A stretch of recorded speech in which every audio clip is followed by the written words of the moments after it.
yeah, he said headphones on now. Or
Hello and welcome back to the Borgata Casino Hotel and Spa in Atlantic City, New Jersey.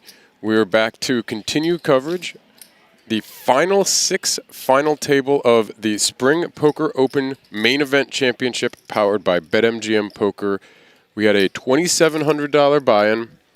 We had 572 entrants that over several day ones, day two, and I believe we had a day three yesterday play down to our final 6 joining us here. We have the table here. We have Mike Walker from Philly, PA. Doing it again? We have Todd Lewis from New York. You can see wearing some Knicks gear. Also wore, I believe, some Knicks gear yesterday. We have Joe Foote from Wellington, PA. We will be referring to him as Joe the Foote, fun name that we picked up throughout the day yesterday as well. We have Robert Bobby Thomas from Manahawkin, New Jersey as well. Not ready for that, Tom. Huh? I was not ready for that. We have Farid Jattin from Miami, Florida. Throw the line. It was all a dream. And we have Years ago, it Doug was all a Klevitz, our dream. 6th and final contestant here today. Again, at the Borgata Spring Poker Open Main Event Championship final table. Our 6 contestants today have locked up at least $43,500. You'll see our chip counts here. We have Todd Lewis on $520,000. Our short stack, just about 6.5 big blinds. Bobby Thomas on 11 big blinds. Farid on 34. Mike Walker 36. And our 2 big stacks, Doug and Joe, with 80 and 100, or 80 some and about 115 big blinds each. I'm Matt McNeil, Whitesmith, the Blacksmith, bunch of different names from the online here, back in commentary with David Two Flame Kinane, as we'll play down to a champion today. Hello, hello. Hello, David. Our champion will be winning $245,385, as well as the 2 trophies we see in the background, the classic Borgata Casino Hotel and Spa trophy on the left, and the Sharp BetMGM Poker trophy on the right. First hand of the day, cards are in the air. Let's have fun. Spirits seem to be light. You can see Farid cracking a joke about spitting some bars. It was all a dream to the dealer yesterday. We had some funny interactions trying to get the dealer to spit some bars. Yeah, one of the cool things about this is we had the final table stream from 9 down to 6 yesterday. As we'll see Doug with the ace-queen with a raise here. So we did get a chance to see, meet, talk to a few of the players yesterday. We got a chance to talk to a few of them throughout the day, maybe Wednesday. I think Mike Walker was on our stream on Wednesday briefly.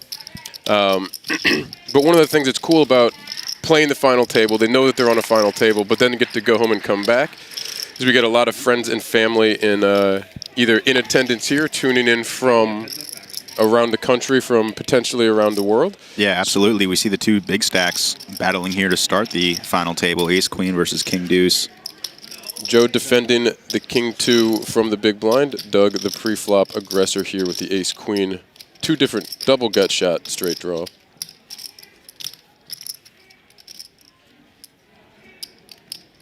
Joe's king of clubs, or king of spades, doing some work for him. First hand of the day. We'll see how sticky we choose to get. Yeah, I could see this go as a call or a raise. He decides to play the passive route and call. Jack of clubs on the turn.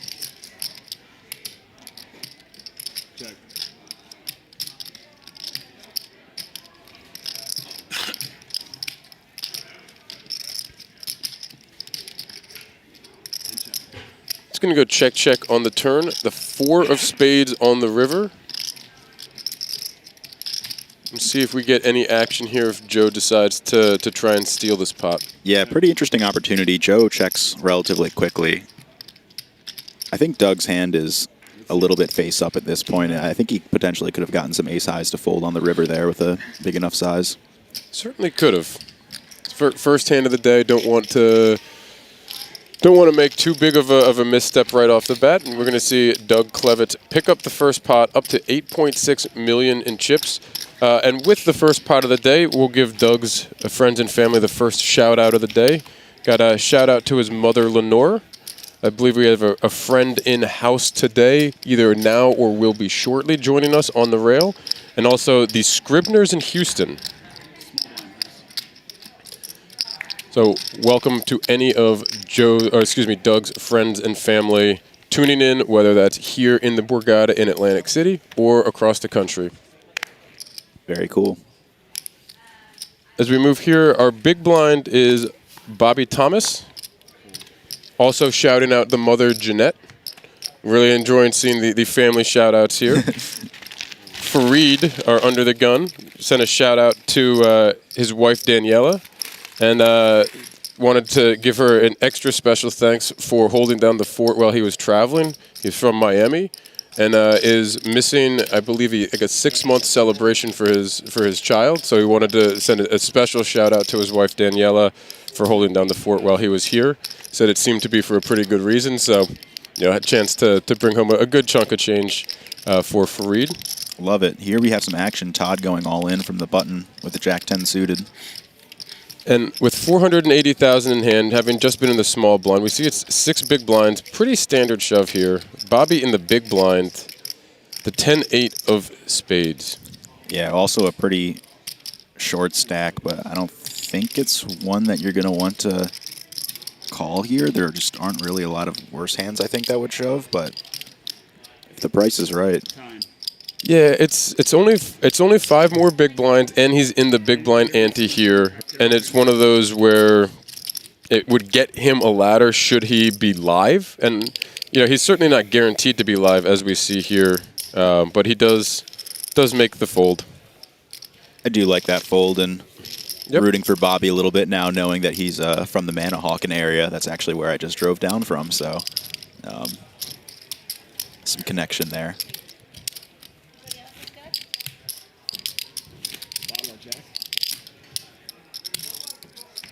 As we continue with a few of the other shout-outs, excuse me, Mike Walker in our one seat here on the front left of the screen wanted to shout out the Walker family. Also, the Fed Up Golf Chat. And we'll have some friends tuning in, poker friends from Penn State, and a number of friends either going to be here or remote. A few of the specific names we got as well were Ramsey, Kevin, Katie, and Troy. So shout out to, the friends and family of Mike Walker, the Fed Up Golf Chat, and the friends back from the days up at Penn State, it sounds like. By the way, really like this sweatshirt from Todd, the Knicks Kith collab, it looks like. It's a pretty fly sweatshirt to break out for the main event final table. Farid going to take a walk with the king, queen of the big blind. Certainly happy to get that. Farid was our chip leader for a good chunk of the day yesterday. Ran into a couple of rough spots. And then it wasn't for a huge amount of loss of chips, because he's just around 3 million now, just under 3 million now, and was often in the high threes to around 4 million in chips throughout the day.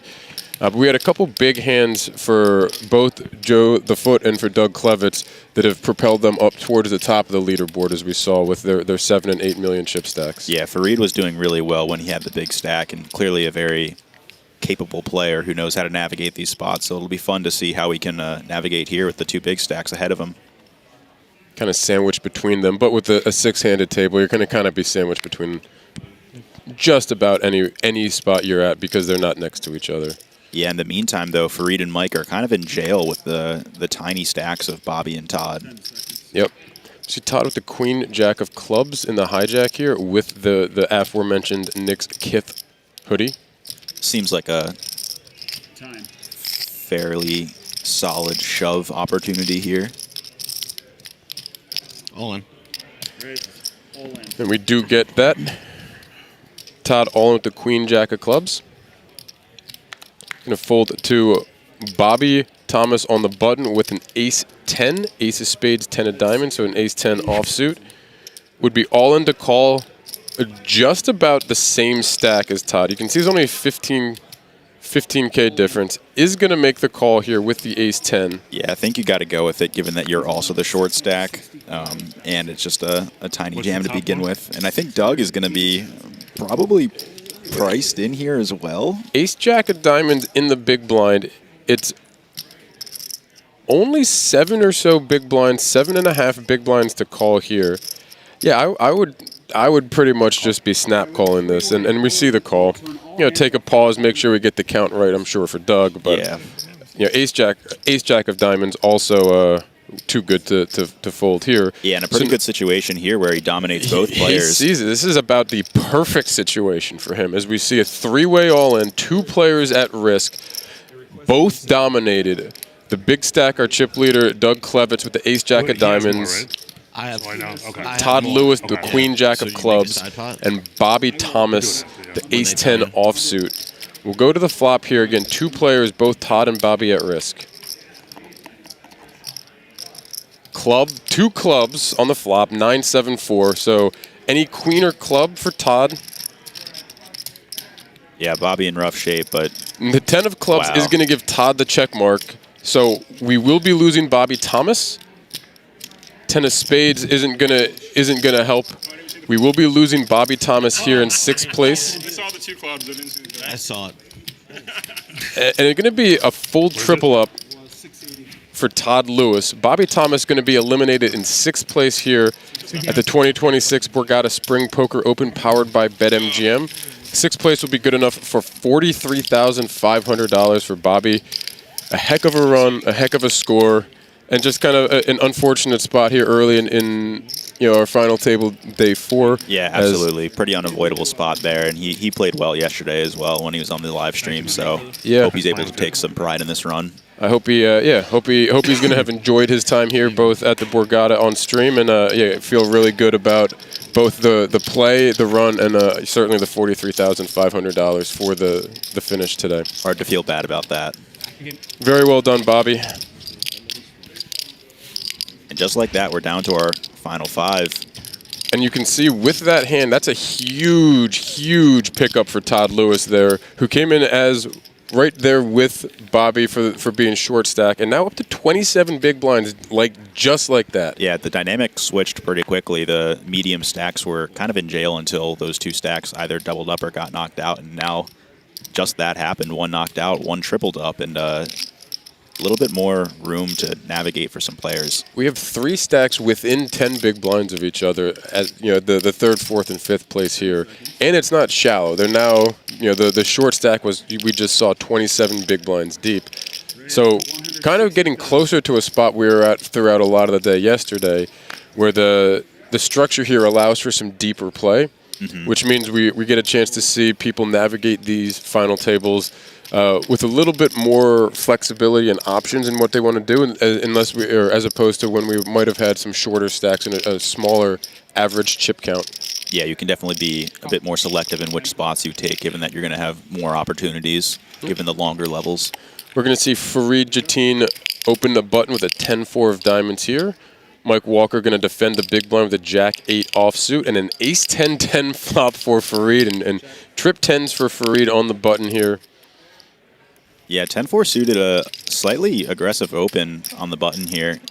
And we certainly saw aggression out of Farid, so I'm not surprised. And again, as those 2 short stacks consolidate, unfortunately for Bobby, and then Todd chipping up, takes a little bit of that pressure off. So maybe we'll get Farid into a spot where he's feeling more comfortable to get back to that aggression. We'll see a C-bet here from Farid for $175,000. And Mike Walker just going to step aside. No spade in the hand, just some backdoor straight. So very, very simple fold, but certainly a nice chip up for Farid as he passes the 3 million chip mark again here. Yeah, that can be a tempting one to even go for a check raise there, but yeah, they're going to have a lot of 10s. Pretty good. Have a lot of 10s in your big blind for sure. We alluded to the payouts already. You'll see here Bobby Thomas $43,500 for the 6th place finish. They've now locked up a minimum of $54,760, playing for up to a 1st place prize of $245,385, just shy of $250,000 here at the Spring Poker Open Championship, powered by BetMGM Poker. And these quarterly Borgata Poker Opens are just some of the kind of like the calendar events on the schedule in the area. And I think the Winter Poker Open is probably one of the more recognizable stops on the East Coast. Absolutely. And you can see why, as a $2,700 buy-in, you've got a $250,000 up top. Yeah.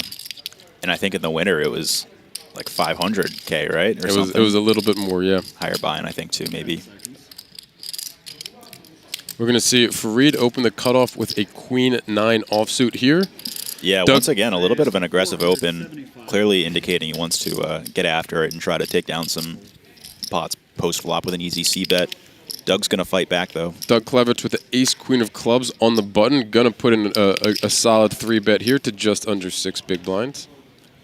Yeah, even though Ace-Queen suited is a hand, especially on the button, that plays relatively well as a call, I don't hate the idea of trying to fight back versus Farid and kind of send the message that, hey, you can't really be opening 60% of hands in the button or cut off too easily with some bigger stacks behind. Yeah, and yeah, very much, and it certainly helps for him to have a absolute premium here.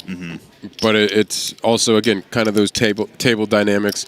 We saw a lot of aggression out of Farid early yesterday, and as Doug had chipped up, Farid was deferring a little bit more. And it might be a thought process of Doug wanting to make sure he sends that message early, like you said, about Farid not opening his buttons too often. Oh, excuse me, Farid opening Doug's buttons too often. But also in that case, we saw Ace-Queen is a very strong hand, and it might just be just playing the cards there. Yeah, that as well. I believe I missed one shout out here as well for Joe the Foote. We did give a number of shout outs throughout the day yesterday, but I'm told that Joe will have some friends in-house a little bit later on today, so hopefully for their sake he'll still be around, and as we can see his chip count, that he's not on the chopping block right now. But anything can happen very quickly here. We know his friends are in chat because if you do a quick scroll, you're just going to see a bunch of foot emojis. I love it. That's one of the most fun nicknames we've coined, and one of the most fun interactive groups we've had on the streams here at the Borgata. Yeah, the Queen Jack off for Farid.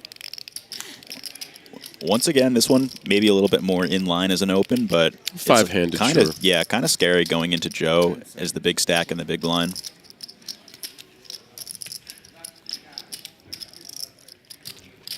We see Joe with the 7-5 offsuit. We saw him defend the king too, and this being connected with the deep stack. We'll see. I was going to say we'll see if he chooses to see a flop here, decides not to, and so Farid will pick up another pot here. Yeah, potentially some room to see a flop there, but still awkward to play. We have some chirps in chat here. One playing online on Borgata, or playing on Borgata online right now. And one of the things that we saw throughout the 2 weeks here at the Spring Poker Open is they ran a leaderboard that included points for entries and finishing placement for some online and live tournaments. They had a fun mystery bounty poll for the top 10 on that just before we got started here in the poker room. Yeah, I walked in to get ready for commentating. There was a party right outside the final table. I was like, what's going on here? It was a bunch of guys that knew each other, including BetMGM ambassador Mike Lavin in the mix, waiting to basically do a mystery bounty poll for prizes from that leaderboard. We see Todd Lewis with pocket sevens on his button, going to open here to 160,000. Farid with a Jack-9 offsuit in the big blind. 10 seconds. Yeah, Todd now the short stack, just over 20, 25 big blinds. I saw a message earlier asking if any women entered, and there certainly were. When we were looking at potential tables for the day 2 stream, BetMGM ambassador Ite was on one of the tables that was under consideration. Ended up not being because of the way the tables were going to have broken, and she did not make it into the... I don't believe she made it into the money. I believe she got knocked out just before the cash as well. But as we were looking at day 2 action, that was certainly one of the tables that was in the running to end up on our featured table here. Yeah, I saw Jackie on the feature table too. She's always... I don't play too much live, but I played with her once, and it was a fun time. We always played some big pots. Yep, and Jackie was here. Was that early day 3 or was that late day 2? Can't remember. I think it might have been day 2. I think that was later on in the evening, day 2 after our dinner break. The 8-5-4 flop and a C-bet and take it down for Todd Lewis here. And what a spin up for Todd so far today. As we take a look again at the previously mentioned trophies that our contestants are playing for. On the left, the classic Borgata Casino Hotel and Spa trophy. And then on the right, that very sharp, crisp BetMGM poker trophy. Yeah, what a clean shot with all the cash around it too.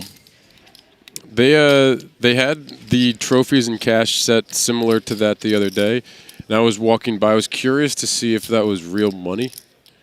And I imagine that it's not going to, at least when I walked by, I have to imagine that it wasn't real money because there wasn't security. And I know everything's on a camera and all that, but that's a... Hey, only one way to find out, Whitesmith. Why don't we go grab it on break? I'm fast, but I'm not that fast. We're going to see Mike Walker with the pair of threes, going to raise to 175,000. Todd Lewis picking up a pair of fours in the cutoff. Look at this. We're going to get a call from Todd here. Action's going to fold over to Doug in our big blind, who will also step aside with the suited 6-2. So we're going to have heads up to the flop. Mike Walker with a pair of 3s. Todd Lewis with a pair of 4s. King 5-2. No set for either. Only really one card that's likely to scare both of them. Yeah, Let's interesting see to see Todd find the flat pre-flop. I think it's a pretty big sign that he's here to battle, and he's not afraid to get in the mix here just because we're in the final 5. We're going to see a bet and a call here. And with only the one paint card here, not a whole lot that's going to scare too many of the smaller middle pairs. Oh, absolutely. The 4 of diamonds as well, doing a little bit of help there for some equity in the flushes. 7 of spades on the turn, so no straight draws. None of the backdoor diamond possibilities come in for either of our 2 players here. Yeah, unlikely for Mike to be betting a hand with a 7, I would say, on the flop. Yep, and Mike going to check, slow down a little bit here. And with Mike going open, c-bet, check, Todd has to feel pretty good about the 4s here. And looks like we're going to get a bet here, probably for a little bit of protection against some overcards. But he's going to see Mike with actually the under pair. One of the weird spots where Mike on a 2-5 board, the under pair that doesn't pair the board is kind of an interesting spot to see here. Yeah, I think this is such a spicy value bet to find. I mean, exactly targeting ace-high stuff. And I think we're looking more at the ace-queen, ace-10, but kind of funny that it also could be targeting exactly pocket 3s, and I don't think he would be expecting that. Yeah, I don't even think he expects pocket 3s to open there. I don't know. It's certainly not the one that comes to mind. But does take it down. Todd Lewis up to 2.7 million, has passed both Mike and Farid in chips. As you can see, within one 5,000 chip from Farid, but it's squeezed just up ahead from coming in as our short stack to now 3rd out of 5 in chips. Yeah, pretty even now between all the medium shorter stacks. Make sure it's 3 inches if you I guys. think I got a good 3 inches there. That was pretty close. It's hard to gauge exactly 3 inches, right? Not like a foot. He says perfect. You got it.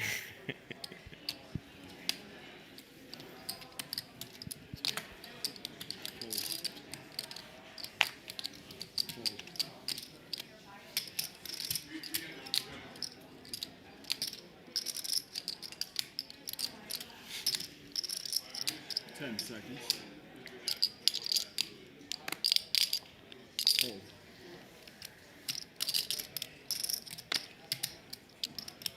Doug in the small blind. The ace-3 suited. See how he wants to proceed here with a smaller stack in the big blind. It's pretty easy to kind of want to raise a lot of hands. 210,000. And I think he decides to do that as well. The ace-3 suited, though, a little bit uncomfortable if he gets raised. Mike Walker with an ace-7 offsuit. And certainly in a category that could click back, but could also easily just as easily take this to a flop. I think this could even jam sometimes. 25 big blinds deep, roughly. We're a little over, about 27 and a half, 28 big blinds. Yeah, maybe a little bit too much then. 575. But we are going to get the 3-bet click here from Mike. Yeah, this is also very fun. But Doug having a hand that... A suited ace blind versus blind. Yeah, probably wouldn't fold for this type of sizing. We'll see. But it's not super comfortable. No, we're not real happy here. You have to think that you're either dominated ace or you're facing just one overcard, right? It's a very likely. But you can see here, even scenario. this situation with the dominated ace, you have 46% equity. You're just getting a decent price. And is going to make the call. 996, only one heart. So no additional pair outside of the 9s on the board. Some backdoor straight opportunities for Mike, backdoor flush possibilities for Doug. And with the 3-bet pre-flop here, and now getting checked too, Mike Walker with the ability to put in a c-bet and apply some pressure here. yeah, I think having a 7 in your hand is kind of nice to do that with as well. Also the ace, potentially blocking some slow-played aces that would just call pre-flop. Yep, and we are going to see 475 coming out from Mike. Yeah, I like this bet. Going to leave a little over half pot behind. Up closer to... Yeah, I guess Yeah, it is a little bit 60%. bigger than I thought. But it's going to work, and Mike Walker's going to bring in the chips. And look at that. Look at those chip counts right there. Mike Walker with that pot up to 2.785 million in chips. Not to be confused by Todd Lewis's 2.775 million chips or Farid's 2.77. Dead So- even. Within a half a big blind between 3 and 5 right now at our table. And again, with a little bit of the chip ups here, all of them over 25 bigs. So Yeah, that's quite a lot of wiggle room. It's a lot of chips to have. I think even more than 30 bigs, right? My math is bad. That is more about almost 35 bigs. 10 seconds. Joe the Foote with an ace-9 offsuit under the gun here, 5-handed. We've got some raising chips going in. 180,000. Yeah, now that each of the other stacks is over 30 bigs, these bigger stacks can't put as much pressure as they once could when they were a little bit smaller. Farid with the King-9 suited. We'll see how he chooses to go here. Looks like, yep, we're going to get a 3-bet. Yeah, and this is kind of exactly wise. Farid just has the depth to have these 3-bet non-all-ins more. Wow. Doug Klevitz picks up a pair of jacks on the button, facing under the gun open, cut off 3-bet. Yeah, wow. Now you've got a pair of jacks and the chip lead. I mean, 1.4. We're going to get a cold 4-bet to 1.4 million in chips by Doug Klevitz here. yeah, this size essentially committing versus Farid to come over the top and maybe getting away if Joe decides to get crazy. Yeah, obviously, not something that we're going to expect from Joe here, but a 5-bet rip from Joe would have to work. Yeah, I would assume so. We're not going to see the craziness from Joe.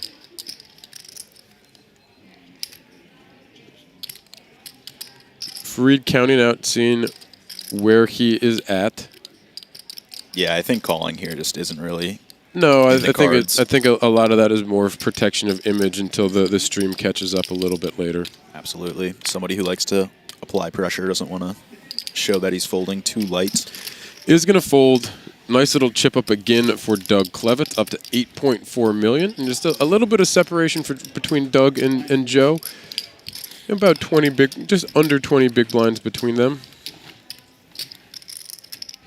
Yeah, I mean, every single player has chips to battle with post-flop, so we can easily see some 10 big blind plus pots that are able to swing the dynamic quickly. That's 70. We'll leave it, I'll just take the 8 and make that one. As we continue here, we'll shout out our dealer at Lash in the box. We had Lash with us yesterday. His specific shout out was to his brother Patrick Olson, a dealer up in Washington, underwent surgery earlier this week for a shoulder correction. Good to have Lash back with us, and has been very, very solid with us on stream here as they're dealing with making sure that the cards get into the reader box, the shot clock that we have for every action here, as well as dealing a slightly different deck and a slightly different table than everything that we have Right, they throughout got the casino. A lot Production going on. yapping in their ear as well. It's Yep. a lot of stuff to deal with. Not what they're just used to at a normal casino floor. As we see Doug Klevitz with the ace-4 coming in for the raise. Joe the Foote with the ace-10. Going to defend the big blind, and we'll go to a flop heads up here. Yeah, good hand, but not one you want to play a massive pot with. Not against our chip leader in that spot, I would imagine. The queen 7-3, 2 clubs. Joe going to check the action over to Doug. Joe with the 10 of clubs, only club in anyone's hand, has some backdoor club. Backdoor straight possibilities. Doug with the ace-4 going to bring in the c-bet. 160,000, 2 big blinds here. Yeah, and I think with the ace of clubs, you can find some aggression or continue with, but with the 10 of clubs. We'll see. He's going to let this one go. Another chip up for Doug Klevitz as he now approaches the 9 million chip mark at 8.7 million. Just that little bit more separation at the top of our chip count.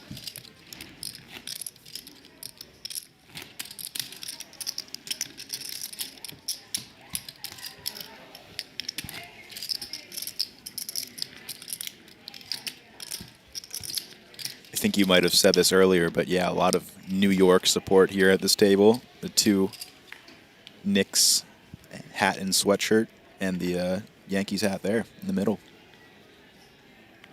We see it. Doug picking up ace-3. This one is going to go into the muck.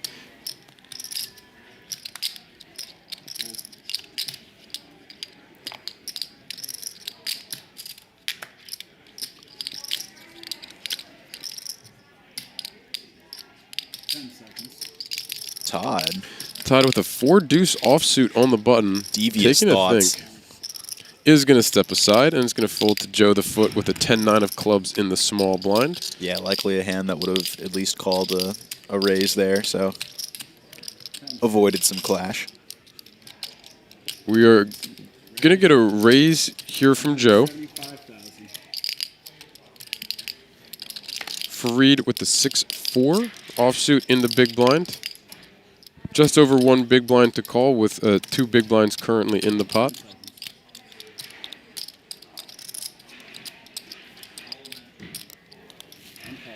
Is going to make that call. We'll go heads up to a flop here. Joe the Foote with a 10-9 of clubs. Farid Jattin with a 6-4 offsuit. Ooh. Queen 8-5. 2 spades, 1 club. No pair. Gut shot straight draws for both. Backdoor flush draws for both. Our pre-flop aggressor, Joe, going to bring in a C-bet here. 175,000. Yeah, decent equity for both players. Farid in position. See if he wants to just call or potentially put some more chips in here.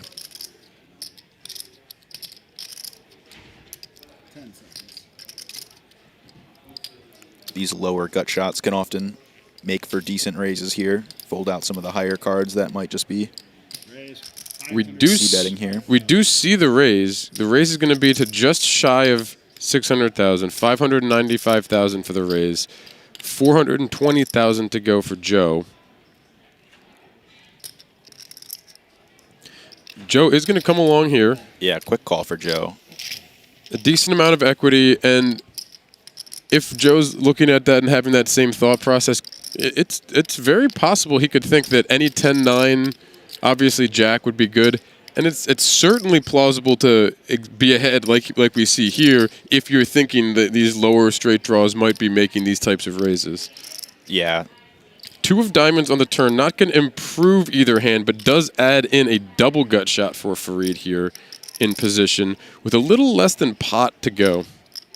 Or behind. I think that kind of gives him the green light to blast off, and 10 high might be able to comfortably call on the flop with some equity, and maybe 10 high is good, but it'll be tough facing up almost pot-sized bet. And we are going to get the all-in from Farid here. I mean, I'll just like walk out of the building if he calls here. I mean, we saw Joe make an incredible call yesterday with a pair of 9s on a, what was that? It was a queen high board. Yeah, queen high. Flush completing against river. Borgata Fall Poker Open main event champion Matthew Zambanini's King Jack. I can't believe he's thinking about this.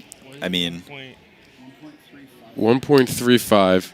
The scary thing is that you are losing to hands like the Jack high flush, the King high flush that do this, and he just folds. Yep. And a very good move and a very nice chip up for Farid here, as we're going to see Farid climb back up right near 3 million chips again.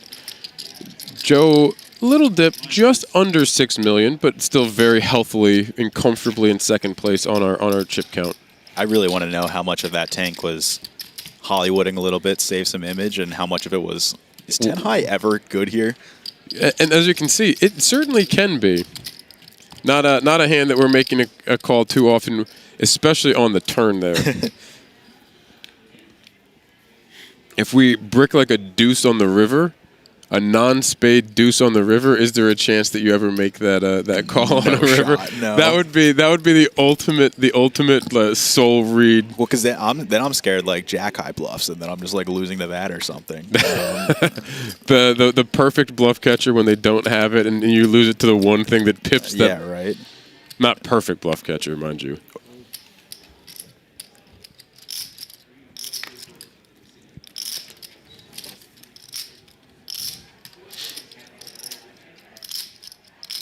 Folds to Farid in the small blind with the king-4 offsuit. He's going to make a call.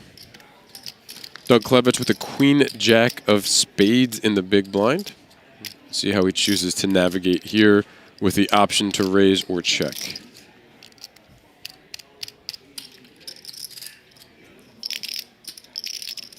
We are going to get the raise. Looks to be 280,000, 200,000 to go for Farid Jattin here. Yeah, I really like this raise. I think a lot of the raises around this stack depth are going to be centered around the suited hands, and it can be a little bit kind of harder to find that if you're uncomfortable raise and potentially calling another raise here.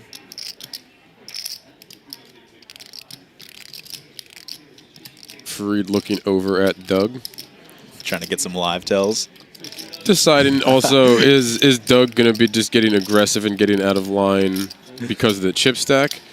And these kinds of kings, we've seen people use these as the types of hands to get aggressive with, but Farid not choosing this instance to do that. You can see Farid still staring him down. I think these guys have had a pretty fun dynamic the last couple days. So, there's been a lot of friendly banter, I guess pretty much all around the table, but a lot of that between Farid and the people close to him at the table, right, which yes. certainly included Doug. As we see our chip counts here, and Todd Lewis, our short stack at the table, but you can see 32 big blinds after having come into today under 10. Not really a short stack, and right there, right next to both Mike and Farid in chip counts. yeah, shortest, but far from short. Correct. And on cue, Todd picking up the ace-9 of clubs under the gun. With those 30-some big blinds, going to bring in a raise here up to, looks, 265. Ooh. A large raise. And Joe the Foote with ace-jack offsuit facing Bodyguard. I got the bodyguard and everything. a sized-up raise My pre-flop. bodyguard right there. Yeah, I wonder how See he's that reading into this, if it's intentional They fuck or with me, I told them my potentially a bodyguard's misclick. Todd announced 265. The Oh. dealer had thought it was going to be They might get through 165. me, but Todd you know announced what I'm saying? 265. So it looks to have been intentional. Okay. And I understand Joe then we got early Bob position behind there, you, so- action behind, laying the ace-jack down. Pocket 9s for Doug in the small blind, going to make the call. And you see Mike with a 9-3 in the big blind going to step out of the way, but that means that we have no 9s left in the deck. Yeah, and the ace-jack-o is a pretty nice fold, a little bit scary, getting a worse price to call in position. Maybe a hand you can bluff with every once in a while, but... King, Queen, 2 diamonds on the flop. Doug with the 9 of diamonds. Todd with the pre-flop aggression here. And that size up, I think to a lot of people, is going to scream that ace-queen, ace-king kind of hand, sizing up early position. Maybe some middle pairs, maybe some 7s to jacks, 8s to jacks kind of ranges. Yeah, definitely not. I mean, ace-9 suited's not one of the hands that I would put people on if I'm seeing a 3x, the big blind raise pre-flop. And we are going to get a C-bet to 275 from Todd. Doug going to peel 1. Yeah, I think you have to with the diamond. And as deep as we are, 1.2 million in the pot, 10 of spades on the turn, and now the ace jack for Joe would have been the Broadway right here. Yeah, kicking himself a little bit, I'm sure. I don't think you really can. That's being results oriented and kind of an awkward position for that ace jack. Yeah. Doug gonna check over to Todd. Todd bringing out some chips. It looks like. Maybe just counting, but we see a little over 2 million behind, and it looks like you're just counting to see what the number is at. He's going to check it back. Ace of diamonds on the river, flush draw does come in. Pair of aces for Todd.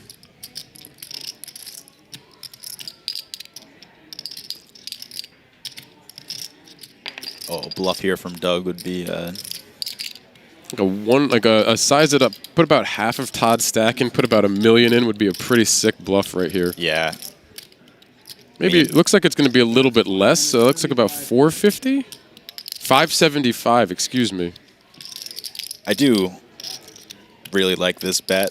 I don't know about the sizing I would choose, but I mean, I think this sizing is also repping straights. 40%, a little bit of a value bet bluff here.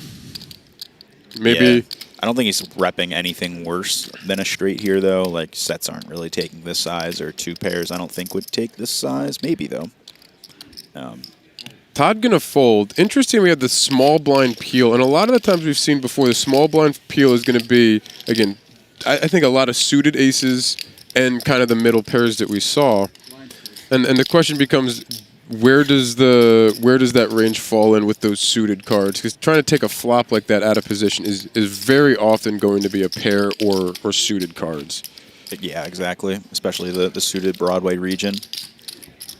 So chip up for Doug Klevitz, up to almost 9.5 million as we see. 120 big blinds, and now really has opened up some gap here between him and the field. Mm-hmm. Yeah, hoping to separate himself some more. Joe, very next hand after having the ace-jack there, looks down at ace-king under the gun. We're going to see a raise coming in from Joe the Foote. Up to 180.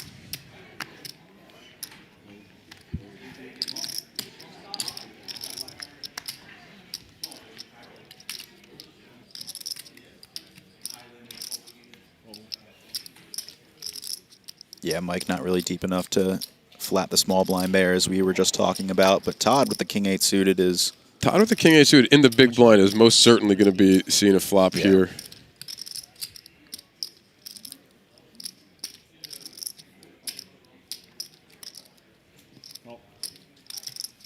Does make the call. We will be heads up. Again, Todd Lewis, king-8 of hearts. Joe the Foote, ace-king. Wow. Ace-8-8 on the flop. Top pair, top kicker for Joe. Trip 8s for Todd. Yeah, certainly going to see some blood here.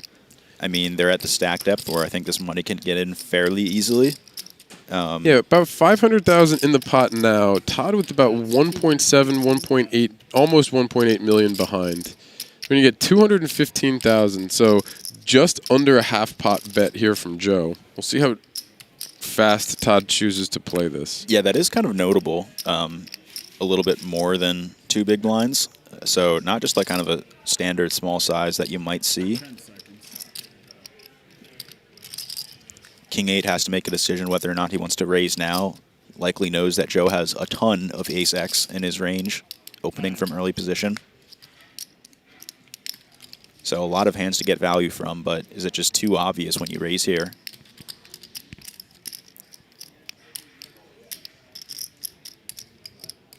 Doug blocking our view of Todd.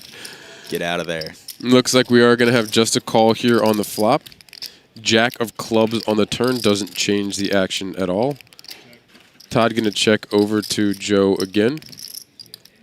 Yeah, in this line, I imagine Joe can be fairly confident in trying to stack off versus the worse aces. Yep, with the jack coming in brings a lot of chop opportunities for some, ace-9, ace-10s or versus wheel aces, whatever it may be, if that's the case. And he would then obviously have the higher kicker that would play. We're going to see 550,000 here. And again, a little bit over half pot. So would leave a call here would leave about 1 million behind for Todd. So we'll see if he chooses to make a raise here or just a call. But we know he's not going anywhere. Yeah, a raise here feels pretty nutted, like maybe diamonds, but I mean, yeah, I guess maybe diamonds would do it, like a diamond with no pair that has to maybe fold versus this size if it's not going to continue. Todd doing stack counts as we had seen just a moment ago as well. Yeah, also maybe doing some math if Joe would be priced in if he just has a hand like diamonds. And here mentioning time, so they don't have to give their time chips right away. As long as they have them and they are on a shot clock to prevent excessive tanking and also to kind of keep action moving and kind of keep things consistent here. If they run out of time on their shot clock, they don't have to give the chip in advance. They owe the chip no matter what, and it will roll over. Todd decides to move all in here. We are going to get the all-in for just over 1 million chips more. There'll be 1 million to go here for Joe the Foote. And you see the head shake, and he does not like that. Yeah, and I think he's kind of just flicks it in. Yep. Annoyed. Yep, very frustrating and unfortunate for Joe here.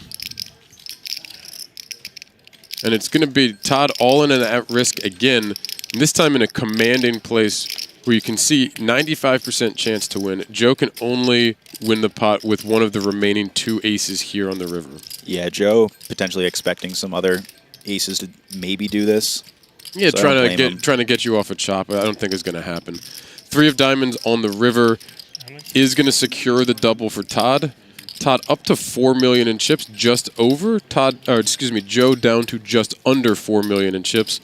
So now Todd going from last to second in chips as that spin continues. And I think that's the bigger impact of this is how it makes Doug the chip leader by such a wide margin. I mean, second biggest stack is now Todd with 4 million. He's got so much room to put the pressure on pre-flop.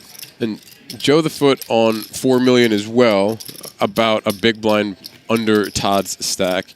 Still very, very healthy. We're still 50 bigs deep for the 2 of them. Yeah, he has nothing to worry about yet. 50 big blinds is more than enough to navigate with. And just a little bit unfortunate start to the day for Joe.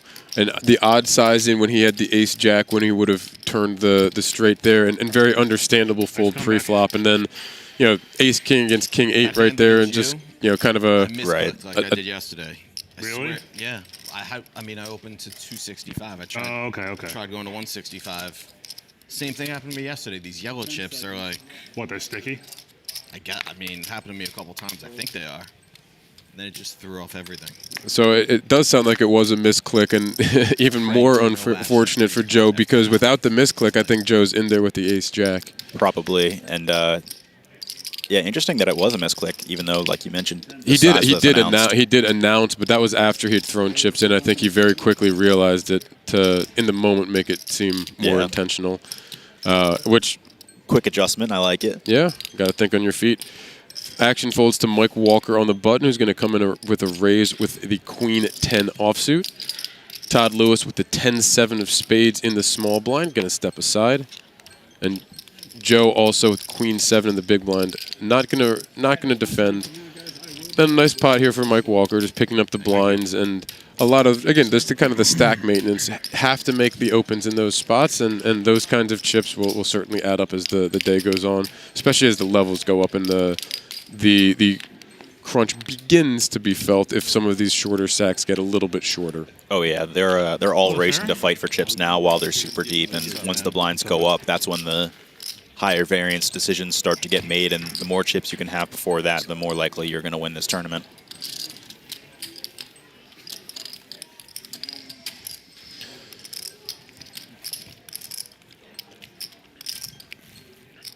While we're waiting for our next hand, there is still, for anyone who's at the Borgata, there's a $250 turbo closer event, I believe, going on down here in the poker room. Oh, awesome. So there's I'm not sure if that's started just yet, but I know that'll be going on shortly this afternoon. Nice. As kind of the last day wrap-up event. It should be a relatively quick format, and it'll start a little bit earlier than some of the nightly turbos. There's also the day 2 of the Mirror Mystery Bounty. And as we were getting ready to get started, we were on a 30-minute delay. I had wandered over in the poker room and saw the action was moving relatively quickly over there as the payout line was, starting to have some traffic and I'm a sure. little bit of a backup as action moved fairly quickly to start the day here. Once the bounties get in play, there's no stopping the all-ins. Everyone's trying to fight for the top one. Yep. Action's going to fold here to Todd Lewis with a 10-8 of hearts on the button, coming in for a raise. It's going to be 165 this time instead of the previous 265. Live and you learn. Joe the Foote with the Jack-10 of diamonds in the small blind. Looks like we're going to get a 3-bet from Joe to 425,000 chips. Farid going to step aside with the Ace-5 offsuit. So it'll fold back to Todd on the button here.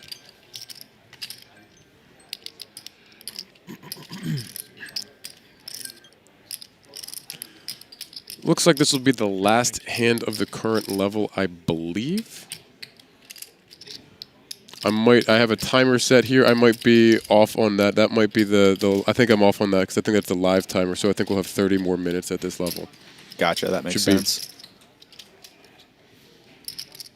I was trying to be ahead of that for the stream today and realized I took the timer off the live instead of the delay as I was on my way back in. So we should have 30 more minutes at 80,000 big blind. I won't lie. I was turning my head around back here in the booth. I'm hearing this like alarm go off. I'm like, is it someone's like phone in their bag behind us or something? And then I see your phone and okay. Yeah, so Todd not defending to the 3-bet there in position. So a little chip back up for Joe. And you see just a little flip-flop between the two of them. Joe back up into second place in chips and taking in a pot after a kind of an unfortunate start for him has to feel good. Yeah, some well-found aggression there. Yeah. Out of the small blind. What we do have, though, is we have the new dealer coming in right at that time. We have Billy in the box back with us again. He was with this table yesterday. And shout out to Billy and had mentioned his daughters yesterday on stream. And Billy, a very well-known, well-liked dealer for a lot of the players. We were chatting after the table yesterday because I mentioned on stream from basically the same hometown. Grew up the town over. I wasn't really in town, so I was kind of between. So grew up the town over from me, and we'll be heading out to Vegas this summer and had shouted out his little ones, Charlotte and Audrey, again, as well as a happy Mother's Day to his mother and shout out to his girlfriend Samantha. Here we have Farid in the small blind, limping the 6-5 offsuit. And Doug checking the Queen 4 behind, so we'll go heads up to a flop here. King 8-5, 2 diamonds, 1 heart. Pair of 5s for Farid. Doug has the 4 of diamonds, so connect with the 8 and the 5 of diamonds. We'll see how this chooses to proceed. Yeah, we're going to see a lot of these pots between Farid and Doug. Blind versus blind. Farid just is going to be limping in his entire range, I would think, versus the giant stack in the big blind. Farid going to come out with the lead here, and I like that with the bottom pair. Bets 95 to a little bit more than 1 big blind. It'll be more than enough to take it down as Doug has a little bit of connectivity there with the 4 of diamonds, but not really a whole lot of prospects that he's really going to like. Yeah, not enough to feel good about. So get a nice little chip up for Farid, back to just about 2.9 million in chips.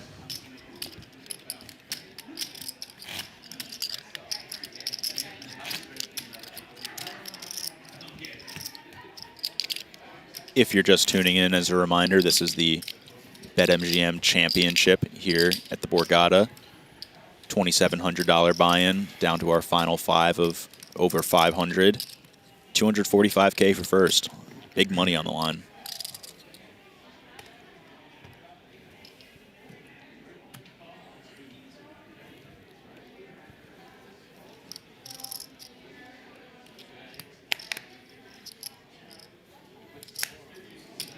Also, if you're enjoying the stream, make sure to like and subscribe and show the support so we can keep doing these streams for the future series here at the Borgata as well. On the BetMGM YouTube channel. I believe the next time we would be looking at being back is in August for the Summer Poker Open here at the Borgata.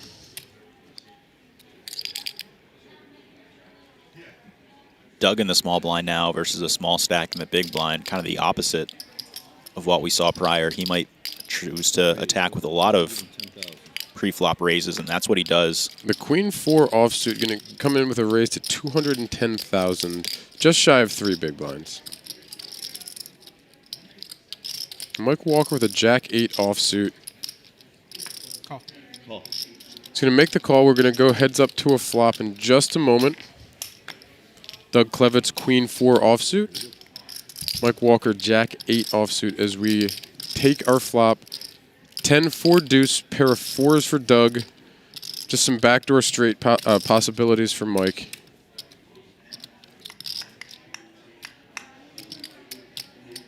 And our pre-flop aggressor is going to bring out a C-bet here. Looks to be about that 230.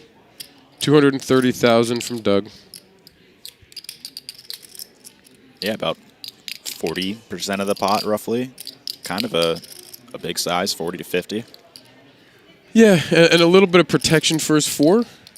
You know, has a very solid kicker there. So if he were to be against someone with a 4-5, 4-6, would be a very good value bet, but also some protection against some of these 9-8, Jack-9 types of hands that would be connected enough to maybe call something smaller. Yeah, a little bit harder to get called by the ace highs potentially, but maybe you hear from that more pre-flop. So Doug Klevitz up to 9.6 million. You can see 120 big blinds. So we look at our chip count again. And you know, kind of once we, unfortunately for Bobby, once we had one elimination and had the triple up in the same hand for Todd Lewis, we haven't really had anyone below that high 20s big blind.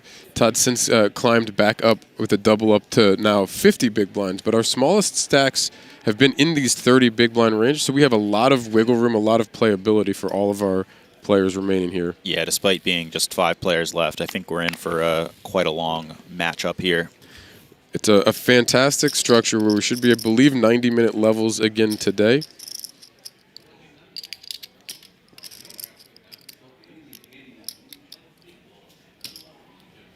We're going to see Farid Jattin with the 4-3 of diamonds coming in for a raise from his cutoff. He's going to fold to Mike Walker in the small blind with the Queen Jack of spades. Mike on almost exactly 30 big blinds after posting his small blind here. Yeah, Farid keeping these wider opens, 525. keeping them coming, but once again, Mike's going to choose to fight back here, I think. We get the 3-bet to 525,000, and Todd Lewis picks up another monster here with pocket kings in the big blind. Yeah, mistimed aggression. I mean, I really like the aggression from Mike, especially if you think Farid is going to be getting more aggressive. We have seen the aggression from Farid before, and now Todd Lewis just wakes up with Cowboys. Yeah, I was going to say, I'm sure a lot of these players saw a lot of the aggression that Farid was having on the stream table yesterday before this final table restarted today. And I think Mike is showing that he's adjusting a little bit to that. Yeah, and I really like the 3-bet. I like the sizing. Yeah, me too. It's just unfortunate that we're looking at Todd with the kings for Mike's sake. Todd picks up the pair of kings in the big blind, and understandable for Todd here to take some time before either calling or raising. It's going to be pretty hard to sell that you have a bluff if you don't take this much time. It's a pretty huge spot.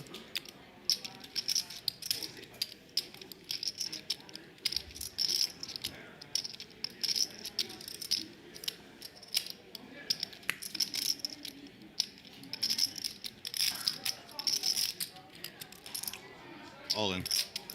I'm going to go for an all-in sizing here, and Farid very quickly out of the way. Yeah, it's a huge sizing. I guess not necessarily with Farid's effective stack, but Yeah, kind of an awkward chip distribution for non-all-in sizing, because he would be putting Farid again a weird sizing for Farid or Mike to go with a non-all-in sizing. It looks so strong to click that. yeah. And Mike here with the Queen Jack suited, I guess debating if he is getting the price to call. But I don't think so. I think we're so. looking at a little bit of, again, kind of the saving face, and you know, the info will certainly get there in just a bit, but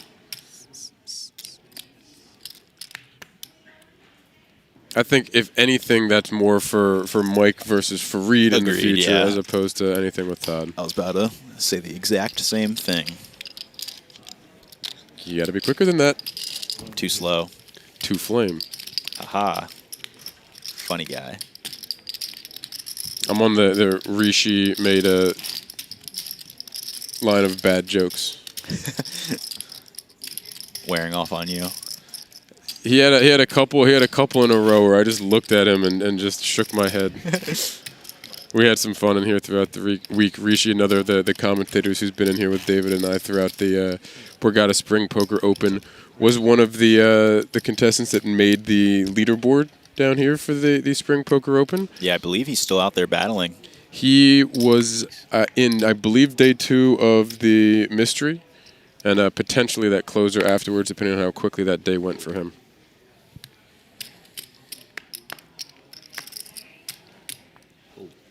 We may see Curry and DePot in the chat at some point today, so if we do see that, shout out to Rishi. Oh, yeah. Or Rish, I believe, as he was being called. I played with him in the 1K hybrid day 1, like all day. And I didn't realize it was him because it was a new screen name. And then after the tournament finished, I realized. Here, Todd having the ace-jack suited in the small blind. Ace-jack of clubs going to put in a raise, an ace-10 offsuit for Joe. And this is just a really, really rude setup for him. And we'll see. We are going to get another click from Joe. They're pretty Not more deep. than a click. They're pretty deep, so I'm not sure if they're going to get stacks in for, what is this, 40, 50 big blinds? Joe put in the 3-bet to just shy of $1 million here. 3-bet to just play PLO. under 12 big blinds. Yeah, fairly sizable. I do like the idea of sizing up here when you're super deep. I believe you're going to want to play a relatively polar range. And ace-10 a very solid hand here, but we see ace-jack suited for Todd, and just going to get out of the way. Wow. That's got to be the sizing up, though, right? The size of that 3-bet is basically saying, you know, if you want to play for stacks, let's play for stacks. And Yeah, I mean, if you're able to get a hand as strong as ace-jack suited to fold 2, then Yeah. clearly it's a great candidate to do so with. yeah, and I got to imagine that's the bottom of the range that's getting folded from Todd right there. Oh, yeah. I think ace-queen suited would be pretty happily Excuse me, the call. the very, very top of the range is getting yes. folded. Excuse me, I said that backwards. Just off the bottom of the range where Todd would be following through.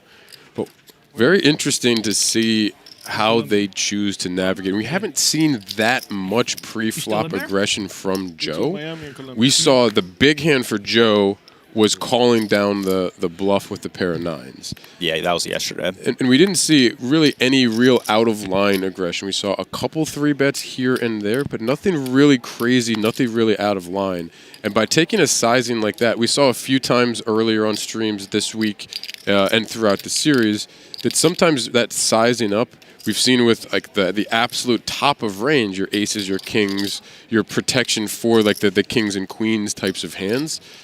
So Todd just choosing not to take that specific spot. Obviously, we see the position that he was in.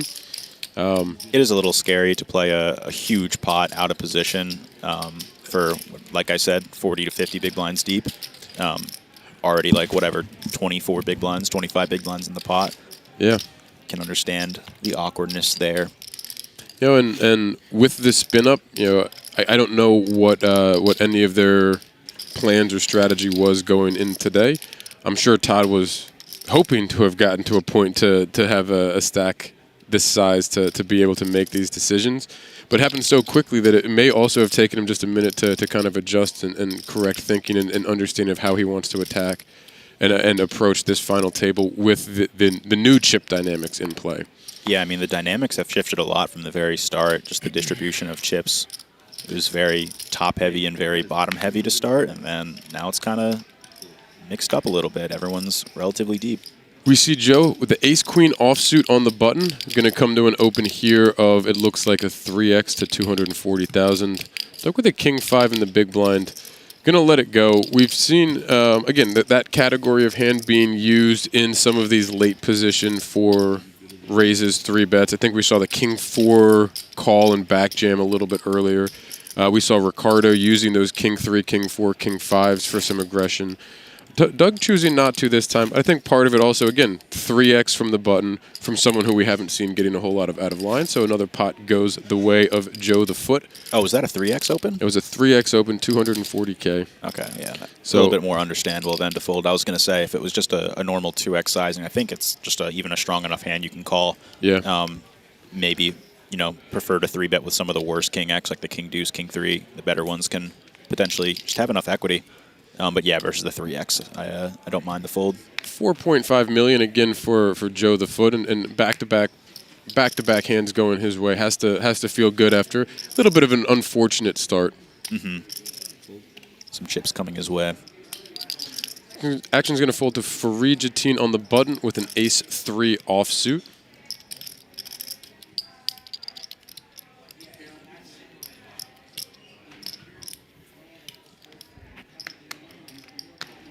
That is 195,000.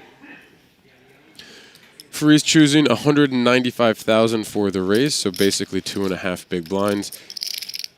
Yep. Doug stepping aside. Mike Walker in the big blind with King Jack and a little bit over 20 big blinds. We're getting right at that range where we could start to see some of these hands ripping. It's a lot of big blinds to want to jam, but it looks like we're going to get a non-all-in 3-bet here. It sounded like he announced. This is really nice, and I think. Or did he? Or it might. I wasn't sure if he was just getting the size of the original raise. Yeah, it looks like it was that. Okay. It sounded initially like he may have been announcing a non-all-in 3-bet. I got excited. I thought he was just coming in with a game plan, and I mean, he still is. This is a lot of big blinds. We are getting the all-in and a snap fold from Farid.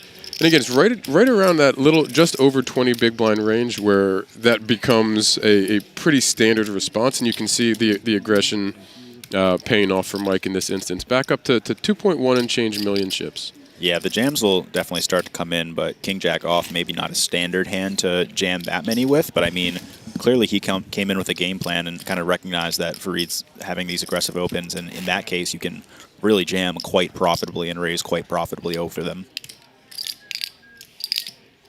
Pretty cool to see him execute that strategy. We see our VPIP here for our players at the final table here, and Bobby Thomas at the bottom there came in on a shorter stack and didn't really get a chance to do a whole lot. And look at this, Joe the Foote picking up the ace, pocket rockets, pocket aces under the gun, coming in with a raise to 180,000 chips.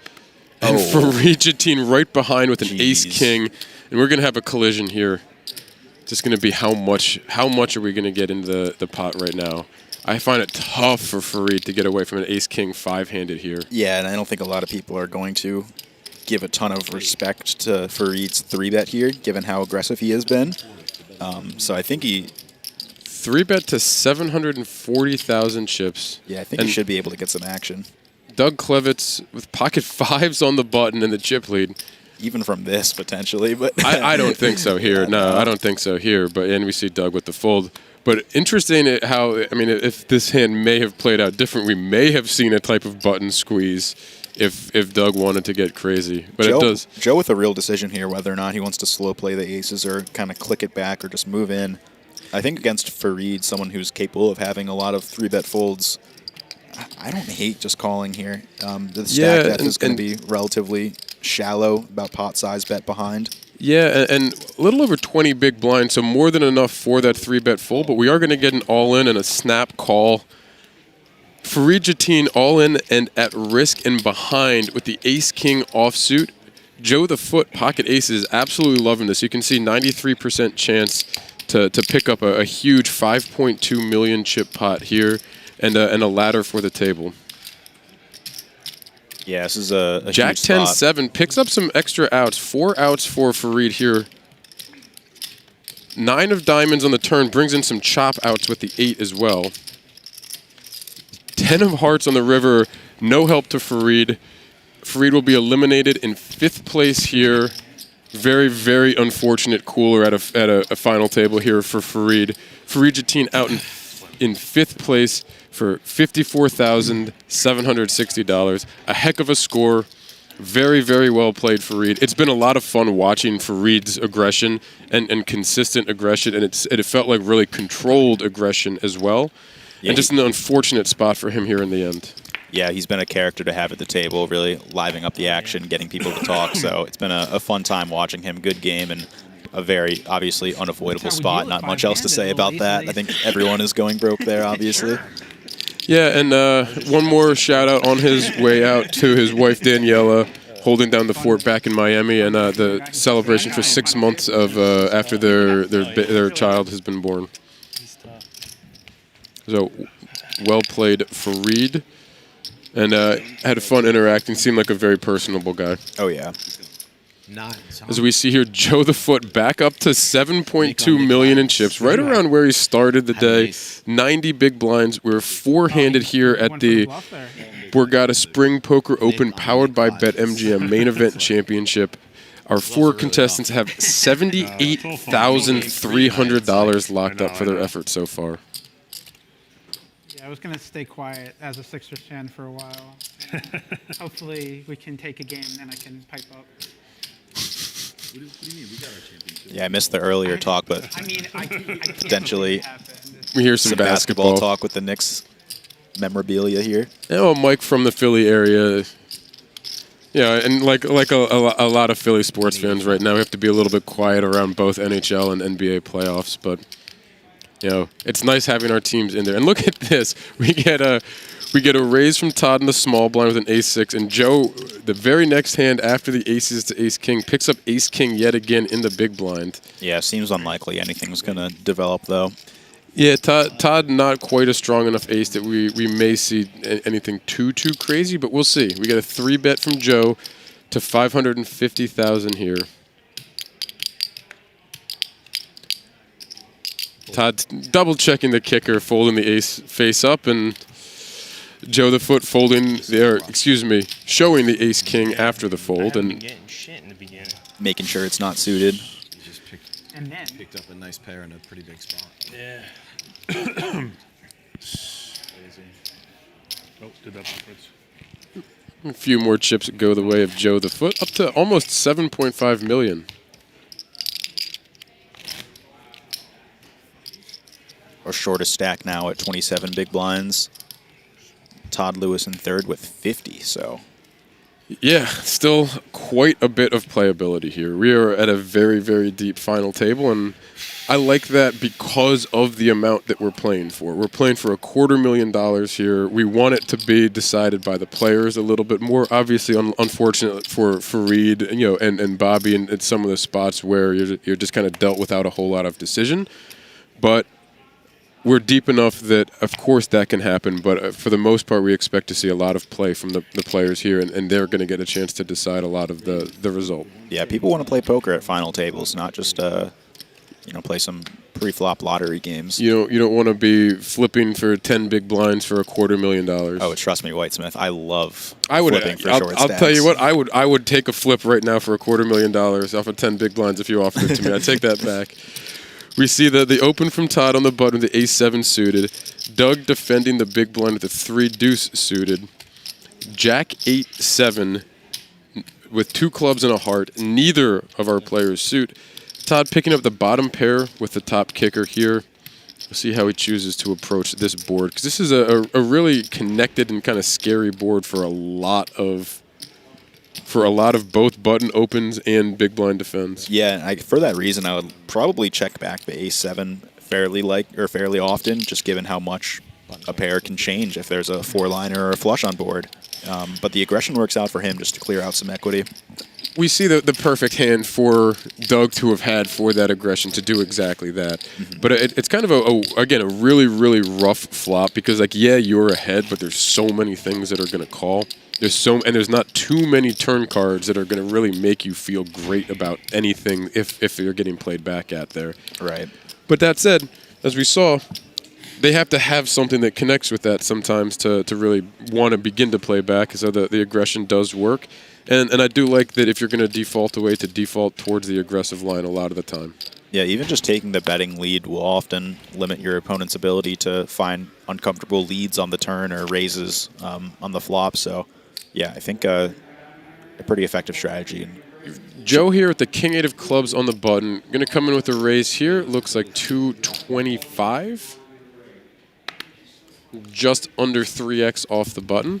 And interesting, we've seen him now on the button a couple times size up these pre-flop raises. Yeah, we're kind of seeing it from everyone now, I think. Maybe people catching on to some of the incentives to size up a little bit with the big blind ante as we get less and less players involved. And Mike Walker gonna not defend the Queen 7. Another pot goes the way of the Foote. Yeah, potentially because of the size up there pre-flop. Get a good angle of our little stage here at the Borgata. Shout out to the Guerrilla Gaming team for doing a great job on the production of this, getting all the camera angles, the nice lights, the plants, the trophies, the cash, all that. On cue, we get the overhead shot as well. Get a chance to see from above. We'll continue here with Mike Walker under the gun. And yeah, as I was wrong before with my timer where I had it lined up with live time, this is actually our last hand before we head on break. We'll end the level and be on a 15-minute break after this hand. Oh, thank you, Doug. Seeing if he wants to get frisky on the last hand. He decides to pass on the Queen 3. 8-3 to Mike will walk Todd Lewis here as we will be heading to a break. It'll be 90-minute levels with a break after each level. I had A3 on. We'll be heading to a 15-minute break here at the Borgata Spring Poker Open powered by BetMGM Poker's main event championship. We're four-handed playing down to a winner today in Atlantic City. If you're here, come on down and join us, and we'll be here until we have a winner with the $245,000 first place. We will be back shortly.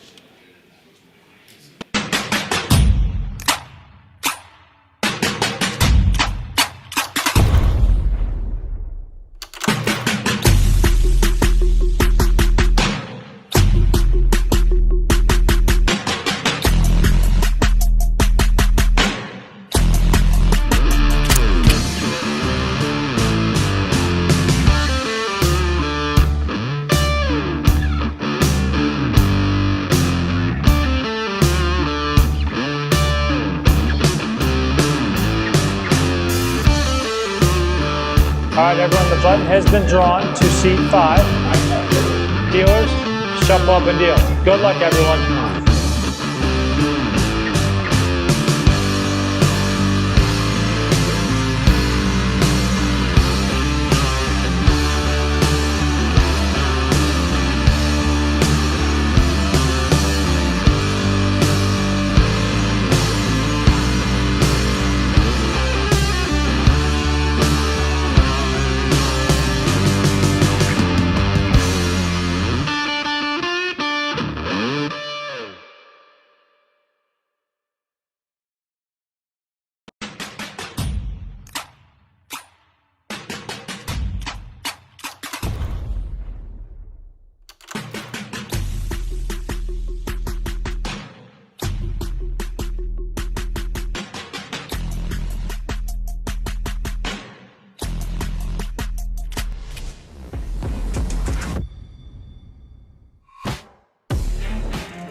Legendary.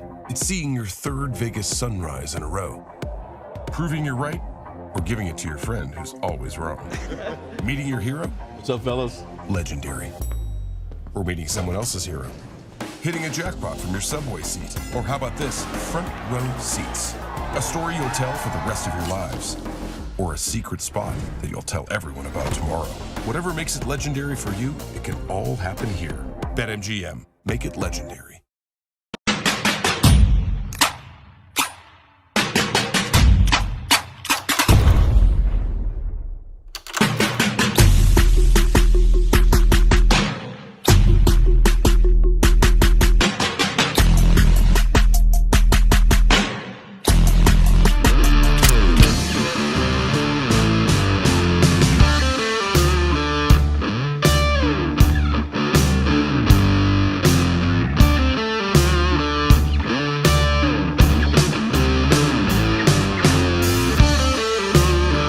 All right, everyone, the button has been drawn to seat 5. Dealers, shuffle up and deal.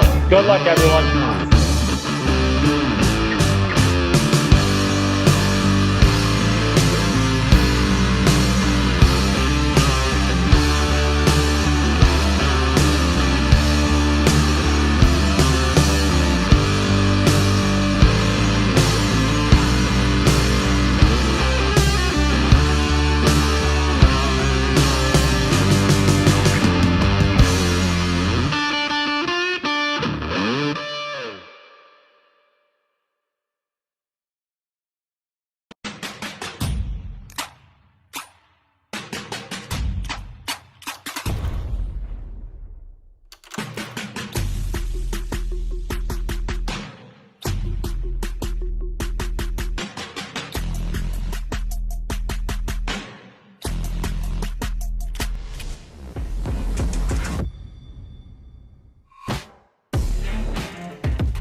third Vegas sunrise in a row. Proving you're right or giving it to your friend who's always wrong. Meeting Back to 1 hour now? And as you go down, it goes down. Really? Hello and welcome back to the Borgata Casino Hotel and Spa in Atlantic City, New Jersey. We're here to continue action at the final table of the Spring Poker Open Main Event Championship powered by BetMGM Poker.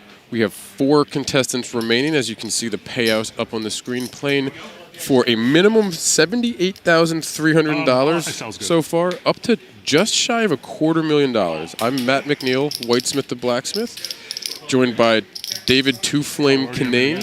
Hello. We continue our action here in Atlantic City. We have our 4 players left, looking at winning the 2 trophies we see in the background and as much as $250,000 for first place.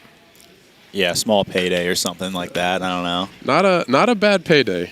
We were just saying before, I would happily take the flip, the 10 big blind flip for $250,000 from my seat right now. If I'm on the table, if I have chips in front of me. Oh yeah. We have a deep enough table here. We have some very, very good playability. Our short stack is our blinds are going up, coming off the break to a 50,000 small blind, 100,000 chip big blind, and a 100,000 chip big blind ante. Our small stack will be Mike Walker from Philly with just about 20 big blinds, so still quite deep.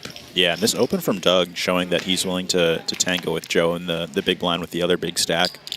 Doug opening the King-8 offsuit, 4-handed here. Joe defending the 8-7 from the big blind. King 3-2 is going to give Doug the top pair.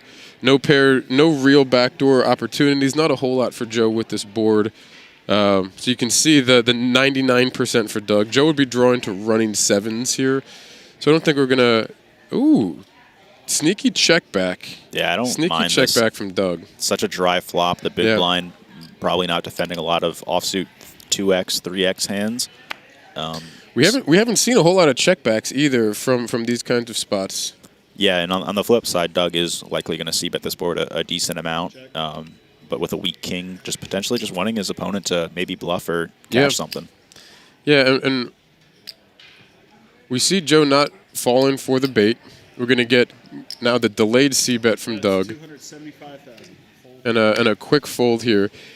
And shows the king. Interesting here to show the check back of the king. Right. I guess trying to protect his check back range in the future, maybe trying to use that image a little bit. I mean, that's a great board to do it. Yeah, I mean, it is definitely some information for these other players, though, to know that he checked back top pair. Yeah. And may be able to buy him some free cards, some free turn checks down the line when he wants to check back equity with some kind of draw. Really pulling for you. Right. Yeah, he's a tough player. Yeah, very good, very good. But with the pot, Doug back to just about 9.5 million in chips, 95 big blinds in our chip leader here as we're 4-handed here at the Borgata. Mike Walker, pocket 9s. 25,000. Yeah, a hand that he's going to be likely willing to put all of his chips in, I would imagine, barring some wild action, facing a 3-bet and 4-bet or something. Yep, we get the raise to 225,000, going to fold over to Doug in our big blind. What's it, 2 1/4? Doug with a queen jack of hearts. I think this can even be a spicy jam. We certainly could have. I don't know that he's going to want to throw 20 bigs into Mike, and he doesn't here, but I could certainly understand why he would. Jack high flop, Jack 6-4, 2 spades, pair of jacks for Doug, the original pair of 9s for Mike with the backdoor spades. A little bit of trouble for Mike here because it's not a terrible flop for his 9s. Yeah, and the 9 of spades, too, helpful for him. Yep. Not sure if that means he would want to bet this, though, but he chooses to, and I don't think it's a bad option. He's opening from early position or cut off, I guess. So he's going to have a lot of strong hands in his range, especially opening into the chip leader. Does follow...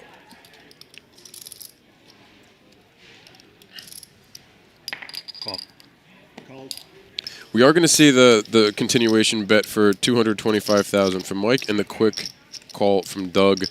8 of hearts in the turn.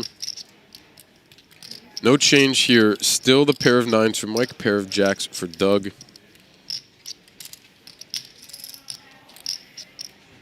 Check. Doug going to check it back to Mike here. And this is one of those spots where, depending on what he chooses to do here, you can either check back here with the idea of potentially calling a river.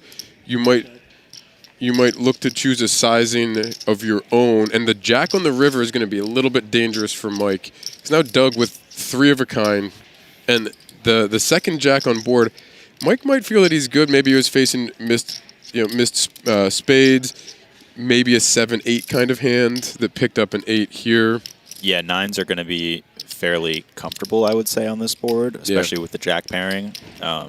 Obviously not really enough to raise or something, but based on the size that Doug chooses, and it's a very small size. 380 into a little bit over $1 million, and unfortunately for Mike, you're just not getting away from this hand very often. No, but I think Mike should be a little bit grateful he's facing the small size, because I have a feeling Mike would have paid off maybe closer to 800K or something like that, or 700K.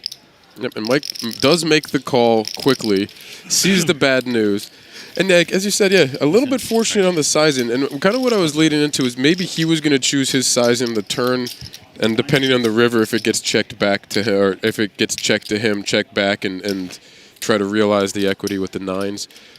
But as played, again, a little bit maybe let off the hook by Doug for a few big blinds there. Yeah, I think especially when you have a hand with a jack, it's just strong enough to try to really get a lot of chips in there. And I believe it was about a pot and a half back in his stack. I almost would have liked to have seen the jam from Doug, the pot and a half, like the bricked spade draw, looking like the overbet bluff. You can even use 2 different sizes with your range there on the river, where your Jack X wants to go huge, and you might have some other pairs that want to use that kind of smaller size. Yeah, but as played, certainly works. Doug gets the call that he was looking for, and chips up to just under 10.4 million in chips. Unfortunate hand for Mike. Really just a rough river that he's not going to get away from there. And down to 11 big blind in the in the big blind here. After getting a walk. That's pocket 3 is a very nice hand to if you looked at 1-3, nice look down, you see the 3, you get the walk, be like, okay, nice. We see up to just shy of 12 big blinds for Mike Walker here, and that kind of walk goes a long way right there, because kind of aggression there, if he has to fold, is now in a really ugly spot. But 12 big blinds, a lot better than potentially the just over 9 that he may have been facing, without the chip up there. Nice little pun there with the Walker. I see you there. It wasn't intentional, and I kind of walked right into it. Aha! Look at you. That one was a little bit more intentional, and that was Rishi right there. That feels like a Rishi joke. Queen Deuce offsuit, probably a little too weak to rip. He agrees. Todd in the big blind, also no resistance. Just gets the big blind and big blind ante right back. So we continue four-handed here at the Borgata. Looks like 2 of our players stepped up and ran off the table quickly. They're done playing. Oh no, just gotta pause quickly. If both of them get up at the same time, Lash in the box here, shuffles a little bit slower, gives them those extra couple seconds, and we return here as, again, four-handed with now Doug on the button, 12 big blinds. Excuse me, Doug under the gun, Mike on the button, 12 big blinds. Owen wakes up with an ace-king here. This is an interesting spot. With the chip distribution, this is the kind of spot where you'll see some min opens, but with an ace-king, I kind of like a jam here. I know that there's multiple different thought processes. The big blind ante, I don't want to price in worse hands too often here. So I kind of like a jam. He's going for a min raise. And we'll see where this takes us here as Joe looks at a 7-5 in the big blind. Yeah, I think jam or this raise are fine. I believe ace-queen is just going to be jamming a lot. I think ace-king can probably do either. And we see Joe make the call here, and we're going to a flop, heads up. King 7 Jack, top pair for Mike. And I guess this is why you min open a lot of the time. Right now, Joe with the piece here, Mike with top pair, top kicker with the pair of kings. in a good place to maybe get a little bit more out of Joe here, with Joe having picked up the pair. Yeah, it's going to feel real awkward when you don't hit an ace or a king on the flop when you've been open, but it just creates opportunities like this so much where you can get chips in slowly and potentially stack off. And 175, just under 2 big blinds on the flop, is called quickly by Joe. Ooh. Oh, no. The 5 on the turn, 2 pair for Joe, the pair of kings, and under pot behind for Mike. And he's going to need a lot of help here because these chips are going to go in, whether it's now, most of it now, or if he's going to bet, he's going to get put in by Joe. Yeah, I would guess most of it now. It seems a little cheeky to go for a tiny size and then a tiny size river. And all in the snap call, and is going to be really, really disappointed to see what happens here. He's going to need some help here on the river. Mike Walker all in and at risk with the ace-king, pair of kings against the 2 pair from Joe the Foote. River 4 of hearts isn't going to help Mike, is going to help Joe. Mike Walker out in 4th place here at the Borgata Spring Poker Open Main Event Championship. 4th place going to be good for $78,300 on our $2,700 buy-in. Mike Walker, a fantastic run. We saw a lot of fun play from him today. We saw him take the aggressive line a few times, and just a couple really unfortunate spots to get him low before running into the 2 pair of Joe Foote right there to end his day. Yeah, but I think he came in with a really nice game plan of, you know, kind of recognizing that Farid was maybe opening a little bit too wide and susceptible to raises pre-flop, and that's exactly what he did. He picked up some chips in some nice spots, but got a little bit unlucky in some others, so hopefully he's able to be proud of this run. 78K, a great score and a great memory to have. Yeah, a little bit of, I think, 3 different days on the stream table. I think we had him for a short stretch on Tuesday, had him for a while last night as we were at our final table here, and then obviously again today. You guys have any interest? Fantastic job. I got a chance to interact with him very briefly as well, and just seemed to be a very nice, friendly person as well, which is also great to see. And that's been kind of been the prevailing theme for many of the people we've had. So very, very happy for Mike to have made the run that he did, and hope we get a chance to see him again here soon down at the Borgata. Todd immediately picking up pocket kings after that hand. We will continue 3-handed here. Looks like pocket kings on the button for Todd. King 10 right into the muck for Joe. And the 9-4 in the big blind for Doug Klevitz, our chip leader here. Yeah, probably just thinking about the new dynamic 3-handed where the big blind ante is going to contribute more to the pot. I believe it looks like we're going to have a short break here as a number of different discussions are popping. We see the floor come in. We'll get a little bit of info, but I'm being told we're going to be going on about a 15-minute break again, I believe. So we will be back shortly. I'll get a little bit more info when we return and relay that to the stream here. But we'll be going on a break right now at the Spring Poker Open Main Event Championship as our final 3 will be playing down towards a winner. As you can see, the payouts of up to $240,000. We'll be back shortly with a little bit more information.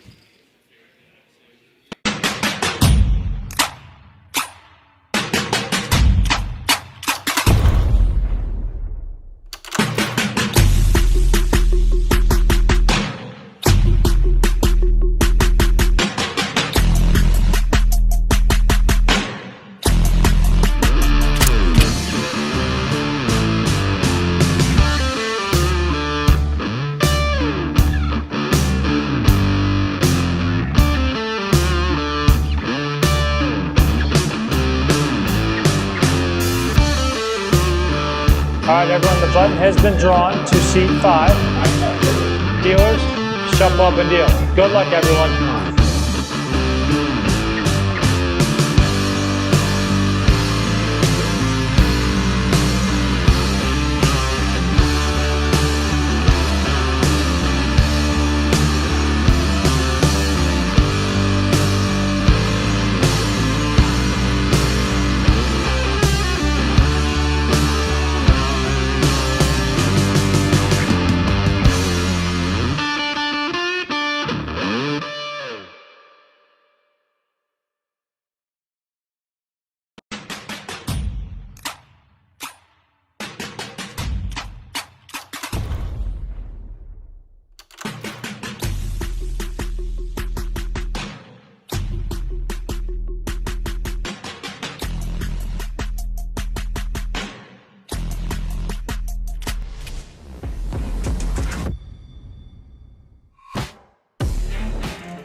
Legendary.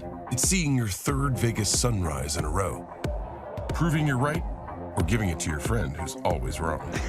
Meeting your hero? What's up, fellas? Legendary. Or meeting someone else's hero. Hitting a jackpot from your subway seat. Or how about this? Front row seats. A story you'll tell for the rest of your lives. Or a secret spot that you'll tell everyone about tomorrow. Whatever makes it legendary for you, it can all happen here. BetMGM. Make it legendary.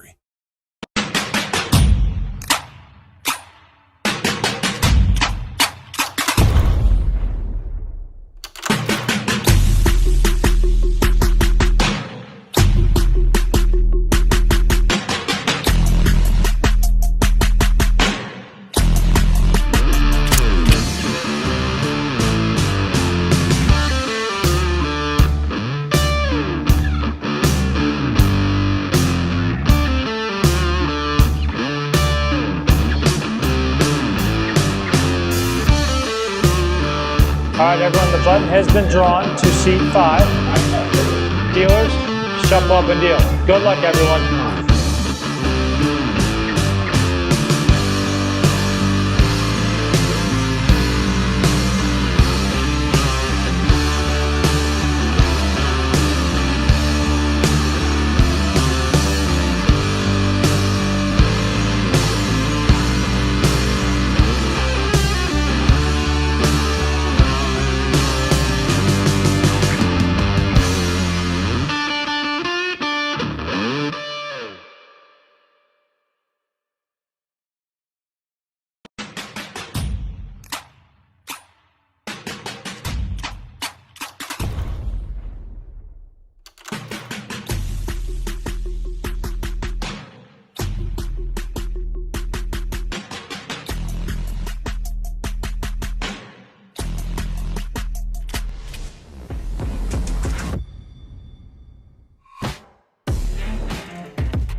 Hello and welcome back to the Borgata Casino Hotel and Spa in Atlantic City, New Jersey.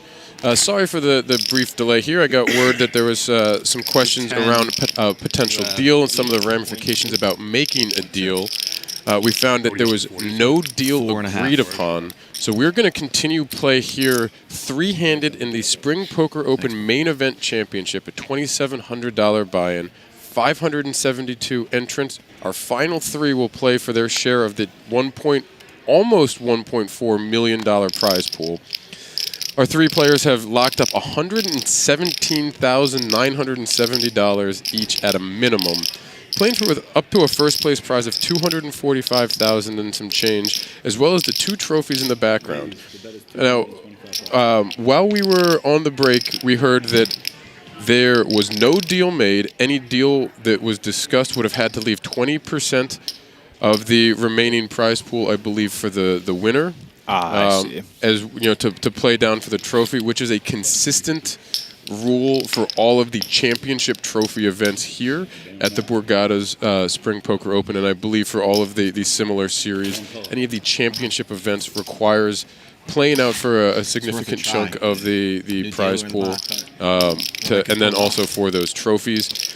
Also, from a housekeeping standpoint, we did take the break in the middle of the 50,000 chip small blind, 100,000 chip big blind, and 100,000 chip big blind ante level.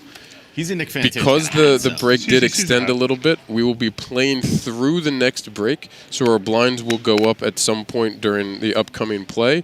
We will not be taking that break, and we'll keep the action here as we continue to play down towards a winner here at the Borgata in Atlantic City. Again, I'm Matt McNeil, Whitesmith the Blacksmith, back with David Two Flame Kinane as we continue our action with Doug Klevitz opening the pocket sevens from the button and taking in a small pot. David, a lot just happened, and then not really anything happened at the same time. There's some discussions around where we were at, and we're just going to keep playing here. Yeah, I mean, we saw 39th and first. Okay. Right by MetLife Stadium. Oh, no way. Yeah. I saw on the break, people my live out friend there? sent me a picture. There was like a big fire, it looked like, right at the stadium. Or right Really? next Recently? today, like, I guess this Oh, morning. today. I saw a picture during the break someone sent me. Really? Oh, wow. Hope everyone's all right there. So, like, what is Final that? table. You live in East Final table, I Rutherford? did it for you. Yeah. There's Todd gonna be picking up riots the today pocket somewhere. tens on the button. And yeah, it makes sense for these players to talk about a chop given how deep they are. The shortest stack is 40 big blinds and two others 80 and 100. Chopping is very, very, I don't know, appealing when you have that many chips, or that money. Yeah, but No deal could be agreed upon, and it sounded like as they were all sitting back down that they were all in agreement that let's just play it out. The raise from Todd on the button, the defend from Doug with the Jack-6 offsuit here. King-8 deuce, two diamonds. Pair of 10s still good for Todd. Doug with one overcard, some backdoor diamonds. See what sizing Todd chooses here. Looks to be 250. 250,000 C-bet is good enough to take it down. No resistance on the flop there from Doug. Playing games in And the Todd city or chips not up to about 4.6 million. Yeah. How about you?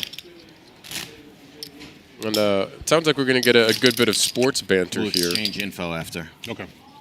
Sounds good. Where Upper East Side? I live in the 80s, 3rd Avenue. I used to live on 62nd and 2nd. I miss the Upper East Side. It's nice up there. Yeah, I was on 64th and like 1st forever. Oh, okay. Right there.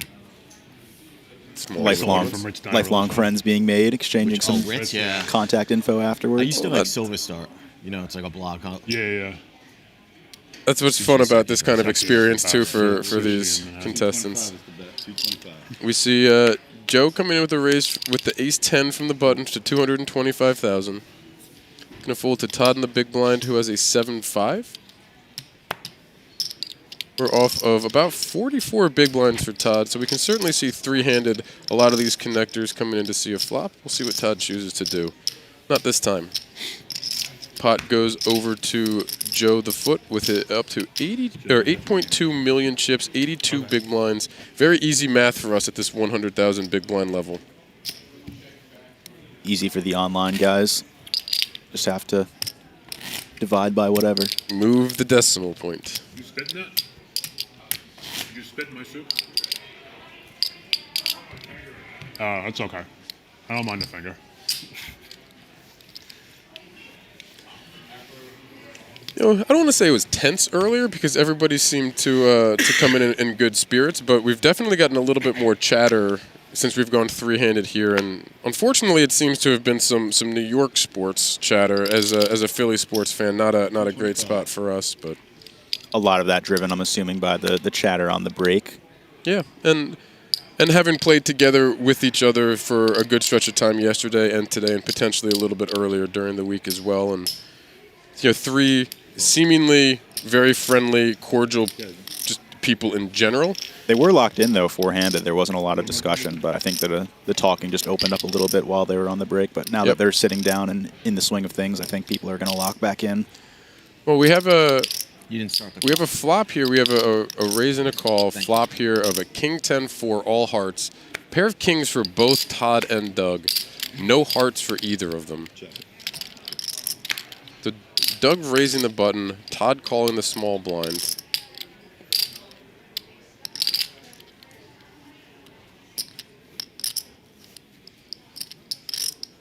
We're going to get 275 from Doug here. Is that what we're seeing?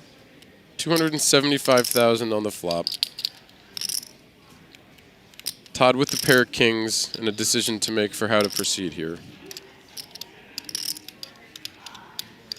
Yeah, not really much else to do but call, I would say. Call. Makes the call. Plenty of sketchy runouts. 6 of spades on the turn, no change for anybody. Still a pair of kings for both. Todd's jack kicker now guaranteed to play, no chops based off of any rivers that we may get. So Doug will be looking for a 3 and a 3 alone. And we'll see what Doug chooses to do, facing some resistance on the flop bet here.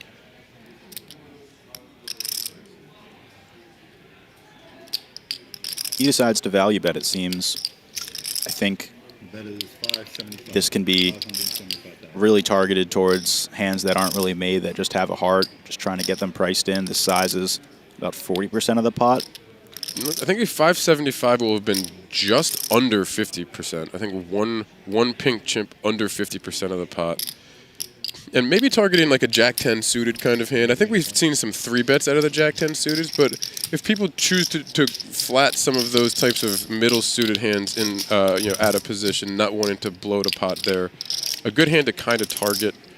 9 of spades on the river, no 4th heart on board. You see the check next to Todd's hand.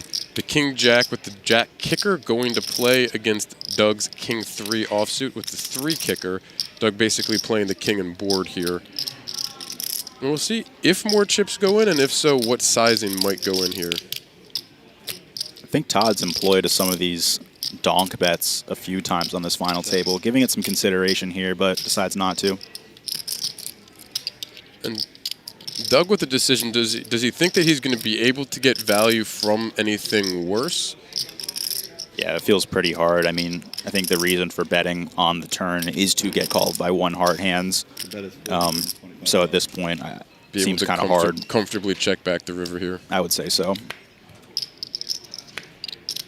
Todd going for 425. It looks like Doug was the one who bet. Just a little error on the graphics here. Yep. Doug going 425 here on the river. And going to get a very quick call from Todd. And same. Yeah, very small size isn't going to be enough to get the king high out of there. Potentially, yeah, targeting like a Jack-10 type hand that got there with a heart. Yeah, and a very, very nice chip up for Todd Lewis here. Up to 6 million chips. Came in as our short stack today.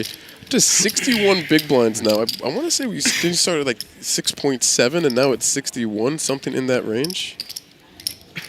But certainly one of the better spins that we've seen here. Yeah, Todd Lewis started today. We were at the what was that, 60K? So just under 7 bigs to start the day. Wow. Now over 60 big blinds. That's a lovely spin up to have. And a great time for that spin up, too. We're now 75 big blinds, 80 big blind average stack, give or take. Little under. Yeah, and we're just infinite room to maneuver here. Three-handed here with a lot to play for and a lot of playability. Ooh, you're winning.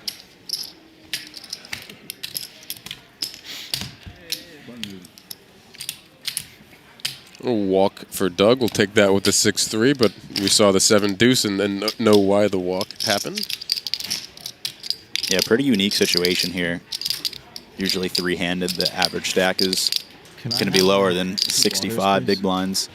These players all given the opportunities to pick and choose their battles and, you know, really get their money's worth. I'll do a water and a Red Bull. Thank you. That sounded a little close to a wooder. Make that a vodka Red Bull. I was going for the Philly suburb, the little wooder accent. Yeah. Very close to that from Joe the Foot. Ace-4 clubs here for Doug in the small blind. Raised. The bet is 250. Raised to 250,000 as we hear. Top the 10-4 of hearts in the big blind.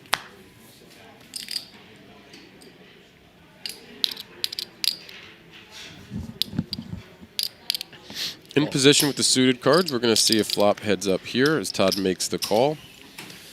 Again, Ace-4 of clubs for Doug, 10-4 of hearts for Todd. And we get our flop King 8-3, 1 club, 1 heart, no pair for either of the two.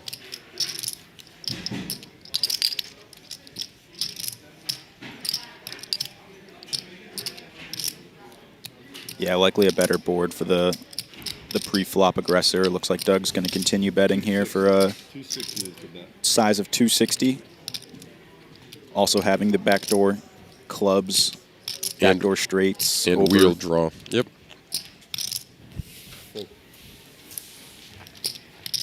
Gets a fold. Nice little chip up there for a fairly larger flop size, closer to 40%.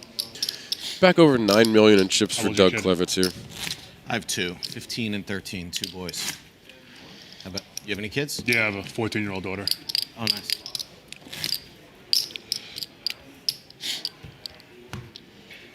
Fun age. Yeah, that's fun age. At least for boys. I can't speak for girls. Joe the Foot not engaging in the kid talk. He's locked in.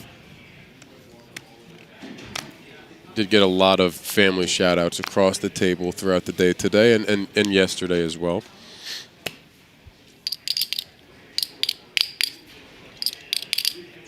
For all the family and friends tuning in on the BetMGM YouTube channel. Thank you guys for joining us, and hope you guys are enjoying watching your friends and family here play for quite a bit of money. Thank you. We'll take a heads-up flop here. Todd calling the small blind with the 4-2 offsuit. Joe checking the big blind option with the 6-3 offsuit. Todd going to take a quick stab here.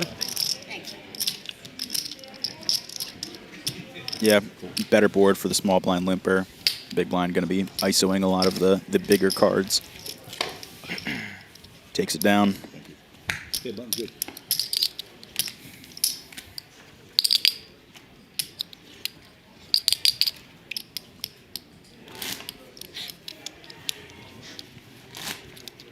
Got a few comments in here about Joe being from Jersey. Certainly saw the sheet and know that we're talking about someone from Jersey. It just sounded a little wooderish from the one comment when we had the waitress come around just a little bit earlier. Yeah, I'm from the Philly burbs, but people around me never grew up, or people that I grew up around, they weren't saying wooder. I didn't really hear that like ever. It's certainly there. Yeah, maybe I'm too far out in the farmland. South Philly, Delco, quite a few areas, potentially even trickling over into parts of South Jersey.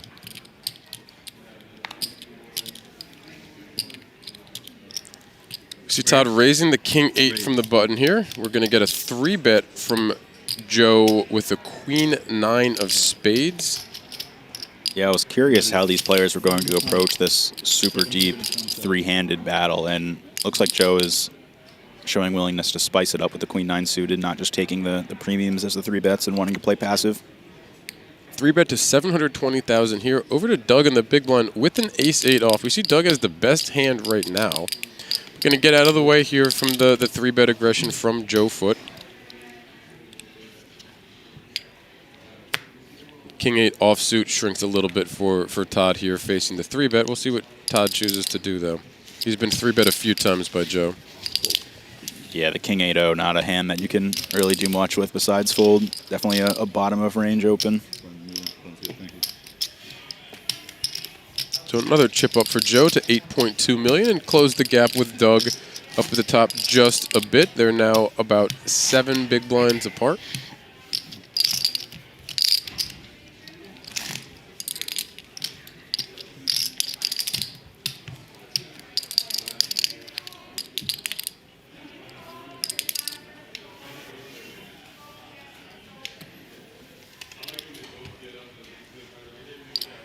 We continue Joe with the jack-3 on the button.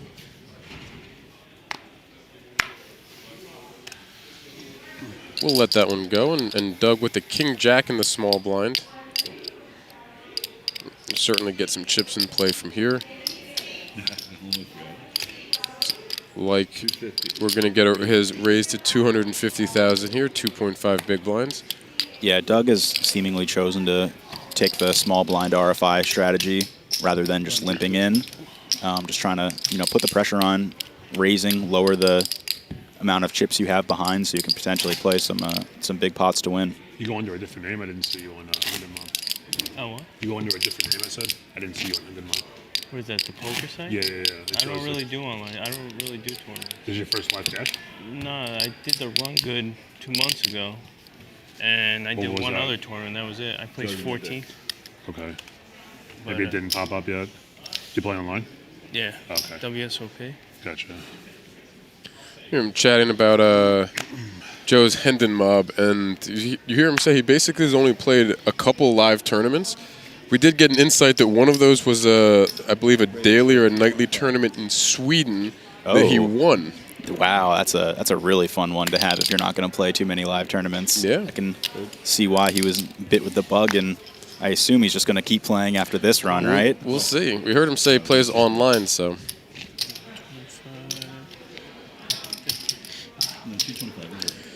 Oh, it's 225. Oh, okay.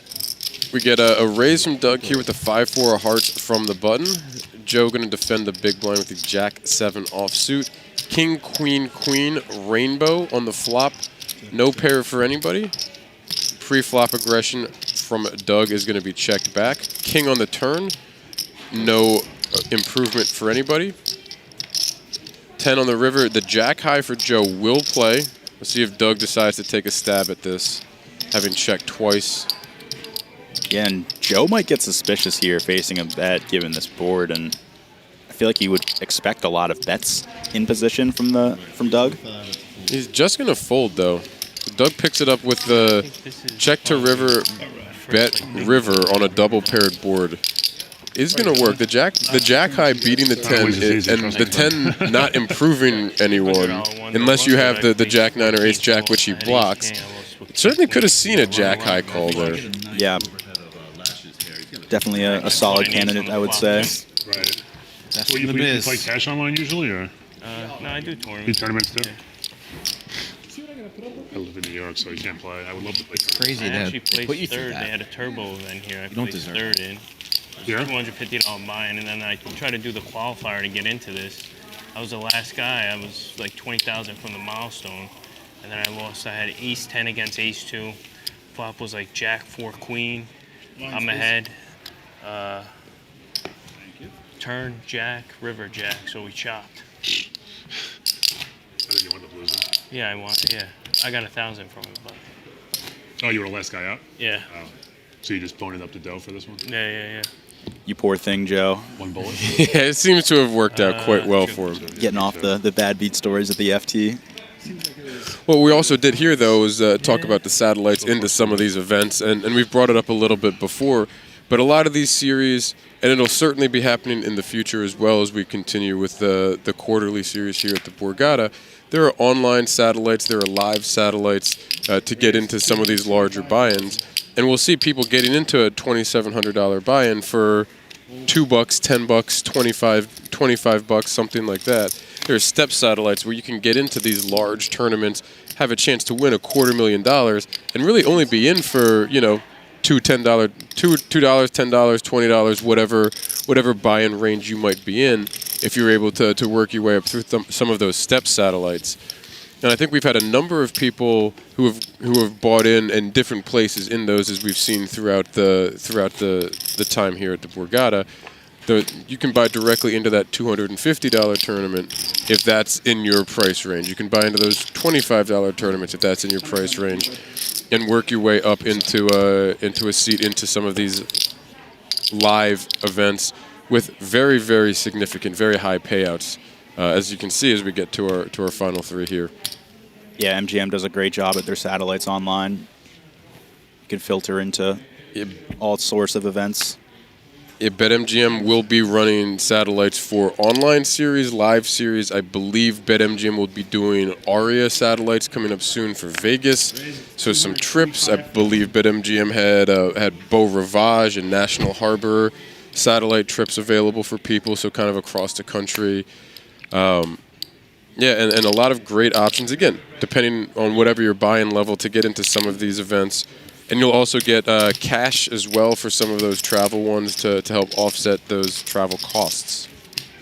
Playing online is just like 10 times better, in my opinion. Like, Yeah. you can, like, dude, I could be watching a game, talking to my friend, and still playing. Yeah, Like, yeah. You know, you don't have to worry about waiting on lines or bathrooms. Yeah. The guy next to you smells, you know. Yeah. To do any of that crap. What do you play on? I don't play online. Oh, you don't I live in play New York. Oh, yeah, that's right. I mean, I have an account, but I don't really use it. You can play on WPT Gold. Really? Yeah. You play on there? Yeah. You could also play an ACR, but I don't think ACR, I that's, don't really trust. I know.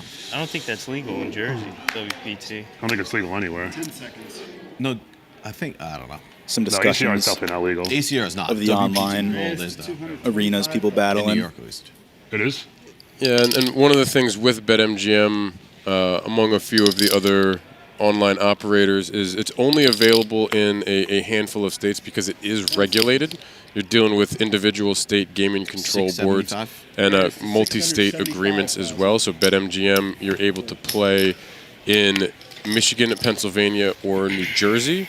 You must be physically located in those states to be able to play on the site. And you can be from other states and have an account. So when you come to the Borgata here, you can play some of the online events. I believe the leaderboard had about 4 or 5 online events that counted toward it during the series. Might have been a few more than that. But so if you're traveling here from New York or from some other state, you can create an account even if you're not from Pennsylvania, New Jersey, or Michigan. And as long as you're physically within those states, it is legal and regulated to play online on BetMGM Poker. Borgata has a skin in New Jersey. And there's a few different options depending on which state you may be in. The hand prior, we just saw the ace-6 suited 3-bet from the small blind and get the jack-9 off to fold off the button open. Ace-6 suited, definitely showing some aggression there from Todd in the small blind. Pretty significant decision there. Not trying to play passive. Todd with the ace-8 off, going to raise the button here, and we'll see Joe make a flat out of the small blind with the king-7 offsuit.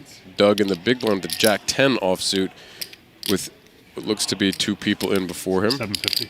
He's going to make the 3-bet here to $750,000.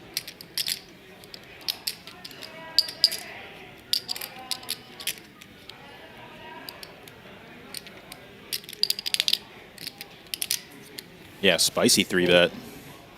Doug really getting after it here. It's going to work. I think that's something that a lot of players probably wouldn't have found. The jack-10, a hand that a lot of players will want to see the flop with, but we can see the aggression works for Doug here. See chips back up to just shy of 9.5 million chips. As we continue here three-handed at the Borgata Spring Poker Open, powered by BetMGM Poker's main event championship final table. Playing for up to about $245,000, just shy of $250,000. As we can see in the background, 2 beautiful trophies.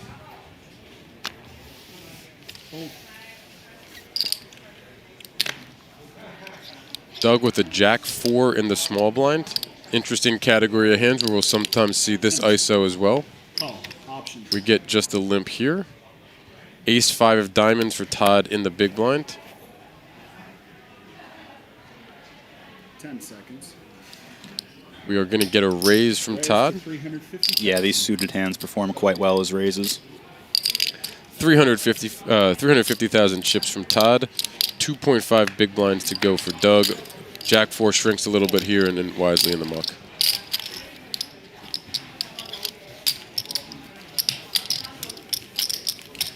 We're going to get a lot of these little jabs here, little jabs there. We're deep enough. We can see them willing to 3-bet consistently. We can see a lot of the aggression coming out. A lot of these blind-on-blind hands are getting these raises, these RFIs from the small blind raises over limps. And we're going to get, I would imagine, quite a few of these relatively small pots, but still action-filled pots. But as deep as we are with the amount that we have online, we haven't seen anyone get too far out of line in some of the really large pots. So curious to see how that progresses through the day. And now we have the ace-king and the small blind for Todd, and the type of hand that you might see want to really, really get into one of those large pots. We'll see what Joe has behind in the big in just a moment. Yeah, it's fairly appealing for a lot of these players to take the passive approach and just kind of wait for strongest hands and collisions.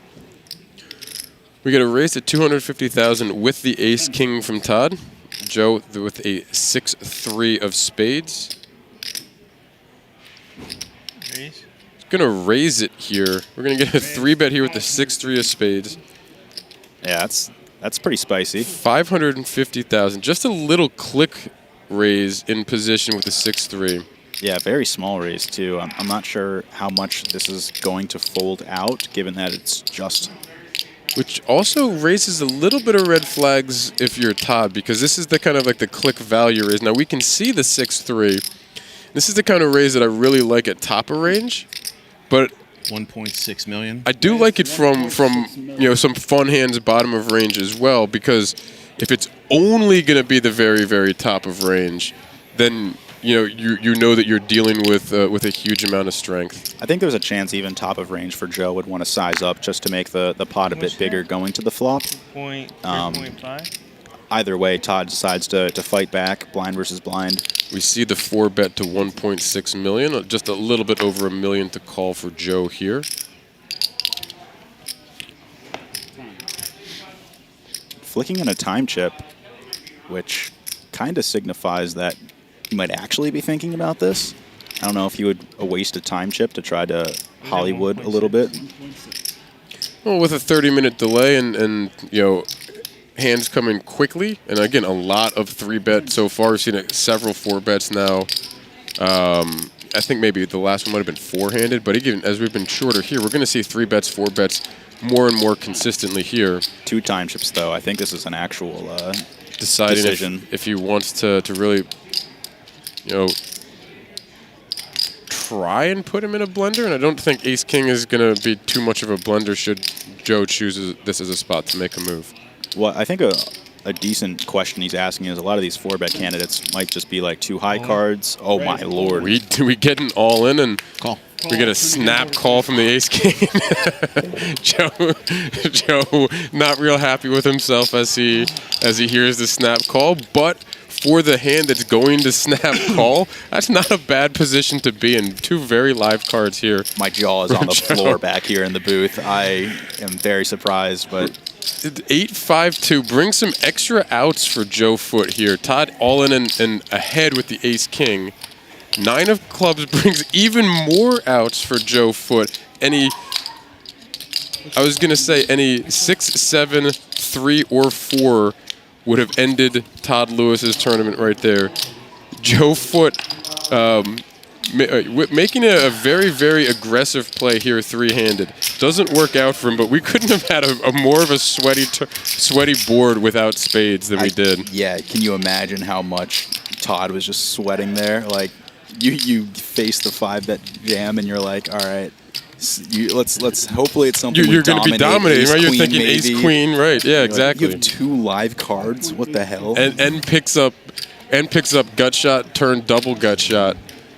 But huge double up for Todd Lewis. Up to 11.7 million chips it looks like he'll be at. 117 big blinds. Joe Foote, after the hit, takes a pretty significant cut into the stack there as we see it down to 17 bigs, just under 2 million. Still enough that he's by no means out of this tournament. At a lot of final tables, 17 big blinds wouldn't even be the short stack, so he's got plenty of room to operate. I respect him for going for the move, though. I think that's a tough spot to pull the trigger, and if you believe it, then go for it. You know, it wouldn't have taken much for him to have gotten that, too. Oh, yeah, he had plenty of equity. Especially as that carried through. Again, a very sweaty board. You know, and we've seen the aggression. We've seen quite a few. Like I said, 3-bets, a couple 4-bets now, and you know, I guess kind of the dynamic playing back and forth with each other a little bit over the days, and chose to take a stand, and it would take just a second. Here we go with our next hand as they were making sure the count and everything was right as the chips went to Todd. Our new chip leader came in short stack going into today. Now the chip leader with 11.7 million chips. Started today with barely 500,000 in chips. Huge spin up for Todd Lewis. All in. All in. We get the all-in shove here. 17 bigs for Joe. He's going to take it down. And kind of a weird stack depth, weird stack distribution for Joe now as we're... that was a Just another Friday, dude. okay. Yeah. That was a good flop for me. It was a better turn for you. Good turn, too, yeah. I mean, you picked up a gutter, right? Yep. You hear him talking about the equity and the sweat on the board. 6-3. Yep. You had a lot of outs. Yeah, a lot of outs. It's never easy. It's never going to be ace in the window, you know, just never. Even the hand with him, aces versus ace king. You gotta Yeah, sweat 10 it. jack, yeah. What's poker without a little sweat? Seems to be in good spirits after that from Joe. All in. We're going to get now the 19 big blinds. Count, please. Yes. Ooh, asking for a count. I don't know if he had seen it or if he's just kind of getting that idea going in. I don't know if he had seen the cards, because we saw him look down. King 10 for Todd, though, so maybe he had taken a look and getting a confirmation if it's going to be an amount that he wants to make a call. And I think Todd might view this shove as potentially being a little bit light, given that, you know, he just lost a huge pot, shoved the hand beforehand, and is shoving again. Yeah. I think, you know, he could easily try to put him on some type of middling hand. We just saw the Jack 10 make the shove the hand before, and yeah, I actually think the Jack 10-0 there for 17 is a decent 935, candidate to right? shove, despite not having probably a ton of shoves there. yeah. But here, Again, for we're 20 big blinds. We're at a weird stack depth in terms of distribution where Joe, it's kind of tough with some opens, and he's really, it seems like he's going to try to avoid getting down into that 10, 12, 13 big blind range. We kind of saw that with Mike Walker, and not a negative towards the way Mike played his final hand of the day, where he opened the ace-king off of the 11. But Joe going to make someone pick up chip, or someone pick up a hand and put a significant amount of chips at risk if they're going to try and knock him out of this tournament. And again, I'm not saying that I think a 20 big blind stack is just going to be a jam range, but I can understand why with the chip dynamics here, Doug and Todd shouldn't be getting too wide at all with those calls. So he would be able to pick up some extra chips. And if in his mind he's looking at it as maybe that I don't have to deal with post-flop play, losing 2, 3, 4 big blinds if I get a really bad flop in some of these cases. I don't hate the move. It's about where he's going to be comfortable with here. I think the bigger meta game is with how he was just jamming a lot of hands prior. So I think he could have jammed like ace-queen-o there and gotten called very light by some aces. And we're going to get him basically putting his stack in here with the ace-9 over the limp. It's not an all-in, but he's putting in half his stack here over the jack-4 limp. And we can see the ace-9. I'm okay. You know, it's maybe a little bit on the larger side, but you know, the type of hands that Todd and Doug are going to want to have to go to battle with Joe here is going to really have to be kind of top of range, because they kind of have him in that little a little bit of a tough spot. And we see Joe come swinging right back, though. They don't want to double him light, and then Joe's right back at that 4.5 to 5 million chip range. Yeah, sitting now just over 22 big blinds. Chipping up as he takes down some pots pre-flop. But the blinds come around quick when you're three-handed. Oh, sorry. Yeah, and I think that also has to factor into some of that. Like Joe, like I said, coming back swinging here. 2 1/4. Raise 225.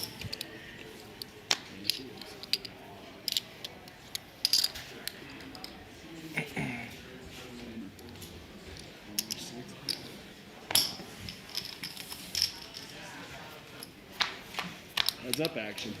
Todd getting after it here on the button with the jack-3 offsuit. Probably not a standard open. Chip lead, though, and a button. Could just be looking to assert some dominance here on the table. 2, 3, 4, all diamond board. Doug with a very lovely king-9 of clubs with just a terrible flop for that hand. So Todd's going to c-bet to 225,000, take down the pot with his pair of threes. Were you raising anyway? I hit the flop. Oh, before, yeah. Actually had a good hand. That was irrelevant. I was upset that happened, actually. Oh, really? Nice hand. I had a nice hand, too, but I didn't have the flop. That flop.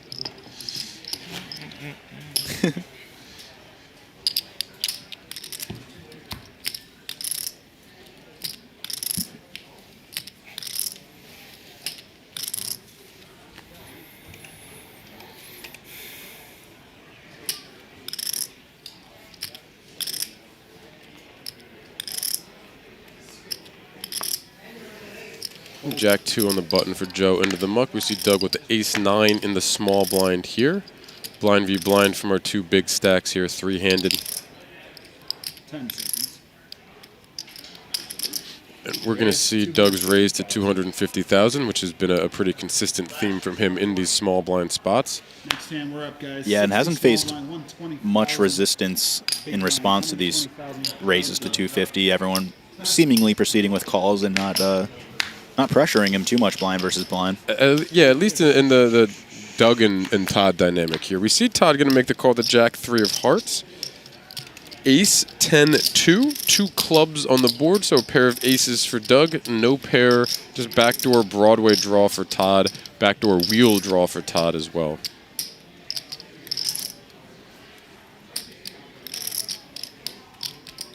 We're going to get a c-bet. The 275 number, I think we've seen a few times from Doug as well. Yeah, close enough to the pre-flop raise size to 250. Yeah, and that's going to certainly be good on this board as we see Todd step aside. And I believe we heard right there that our blinds are going to be going up, as we mentioned before. Because of the discussion a little bit earlier and the break taken earlier, we're going to play right through what would have been the end of level break. The blinds will be going up to 60,000 small blind, 120,000 chip big blind with 120,000 chip big blind ante. As we have Lash in the box continuing us through what would have been the end of level break. But we'll continue three-handed here at the Borgata Spring Poker Open Main Event Championships final table here. Yeah, and this blind level increase is going to bring Joe back down to under 20 big blinds. Looks like our graphic is still showing the 100K, but I believe it's 120K.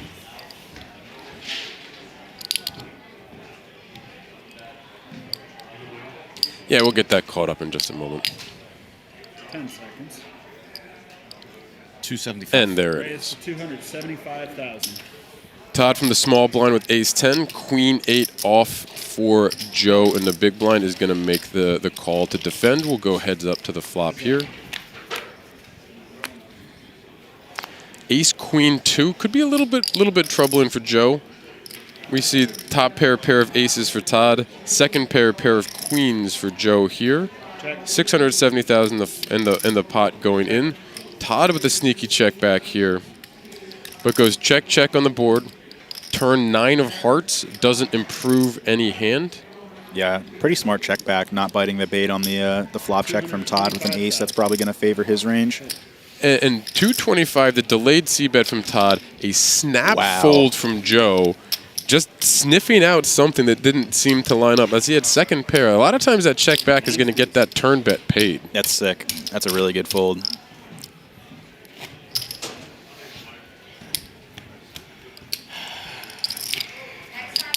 A sigh from Joe there, but when he looks back on that specific hand, I think he'll be very happy with the decision. I know probably kicking himself a little bit from a decision a little bit earlier, but yeah, it takes some time to recoup yourselves in those types of big spots.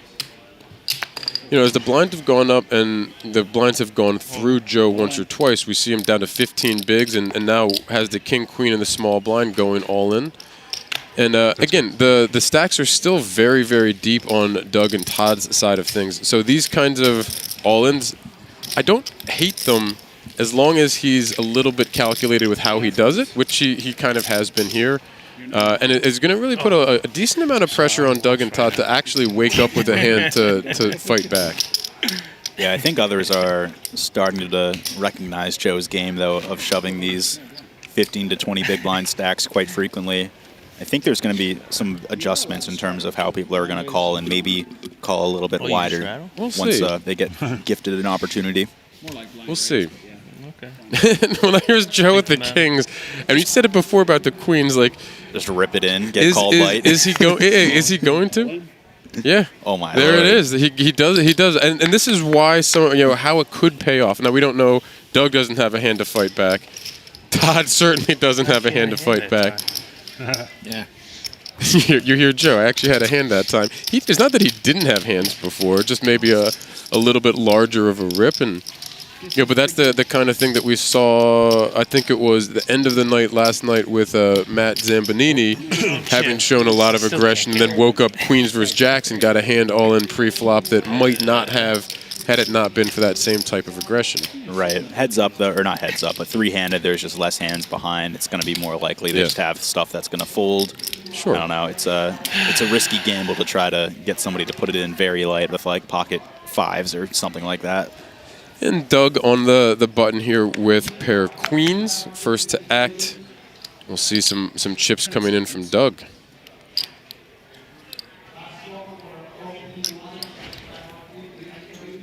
Raise to 250,000. Doug gonna raise to 250K off the button. Jack 5 suited for Joe in the big blind. It's gonna be enough for him to defend. We're gonna go heads up to a flop here. I'm gonna wait a little bit. This is a very, very dangerous flop for Joe. And he just snap rips this. Combo draw, snap rip, overbet the pot here. This is, what is this? 2.2 million to call. Just over 2 million to call for Doug. Yeah, it's over almost 3x the pot. I can understand Doug's taking his time here to call. Making sure he gets a count, trying to understand what overbet he's facing right here. Yeah, maybe questioning how often Joe's going to jam deuces, fours, sixes pre-flop, but looks like he makes the call relatively quickly and is going to be met with some scary news that he has a lot of equity. We can see here, Joe 43% right here. And Doug making the quick call, certainly getting the time to get the count. Joe's going to need a 3, a heart, or running jacks and fives. Red 9, 9 of diamonds not going to help. So same 6 of diamonds, going to send Joe Foote to the rail in third. Good game to Joe. What a huge flop there, and Doug a little bit scared makes the call and sends Joe to the rail. Yeah, just a really setup there, and then he kind of got himself into a pickle there with the ace-king versus 6-3, but really respect for going for it, and he had a good run here. He was on our live stream for a while. He was having a good time, and very fun to watch, and hopefully he's proud of that score. Third place for just under $118,000, And certainly the highlight of the tournament from our end when we saw the hero call late yesterday with his pair of nines facing the triple barrel bluff. Absolutely. We are heading to a 10-minute break. We'll be back with heads-up action here at the Borgata Spring Poker Open Championships main event final table.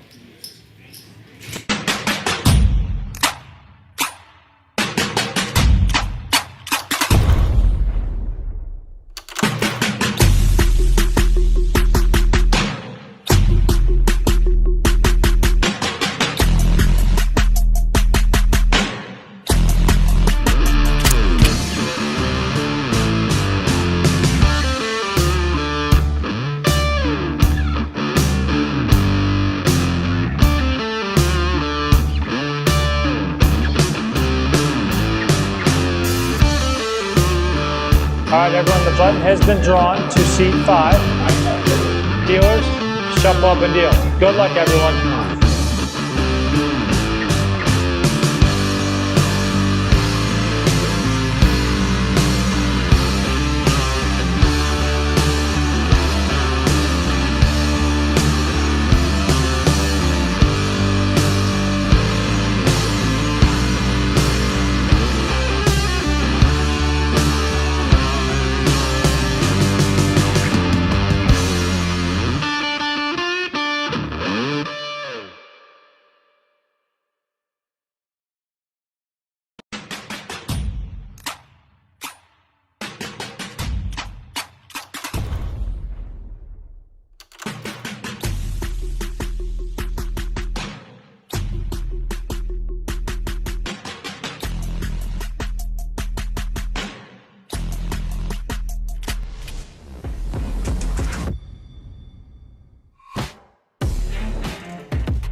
seeing your third Vegas sunrise in a row. Proving you're right, or giving it to your friend who's always wrong. Meeting your hero? What's up, fellas? Legendary. Or meeting someone else's hero. Hitting a jackpot from your subway seat. Or how about this? Front row seats. A story you'll tell for the rest of your lives. Or a secret spot that you'll tell everyone about tomorrow. Whatever makes it legendary for you, it can all happen here. BetMGM. Make it legendary.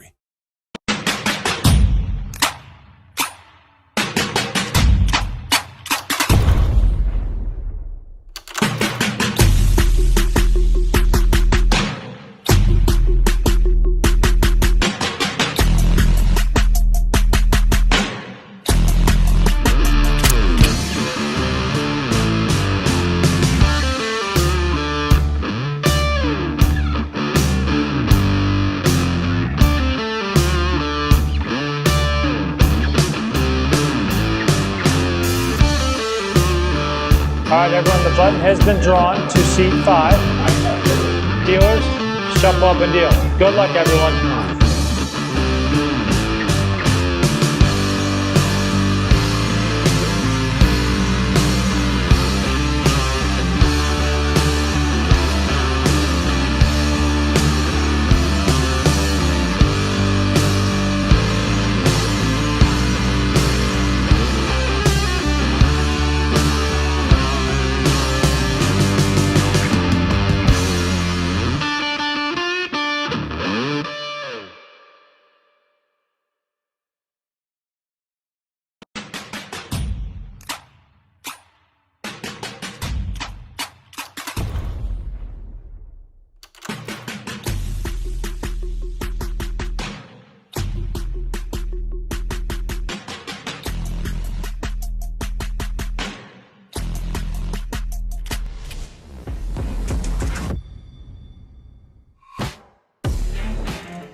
Where am I sitting? Same spot or this seat? Hello and welcome back to the Borgata Casino Hotel and Spa in Atlantic City, New Jersey. I stay over here. We're back for the what's going to be the likely conclusion of the 2026 Spring Poker Open powered by BetMGM Poker's main event championship. We're going to be heads up, as you can see on screen. We're very, very deep, just about 95 big blinds each heads up.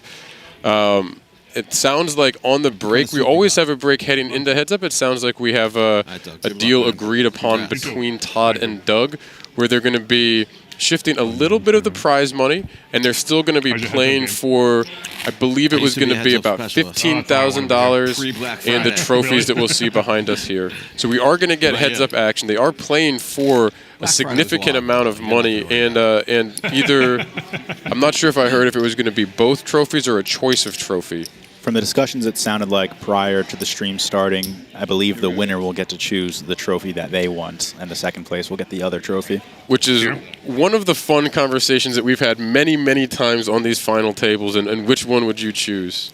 I got to go with the BetMGM one. And I'm the nostalgia, growing up with kind of my early poker days, hearing about the things down here at the Borgata, and I probably would go with the Borgata myself. But the BetMGM one is certainly sharp. That is not something I would be unhappy with. Cool. All right, we got a flop going.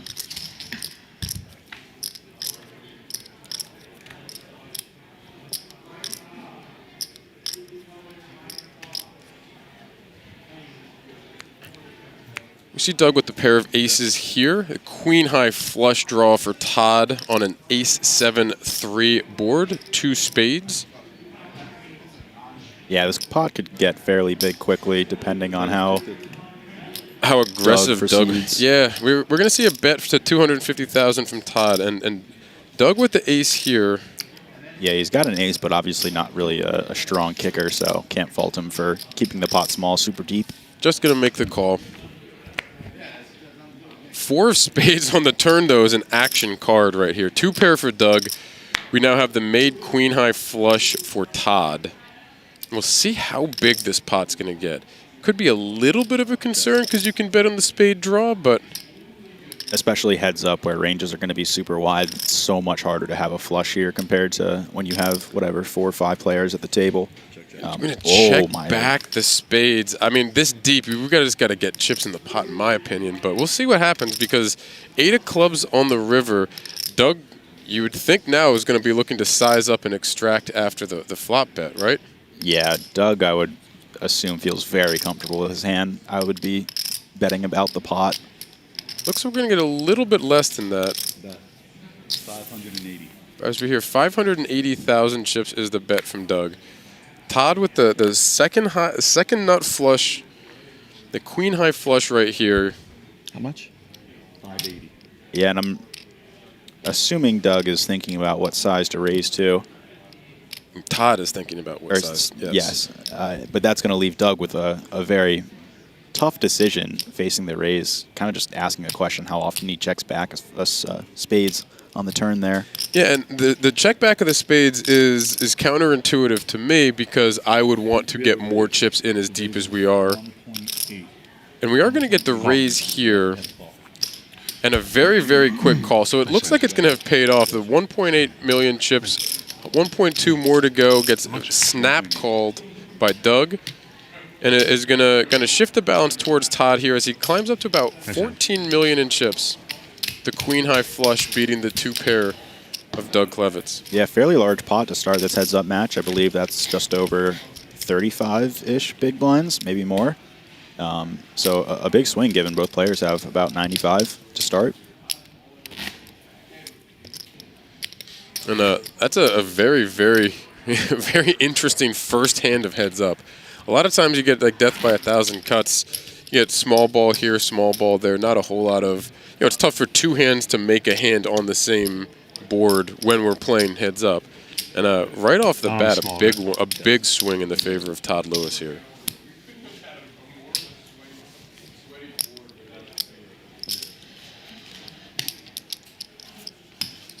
So you can see we have the 60,000 small blind, 120,000 big blind, and 120,000 big blind ante. Heads up, the small blind is going to be on the button. And we'll see a raise from Doug here with the 9-8 offsuit.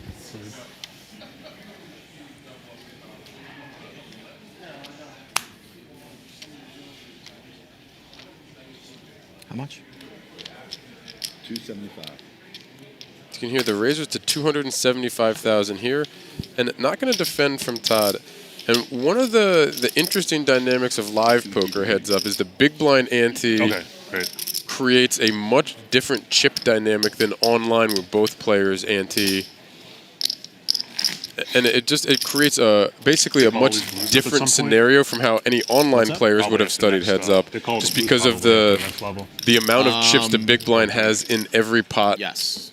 Yeah, before the cards are even dealt. And I think a pretty important pot there for Doug to kind of recognize that if he's going to be opening to that size and Doug's going to be folding a lot, he can start to raise a lot of hands pre-flop and just try to take it down. And kind of like what you said, death by 1,000 cuts. If he's folding a little bit too much, then can really try to put the pressure on. Now we see Todd with the same 9-8 first to act. 275. The bet is 275. And we're going to get a raise here as well. And a fold from Doug. You hear back from your kids yet? No.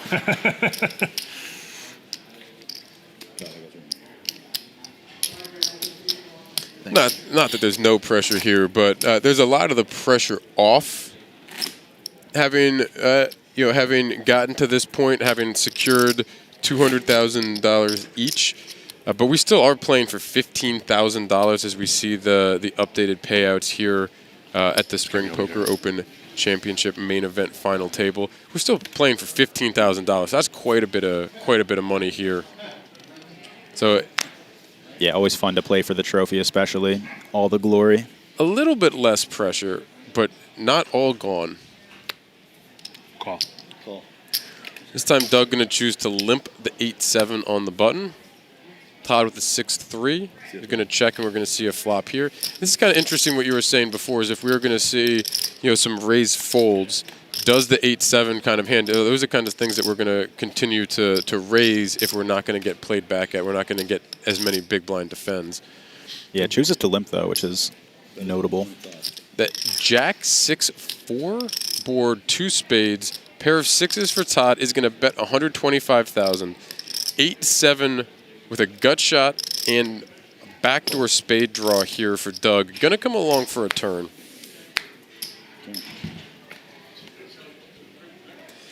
King of Diamonds, no improvement. We'll see if Todd continues aggression here, or if he slows down. Yeah, it seems very hard. It's pretty thin to just target a 4 when you're betting here, especially as your worst kicker with a 6. Like maybe you could potentially bet ace-6 every once in a while, but even that seems a little bit thin given that you'd want to get called by some ace-highs. It's going to go check on the turn. Ace on the river. See the check mark next to Todd's name. So if this goes to a showdown, Todd will scoop the pot. Yeah, and I think Doug can bet this river a good amount. His action kind of leans towards the ace-high type of hand that would maybe limp pre-flop. Six. It is going to go check, and Todd is going to take down the 610,000 chip pot here. Yeah, decides not to bluff there. And, if you play online like we do, you're fortunate enough to get the heads up, which doesn't happen for me as often as I would like, but we play more tournaments than you play live, you get a chance to get to that point a little bit more often. I can't think of the last time that I got to a live heads-up situation and we were playing it out. So I wonder if these guys have much live experience playing heads-up poker. Yeah, I mean, this is sometimes a new territory for them. What do you think? The bigger influence on that is that these tournaments that are live are usually such big fields where, yeah, you're just going to be not getting to heads up that often, right? 2,000 people in a field, you're only going to get first or second pretty rarely. So, yeah, definitely something that helps with the online reps. Call. You can see Todd limping the 8-3 on the button. 9-3 for Doug in the big blind here is going to check. We're going to get another flop here.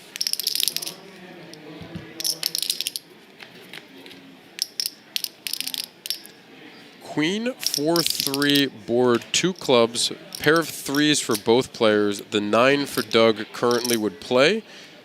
Todd with a backdoor club draw as well. 150.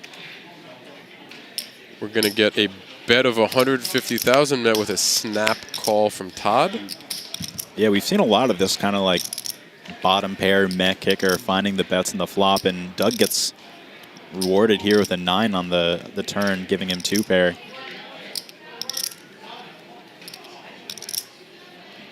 And you see the check mark, so Doug will win this hand if it gets to showdown. 660,000 in the pot. Checks the 2 pair.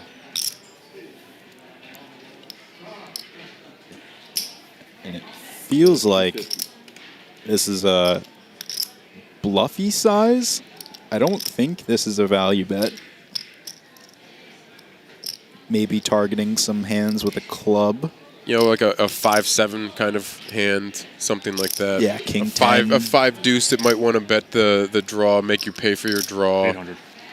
800,000. 6 deuce that maybe might lead the draw, something like that. But Doug coming in with a check raise here. Todd looking back down at the pair of 3s. Potentially thinking if he put him on a draw when he bet, potentially Doug could raise a draw as well, but seems ambitious and Gonna decides step to lay it aside down. here for Todd and chip back up to just over 9 million for Doug. Nice hand. Thanks.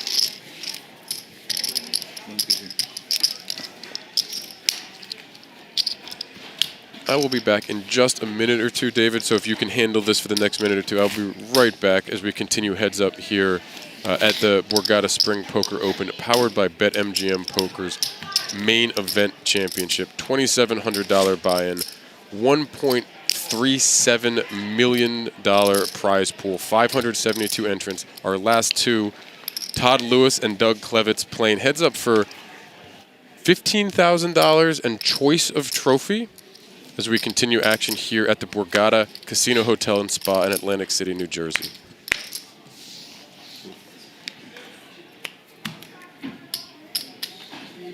Sorry. No action there as we proceed. Once again, take a look at the payouts. They agreed to a deal, but set aside some money to play for along with the trophies. Just over 15 grand in play. You can see the other names at this final table who were eliminated earlier. Robert, Farid, Michael, and Joe. A very fun group of characters. Got to see some of that today and a lot of it last night as well as we played down to our final 6.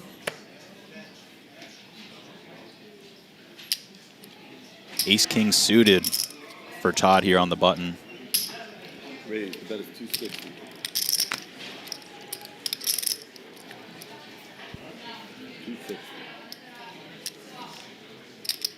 Call. Just some post-flop action here. No need to get aggressive with the 9-6 offsuit. Queen 7-3 on the flop. Not exactly what you want with Ace-King, but a strong enough hand where he could potentially bet for value, just get called by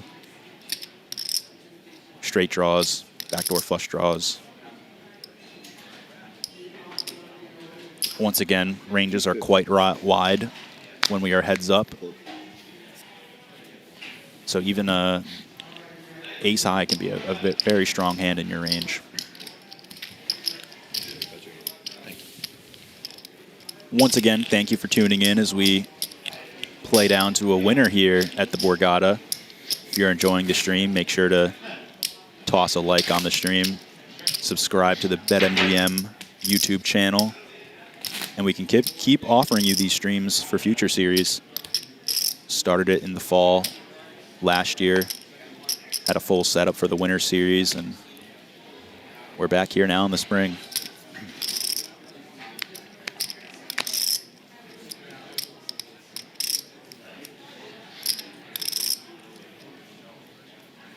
Raise.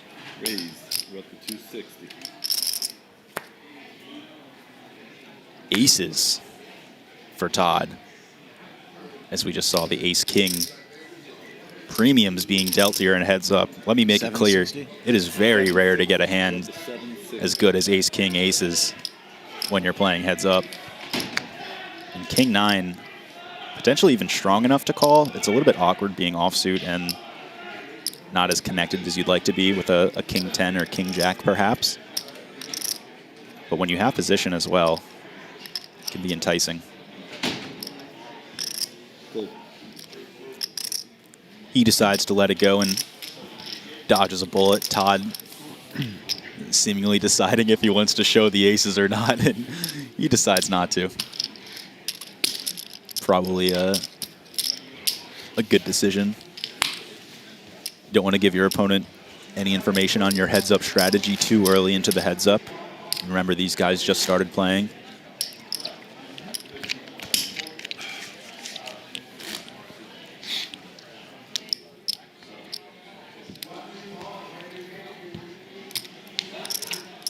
Some separation between the stacks developing as Doug's at 8.4 million, Todd at 14.4.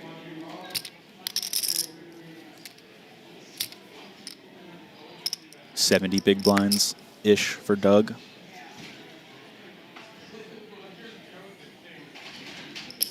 Raise, bet is 260.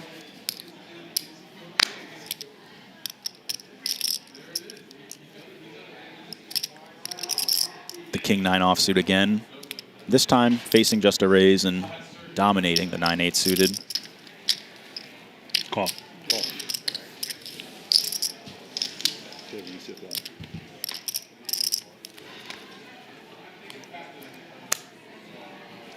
Bit of an action flop here on the Jack-10 deuce. Both players having straight draws. Todd with the open-ended straight draw. Doug with the king over as well.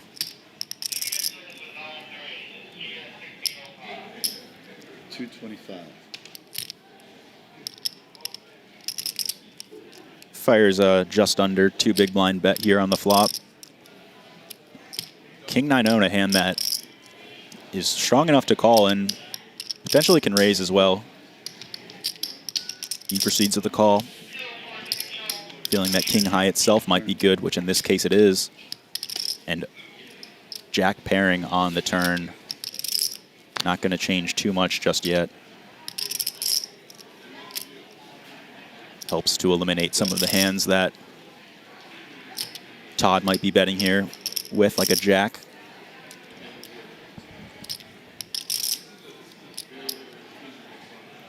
Decides to check back his equity. And a king on the river here is going to solidify Doug having the best hand. Probably wasn't feeling super confident about it on the turn check back, but this river likely is.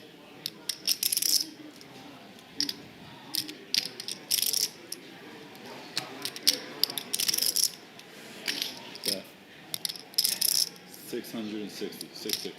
Doug fires about half pot. Kind of a cool size, trying to get called by a 10, but that's not what Todd has, and he finds the quick fold. Welcome back, Whitesmith. Thank you. A couple quick housekeeping things as we continue here. Heads up, we're here till the conclusion. Did get the confirmation on the agreement of the. We saw the payouts at $215,000 for first, $200,000 locked up for each of these gentlemen and choice of trophy. We'll be playing through the end of the day today, and to have a champion at some point this afternoon at the Borgata here in Atlantic City.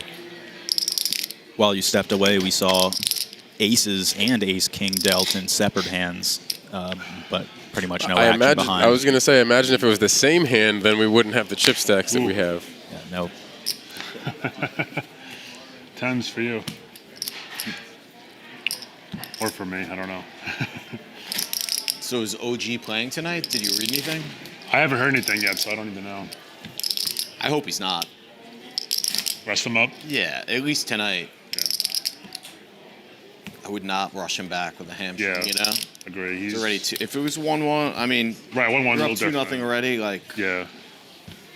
Yeah, as a sad win Sixers tonight, I'd let fan, him chill for a bit. I think safe to say the Knicks are probably safe, regardless.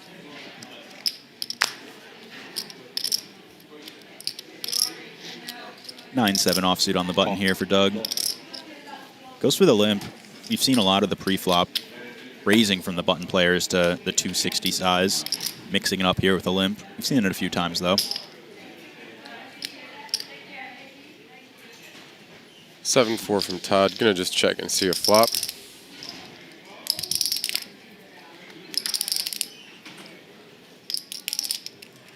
King 5-3 with a rainbow board. No pair for anybody. Gut shot straight draw for Todd. 9 high for Doug. We'll see if anyone chooses to take the initiative here. Check. I was going to say, I feel like we've seen Todd take initiative in some of these points, potentially finding bets when out of position. 175. Checks back here, though, and Doug is the one who fires a little over a big blind.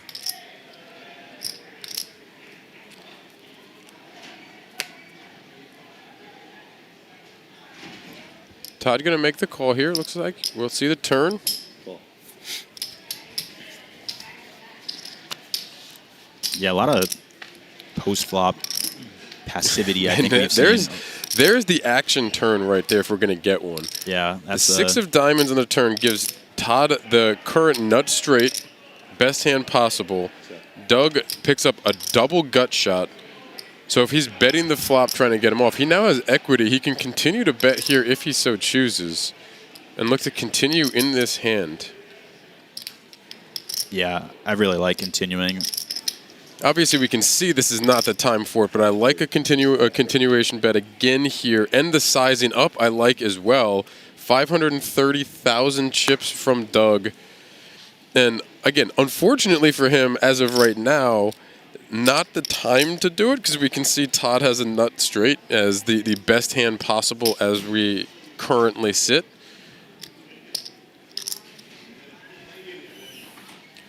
Gonna get a pretty sizable raise here. Yeah, 1.6. Kind of a pump fake from Todd there. You saw he grabbed like half of his chip stack and then put another one all the way out there. He grabbed it off the top for the pump fake and put the remaining stack in. Just a 1.6 million here, and not something that Doug is going to immediately fold. We'll see how he chooses to proceed because it is a kind of a sneaky spot should he think that he's going to have a good chance to hit and get paid and get a full double here. Yeah, I mean, he has a decent amount of equity. He could potentially think that his 9 pair on the river could be good, 7 pair on the river could be good if he's getting raised by diamonds. Maybe a 6-4 kind of hand. Mm-hmm. Yeah, seems a little bit out there as a raise, I would say, for Todd to do that with 6-4 diamonds, but... Well, we can't have the 6-4 of diamonds, yeah, but yeah. 3-4 of diamonds. He's gonna step away and not take the collision here. There are non-nutted hands that can make that. Like, and I really like a 3-4 diamonds type of hand to make that raise there because you're going to fold out a lot of better hands and hands that are going to continue with you. You still have plenty of equity to realize. But as played, Todd going to pick up a nice little pot up to 14.7 million chips. And we look at this chip graph, the cumulative winnings. Todd Lewis came in as our short stack today. You can see right there, just over 500,000 chips coming in today. This is awesome. This is probably the coolest graphic we can flash. I mean, you can see he started with damn near nothing. 6 big blinds, give or take. I think we started at 40K, so I think it was, is that right? I think, or 60K. I think we started at 60K big blind. So right around that 6 big blind mark up to, as you can see, more millions than big blinds coming into the day. 14.7 million chips, over 100 big blinds on a very, very impressive spin up from Todd Lewis here. Coming back in for you guys. All right, Thank you, buddy. See you in a bit. Thanks. Hoping to close it out here as his lead is roughly 6.5 million over Doug as of now, but he's got enough chips to certainly battle with. Yeah, we're still very deep, and we're gonna swap dealers here. Lash You back said that in was the your box. championship. Yeah. I mean, there you go. You got that. Give us something. How you doing? Thank you. Not as good as you, but still fabulous. Yeah. Good luck, guys. Thank you. Thank you. Looks like dealer Billy Haven't heard getting the a ringtone today. needle here or there from the players for being from the I may Philly change my suburbs. phone to that after today. Talking playoffs. That's your ringtone is? It was an alarm that went off Oh. yesterday. He was sitting directly behind me, and I couldn't shut it off. It just kept going off. And I was like, are we all going to pretend we don't hear that? And he's like, yep. I was like, yep. I don't know what you're talking about. Congrats on getting heads up, guys. Good luck. Thanks. Wait a minute. Hold up. Wrong. Send it back. Send it back. Send it back. Send it back. Tens send it again. Quick redeal as we get settled. You know what they say about that?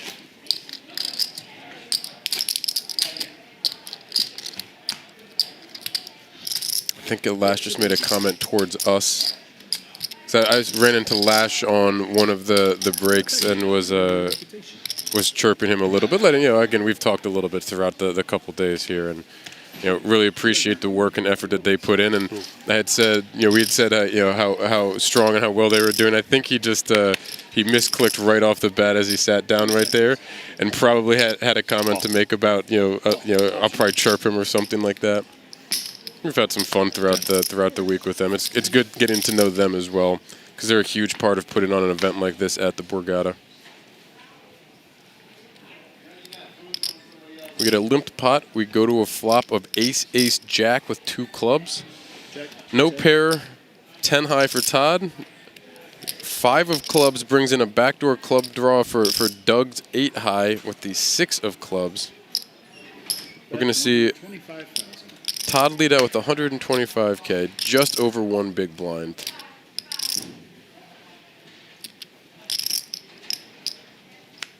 Doug going to make the call behind. We'll see a river here. Can't really fold a club for that price, and that's kind of why you drilled the fourth one on the river. Unsure how he would respond to a sizable bet, but... Yeah, the six-high flush comes in for Doug with the six of clubs in his hand. Check.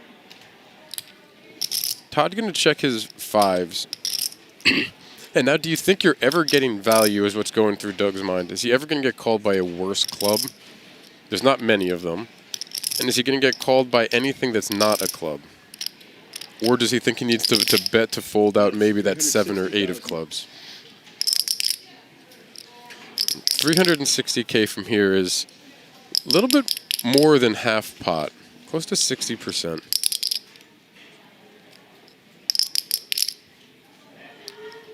Yeah, feels difficult to get called by many worse hands. You would just have to rely on your opponent pure bluff catching and having faith that you show up with enough bluffs. Maybe he got tricky with an ace and got annoyed that that the 4 flush came out on the board.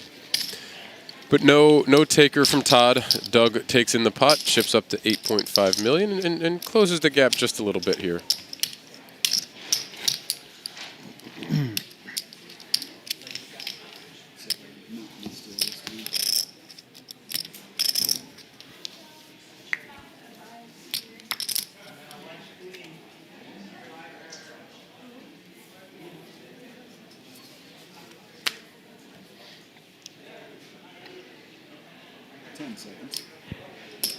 Raised 260,000.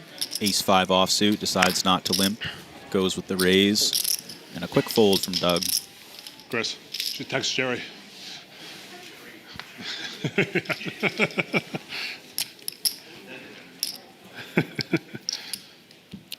Doug chirping the rail here a bit. Huh? They do have a nice seating area, nice rail area inside the stage here at the back corner of the poker room at the Borgata. An area for some friends and family to be close to the action, able to see the cards on the TV without any of the, or excuse me, see the action on the TV without any of the graphics, any of the cards face up. So able to have, you know, again, like I said, friends and family or interested parties come by and watch action from right stage side, which is a fun experience also for the players and the people who are here to support them. Yeah, we've seen a lot through these 2 weeks of this series. Family, friends coming just to show support on the rail. It's fun.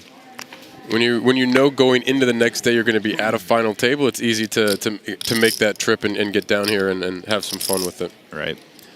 We're going to see a raise and a call here. Flop king 9-6, 2 hearts. It's going to go check check. The ace 8 for Doug, 10 deuce for Todd. Yeah, snap checks. Queen of clubs on the turn brings in a gut shot for Todd, who's going to take the betting lead here with 300K. Doug with just the ace high, gonna let that one go, and I like that taking the initiative from Todd there, because you are gonna get a lot of better hands to fold at times, and you can choose to double barrel that depending on what the river may be, and also improve should his gut shot have hit. A lot of times we haven't seen anything get crazy out of line. We've seen small pockets of aggression here heads up. And in some of these deeper heads-up matches, there was death by 1,000 cuts. The way you make those is just by continuing that level of aggression and just taking in more and more of those small pots instead of maybe checking that back and letting the ace-high win at a showdown there. Yeah, we haven't seen a lot of 3-betting pre-flop, especially from potentially weaker hands that are the bluff siding of the 3-bets. 250,000. Both players seemingly comfortable with playing deep post-flop. We see a raise and a fold here as Todd brings in another pot here to bring him just up over 15 million in chips. Very close to a 2-to-1 chip lead. The clock's different now. Oh, yeah, what happened? Lines are up, guys. But 100 small, 100. did it just happen? Is it 30-minute levels heads up? Oh, it's half hours. So it's half hour? Heads up, guys. It is, okay. All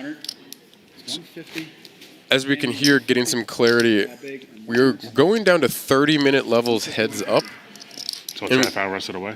Half hour rest away. Okay. Next break's in an hour. Okay. Yeah, and to be honest, I think the players are Wanna probably get a us bit out here. grateful for that, given how deep they are. It can be kind of challenging to play Yeah, that's so always how deep, it is. but We're still going to be very deep as we're heading up to our level here of a 100,000 chip small blind, 150,000 chip big blind, and a 150,000 chip big blind ante. We're still at 75 big blinds effective. 350. Raise 350,000. yeah, these players obviously have been battling for days already, so they're tired. But alas, there's still a trophy to be won. And can't give up yet. And $15,000. We see the raise here from Doug on the new blind level. We'll take down the pot here. And one of the other things we also heard is they will still have breaks because we are going down from the 90-minute levels. It's not going to be after every level, and we had the one break earlier as well that we played through. Sounds like we'll have 2 more levels heads up at these 30-minute levels before the next player break.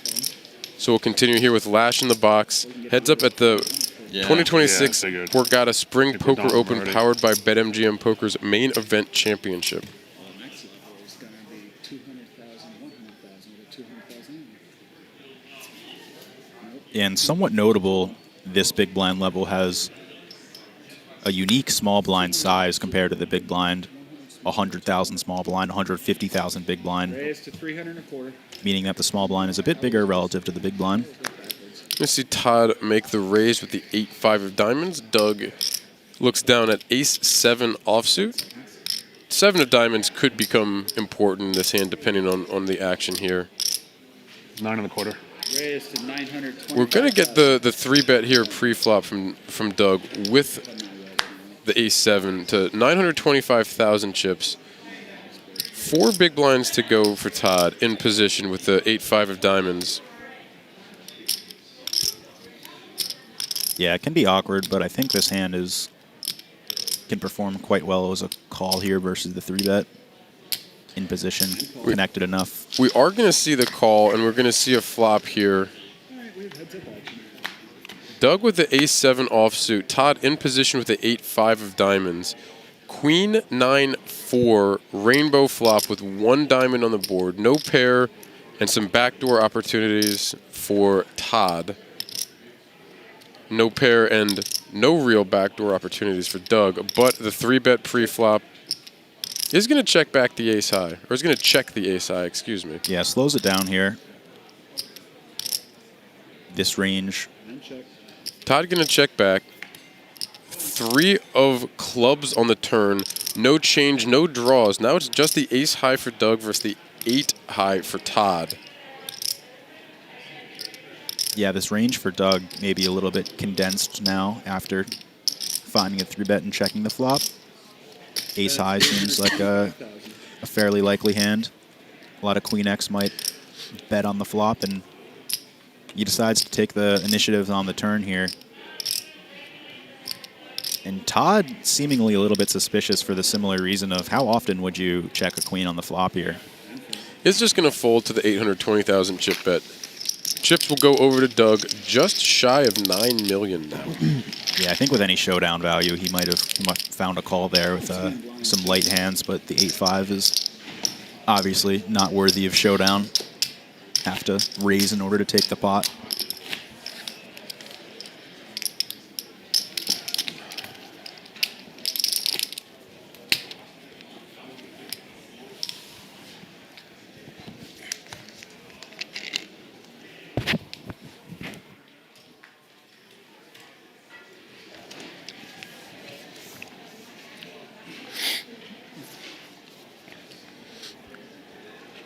We see Doug with the 9-5 of spades here.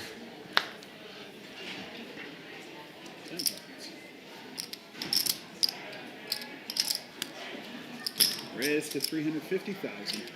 Going to come in with the raise from the button here. King, queen off for Todd. We're going to get some chips in here for sure. We'll see if Todd chooses the 3-bet or if he's just going to play with the king high. I certainly like the 3-bet to about the 900,000 range. Maybe even, I guess with the blinds having just gone up, maybe a little bit more. Raised to 1 million. Yeah, I like this. There's just a lot of hands that you have 60% equity versus that are going to be able to call you. Unfortunately, 9-5 suited a little bit disconnected, but even 9-6 suited I think would be pretty tempted to find the call there versus a 3-bet. Would have been very similar to the 8-5 suited in a similar spot before. But Doug gets out of the way. Chips slide over to Todd as we continue heads up here.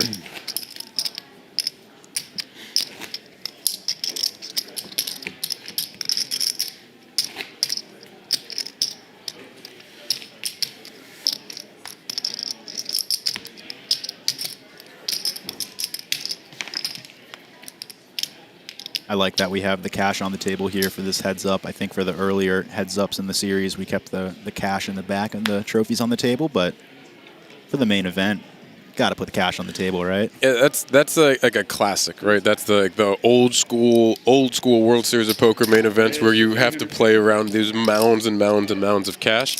That's what a lot of people. That was kind of like the dream of poker. That was the holy grail of play heads up with the cash and the trophies on the table.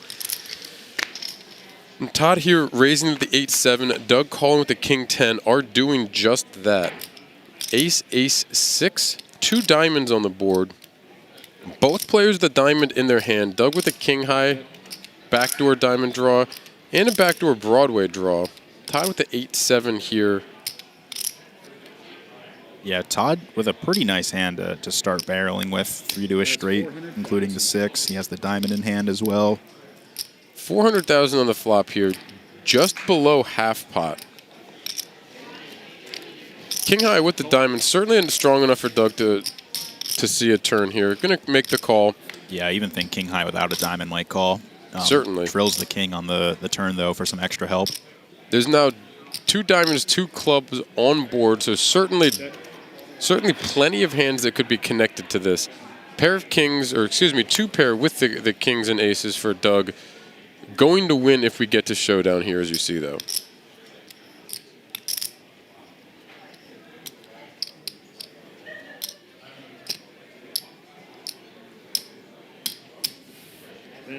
We're going to get our second barrel from Todd. 750,000 chips here. This time a little bit under half pot. Yeah, potentially can take this size with a king as well, not just ace-x.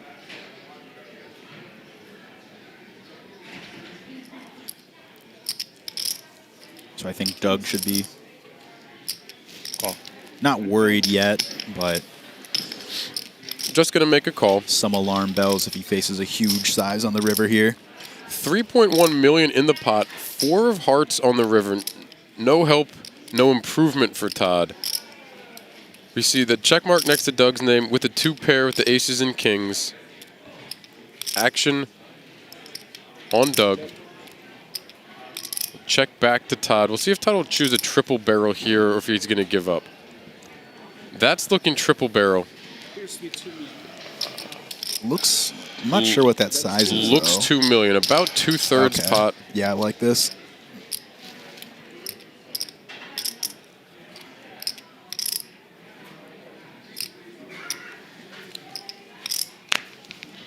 No longer quite as easy a decision for Doug here.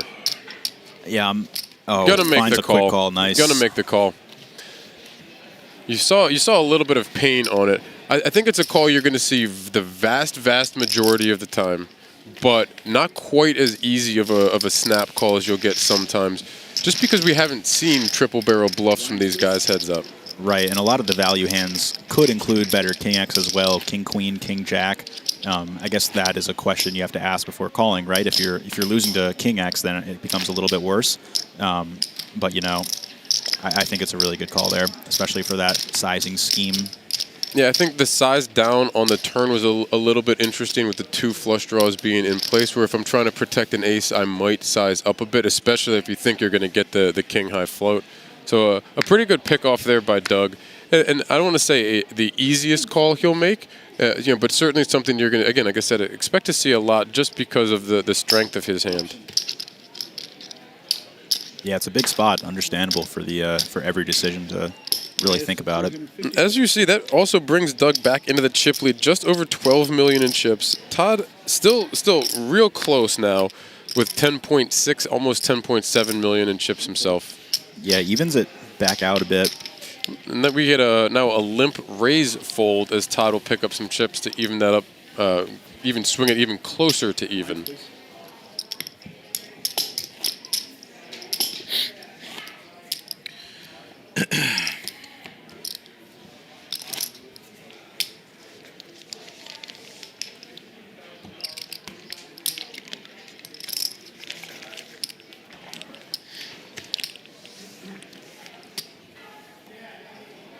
Todd looking down at the 7-5 here. 10 seconds.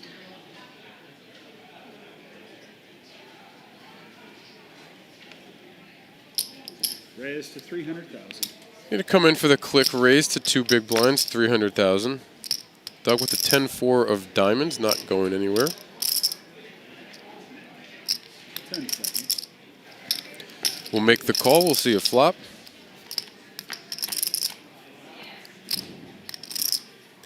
Ace, Jack, 2, 1 diamond, no pair for anybody.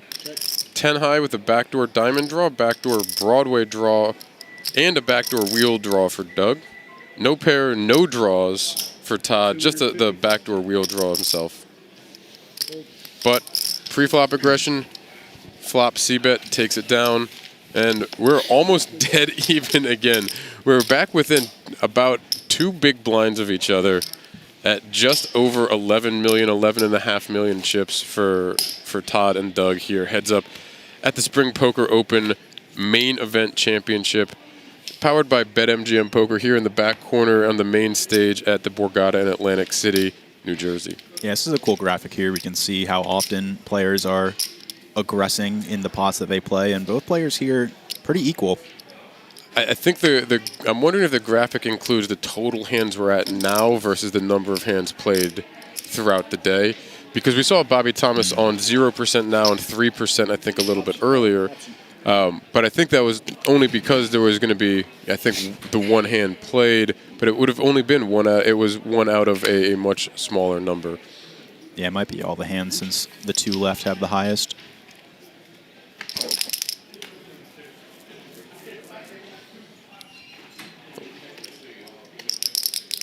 We go to a flop here, limp check. The Queen 5-3 board. Going to give Todd top pair. He's going to check that over to Doug, who's going to make the bet with the 8-4 here. 225,000 into the 450,000. So right at the half pot here. Yeah, I think a lot of players might be deterred from even limping 8-4 off to begin with, but in heads up, you have to play a lot of hands, and especially in this specific small blind where you only need you only need half of a small blind to complete the big blind.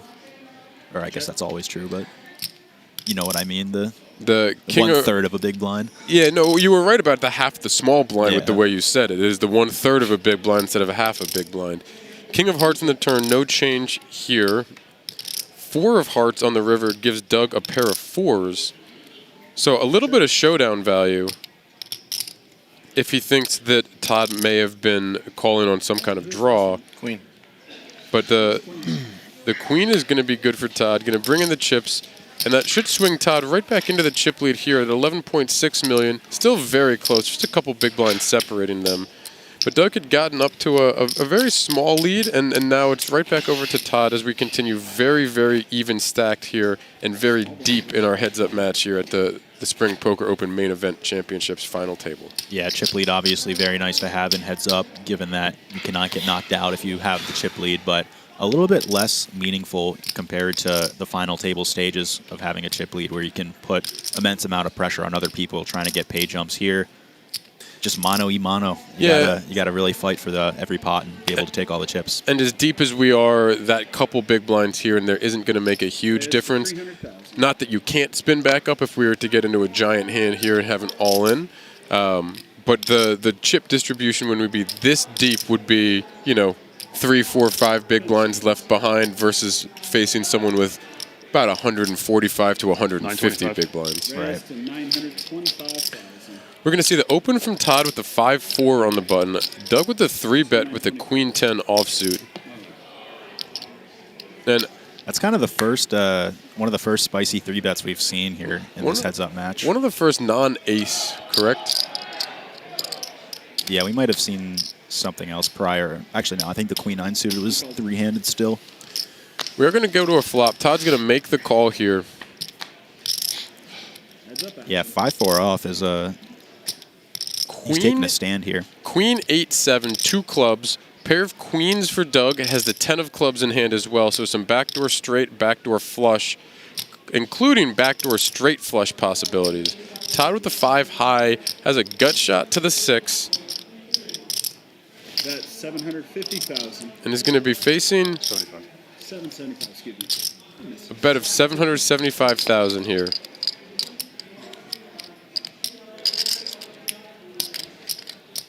So a little over 35, a little under 40% pot. Yeah, you do have a gut shot, but somewhat notable that you could get crushed if you hit your gut shot. Todd's going to make the call here, so maybe some, as you like to say, devious intent as we go along here. 3 of hearts in the turn, brings in a second flush draw. Still the top pair with the 10 kicker for Doug. 5 high for Todd. And Doug gonna, did I see that say Doug gonna check to Todd? No, it's still, I didn't see the check. So yeah, it's still on Doug to act here. 10 seconds. Check. Is gonna make that check. What a check. That's a tough one to find. It can be pretty enticing, I mean, especially on a double flush board to just try to protect your equity. We can see in this specific scenario, it's doing exactly everything right. It doesn't get Todd to bite, though.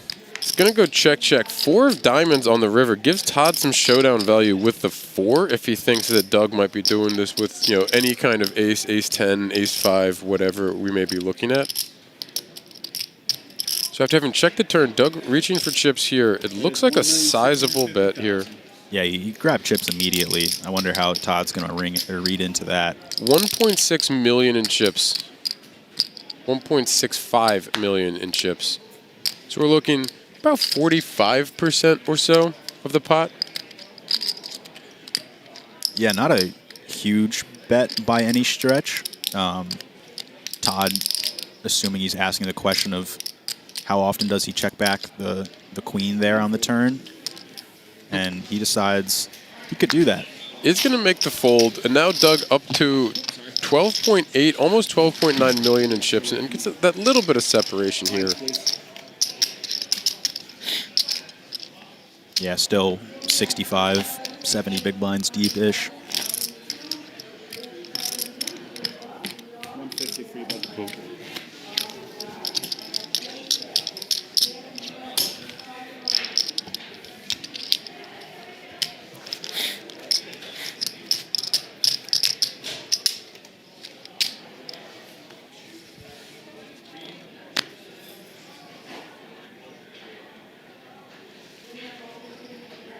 10 seconds.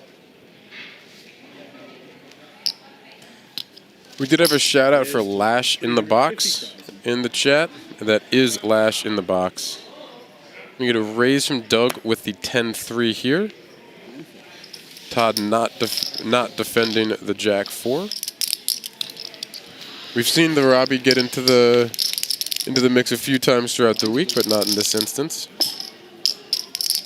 Yeah, I sent the audio clip to some friends from yesterday. That was pretty funny when we saw the Jack 4 off 3-bet right after talking about the live stream game integrity. Thought that was you drive down here? Quite funny to get off in front of the former MGM game integrity guy. Yeah, we have the BetMGM team member, part of Poker Strategy, on yesterday with us. It's tough. You never know when you're going to want to get out of here, you know? Like, kind of need a car. Yeah. Todd looking down at Ace Jack of Diamonds. 10 seconds. Yeah, premium heads up.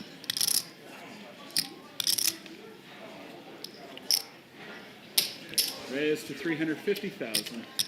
Going to come in for the raise for a little bit more than the minimum. 9-6 offsuit for Doug. Just going to go into the muck. Yeah, that's kind of There's an A what missing I'm on the talking corner about with the for me. effectiveness So of it's these just pre-flop easier just to raises, pay it or really whatever. Yeah, denying a lot of equity here. So Between parking and the I think we'll see more of that. Yeah. Blinds, please. What do they get you for in parking? With the A lot. You don't have to say. More than the car. 150, 150. Oh, yes. 100. I think I heard it's like a discussion of 650 talking of having a car in It's not Manhattan. even that bad. Yeah, what do you 7 pay minutes, for something parking like that. more than I the think car was the 100,000 you're answer? winning. Yeah.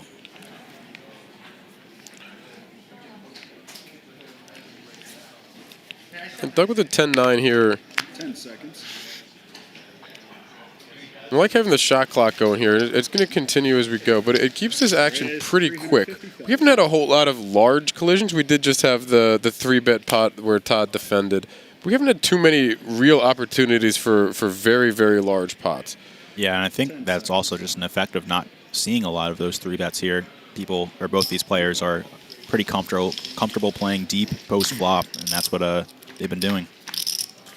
Todd going to make the defend here with the Jack-7, 8-5-4 flop, 2 clubs on the board, 2 overs for Doug, no clubs, the gut shot straight draw for Todd with the Jack of clubs as a backdoor flush possibility as well. Check.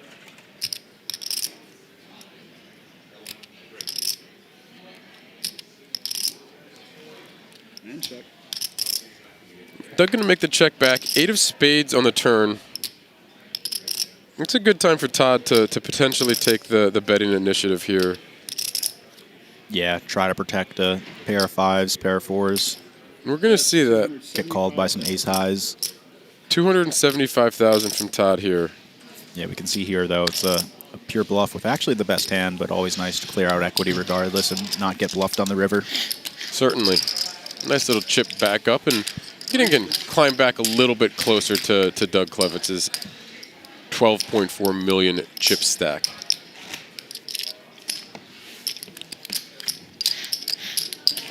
Yeah, as noted earlier, for most of the final table and leading up to it, we had 90-minute levels. Now that we are heads up, the levels have gone down to 30 minutes. So blinds will be increasing a little bit quicker, but as you can see by the stack depths, playability is not a problem. We have a chirp in chat, which I'm assuming has some kind of inside knowledge. If I hear he has a great car guy. 25,000. Maybe the dealer signed it off in the chat.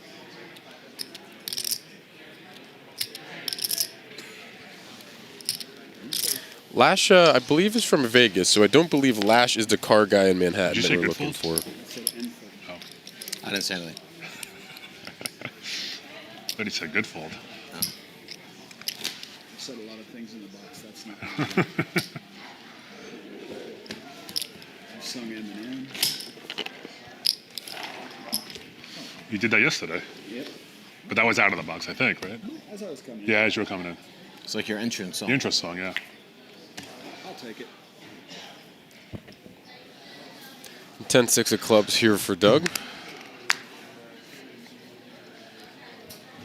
10 seconds.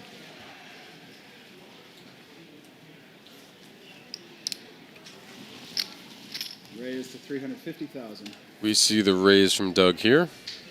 His 6-5 offsuit for Todd. In the big blind. 10 seconds. He's going to make the call. We'll go to the flop here. Doug dominating Todd's 6-5 with the 10-6 of clubs here. 10-7-2. Top pair for Doug with his pair of 10s. Check. Some backdoor opportunities for Todd here with the 6-5. Has some backdoor spades, backdoor straight opportunities. Yeah, not enough, though, to really do much versus a bet, I would say. Todd gonna reach for some chips. Looks like 25,000. half pot as well from Doug here, 425,000.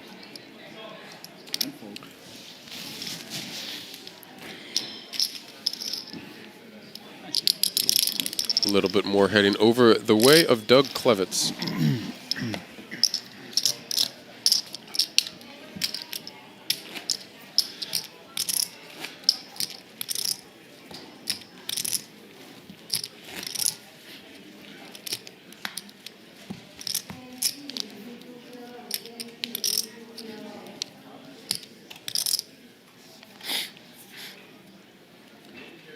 The Queen 10 this hand for Todd.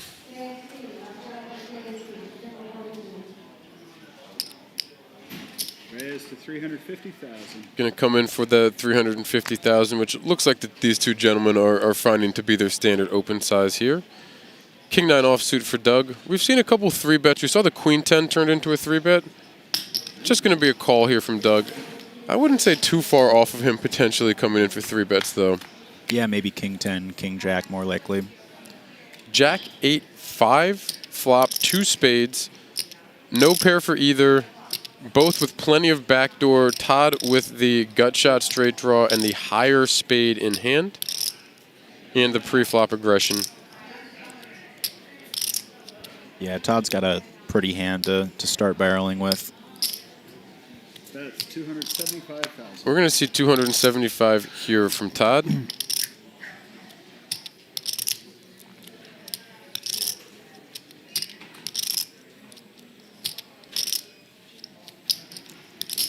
King High is going to fight back here through a call. We'll go to the turn with 1.4 million in the pot. Ace of clubs on the turn. Now a double gut shot for Todd. Still the King High for Doug, who's going to check the option. And a good card again for Todd to potentially barrel here. Yeah, I think a big size here from Todd would be quite nice. We see him reaching for chips. Looking 700,000, half pot. Is going to be enough to take it down. And the seesaw swings back a little bit closer again to level as Todd chips up to just shy of 11 million and Doug down to just shy of 12 million. Did May respond to you? I turned my phone off. I mean, she confirmed that she knew you, and then they were like, time to, yeah. Oh, sorry. Would have been funny, though. Yeah, if she's like, never met him in my life. Not if your life depended on it. Right. Or if she said something bad, that'd be great. Right. Sounds like that we have some people in common among our two heads-up contestants here as well. 10 seconds. We haven't had the most talkative tables through the last day and a half here at the main event, but very friendly, cordial the times that they have been interacting. And I really enjoy seeing that because a lot of the times, I mean, especially now that they've got a couple $100,000 locked up, there's a lot of pressure off. But it's good to see people when they get in this get the opportunity to play on stream here on a feature table with a chance to win this kind of money to still come out and present themselves well and have a good time. Todd seemingly pushing up his opening sizing a little bit here to 400,000. I really have to pay. I have to run out. Hopefully he'll be nice. There's a break. Yeah, not for half an hour, though. Breaks in half an hour. If you want, I'm fine with, we can pause and go. Yeah? After this end, right? After this end. Okay. Discussing it. Lines, guys. I'll be quick. I won't even wash my hands. Why don't we take a 5-minute break after this? Doug, I think this hand blinds are up. Okay. I think Todd might appreciate you washing your hands. Yeah, I think everyone would appreciate you washing the hands. Yeah, certainly the dealer, Mr. Yes. Lash in the booth, or in the box. We're in the booth. 350. Raised to 350,000. Todd raising the 7-6. Doug with the 8-5 of clubs, going to defend the big blind to the raise or from the raise of 350,000. Ace 6-4, pair of sixes for Todd, gut shot straight draw for Doug with some other backdoor opportunities. We're gonna see some chips going in here. The same bet, 350,000 from Todd. Doug gonna make the call with the gut shot.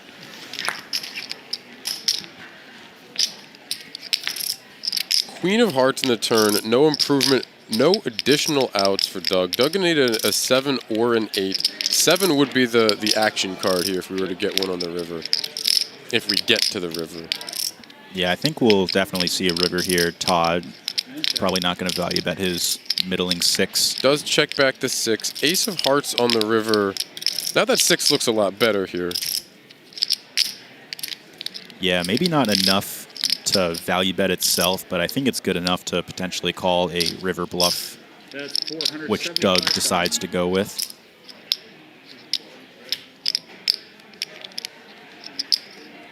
Smaller size here on the river. I think this is going to be enough for Todd to flick it in with, and he does. Yep, very, very quick. You're good. So flips it up, sees the 6. Say 10 minutes, 5 minutes, whatever. I mean, I think they're going to keep one on the clock. You guys keep one on the clock, right? Meter floor, feature table. If they keep one on the clock, let's just do. Yeah, I'm pretty sure. We're going to be going on a 5-minute break here as you see the players very quickly agree together to make a pit stop, and we'll be right back in about 5 minutes at the Borgata in Atlantic City Spring Poker Open main event final table with our heads-up action.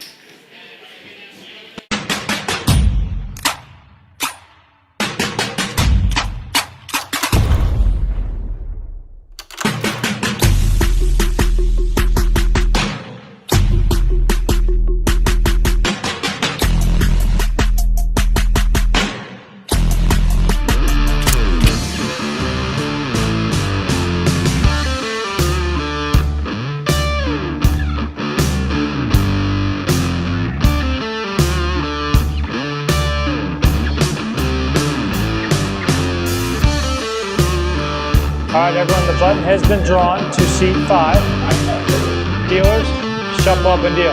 Good luck, everyone.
Hello and welcome back after our short break here at the Borgata Casino Hotel and Spa in Atlantic City, New Jersey.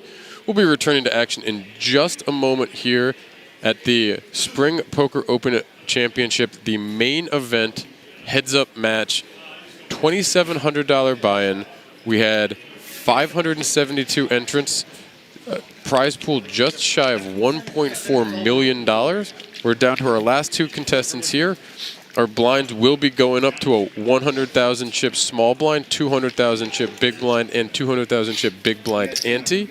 Yeah, you can see that our average chip stack is now climbing down a little bit. And it's going to be about 55 big blinds. We're still very, very deep between Todd Lewis and Doug Klevitz, both of New York. Yeah. The winner should. No, that's actually a good rule. I would have just, that was smart. I was cool with letting it go. I was gonna, Now I'm gonna. Part of me was kind of hoping they wanted the other one, so too. it didn't matter Now either I'm way. gonna feel like an ass taking that one, and I'm like, No. Definitely do not. Discussing a little bit here at the logistics of trophies for the winner. Again, these gentlemen did make a deal, but we're playing for $15,000 in this heads-up match, as well as my understanding was choice of trophies, although it sounded like from that there may not be a choice depending on house and casino rules. Gotcha, okay. Yeah, it seemed based on one of the breaks, the two were agreeing within each other that they wanted to split the trophies and whoever wins gets the first pick. But yeah, I'm not sure if there's some other things. It may be that whoever that. wins it might be like in Borgata, if you win, you get the Borgata trophy. It might be something like that. We'll come back again. The blinds have gone up, so 200,000 big blind and big blind ante. The number of big blinds will be a little bit easier, but still fairly straightforward to be able to tell. We have Billy back in the box as well. Yeah, an adjustment for the small blind size as well. Not going to be getting that super good price it was getting in the last level to play a lot of hands, and also kind of affects the open size as well. Yeah, and still, even though we are heads up, we do have that big blind ante, so the amount of chips going in from the big blind is so much before the cards are even dealt that there is still going to be a lot of incentive for our dealer button, for our small blind to be getting chips in and getting in the mix. Absolutely. I mean, every 4 hands, they're putting a million chips into the middle. They're deep, but chips can fly with the big blind ante format. We're going to see the limp with the 9-4 from Todd. We're going to see a flop as Doug's going to check the option with the Jack-2. Ace, Queen, 7 flop, no pair for anybody. 2 hearts on the board, and both players have a heart in their hand.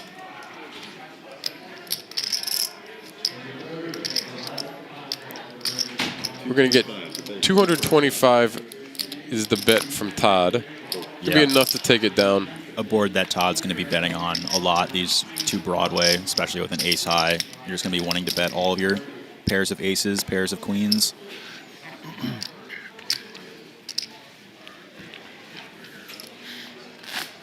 I wonder if they're getting any info on the heads-up match here, because we're at the point that we've been playing heads-up for long enough that they should have been able to potentially get some info from the stream, as we are on a 30-minute delay.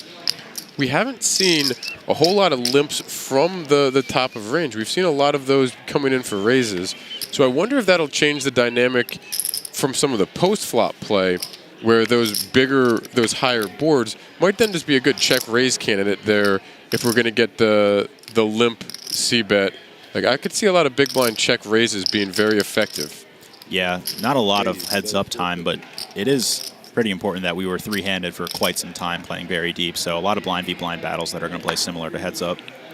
The ace-queen for Doug here is going to be the raise. We have 450,000 is the size chosen.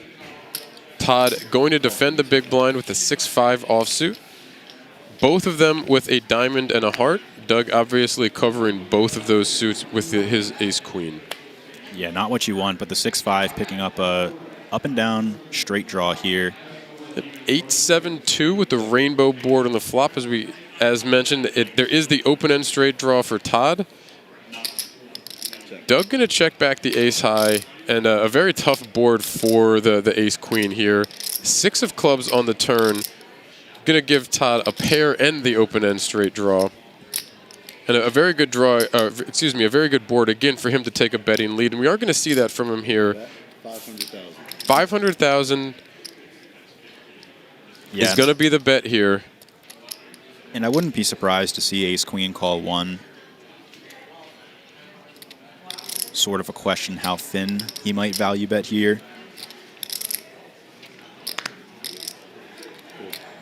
Kind of tough on the turn with only one card coming here. I guess you could be dealing with some, queen 9 type hands, something in that range where you're certainly ahead. Jack 9 type hands. But there's not going to be a whole lot of rivers that are going to really make you feel comfortable unless you hit both, either the ace or the queen. And you don't have to still be good at that point. So I do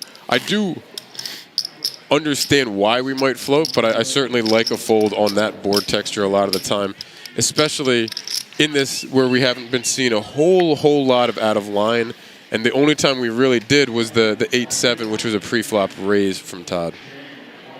Yeah, will definitely depend how much you think your opponents are bluffing. I think that was a relatively small pot though, a limp call pre-flop or a limp check pre-flop, and then it was a raise call pre with the ace queen. Okay. Yeah. Todd different then. Todd with the 10-5 going to come in for a raise here. Doug with ace-3 of clubs in the big blind.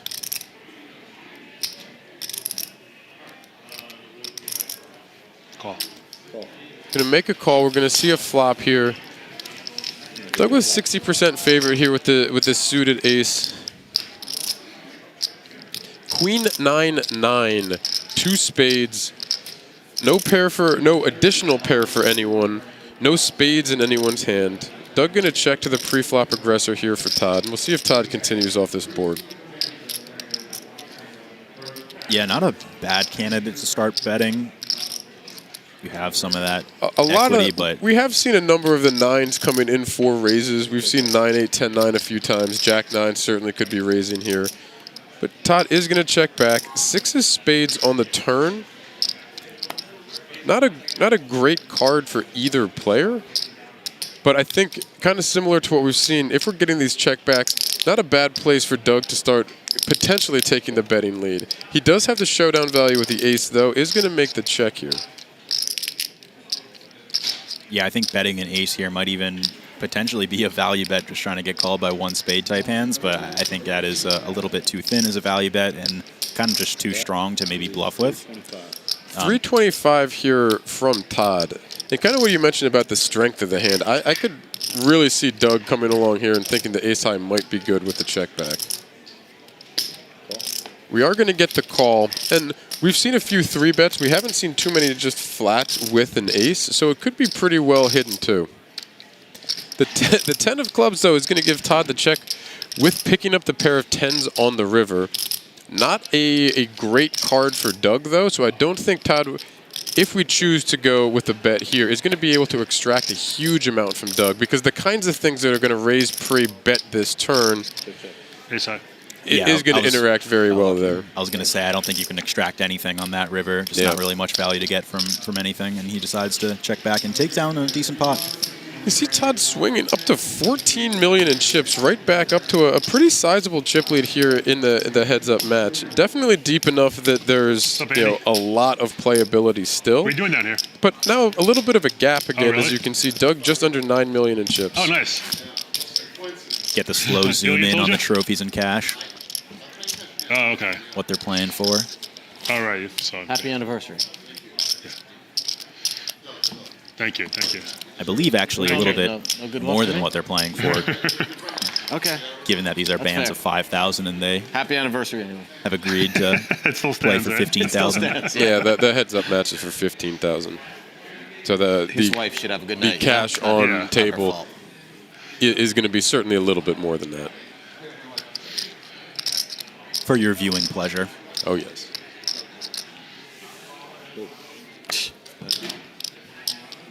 Going to walk at a time when Todd actually had a big hand. Yeah, he gives a little chuckle there. Everything off.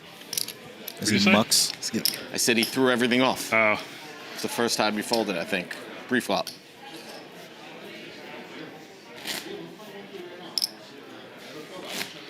Continue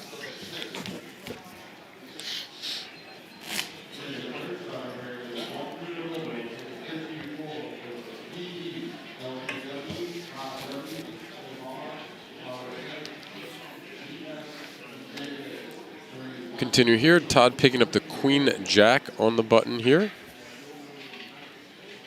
Yeah, somewhat notable as Todd extends his lead over Doug. I mean, we were even just a few hands ago, but now some separation here near 6 million chips, 5 million chips. We're going to go up to the 450,000 number that's been pretty common. And Doug with a Queen Jack of clubs, certainly not going anywhere. We'll see if he chooses a 3-better just to take this to a flop as well. Just going to make the call. We haven't seen a whole lot of pre-flop aggression, so not surprising here. Now we have the same hand as we go to the flop.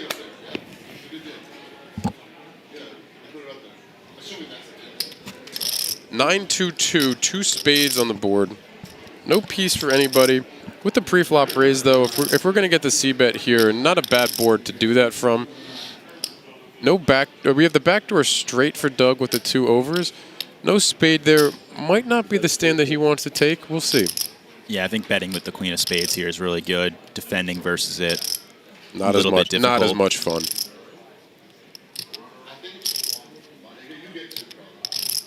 But not impossible by any stretch. We are still deep enough with the 2 overs and the straight possibilities.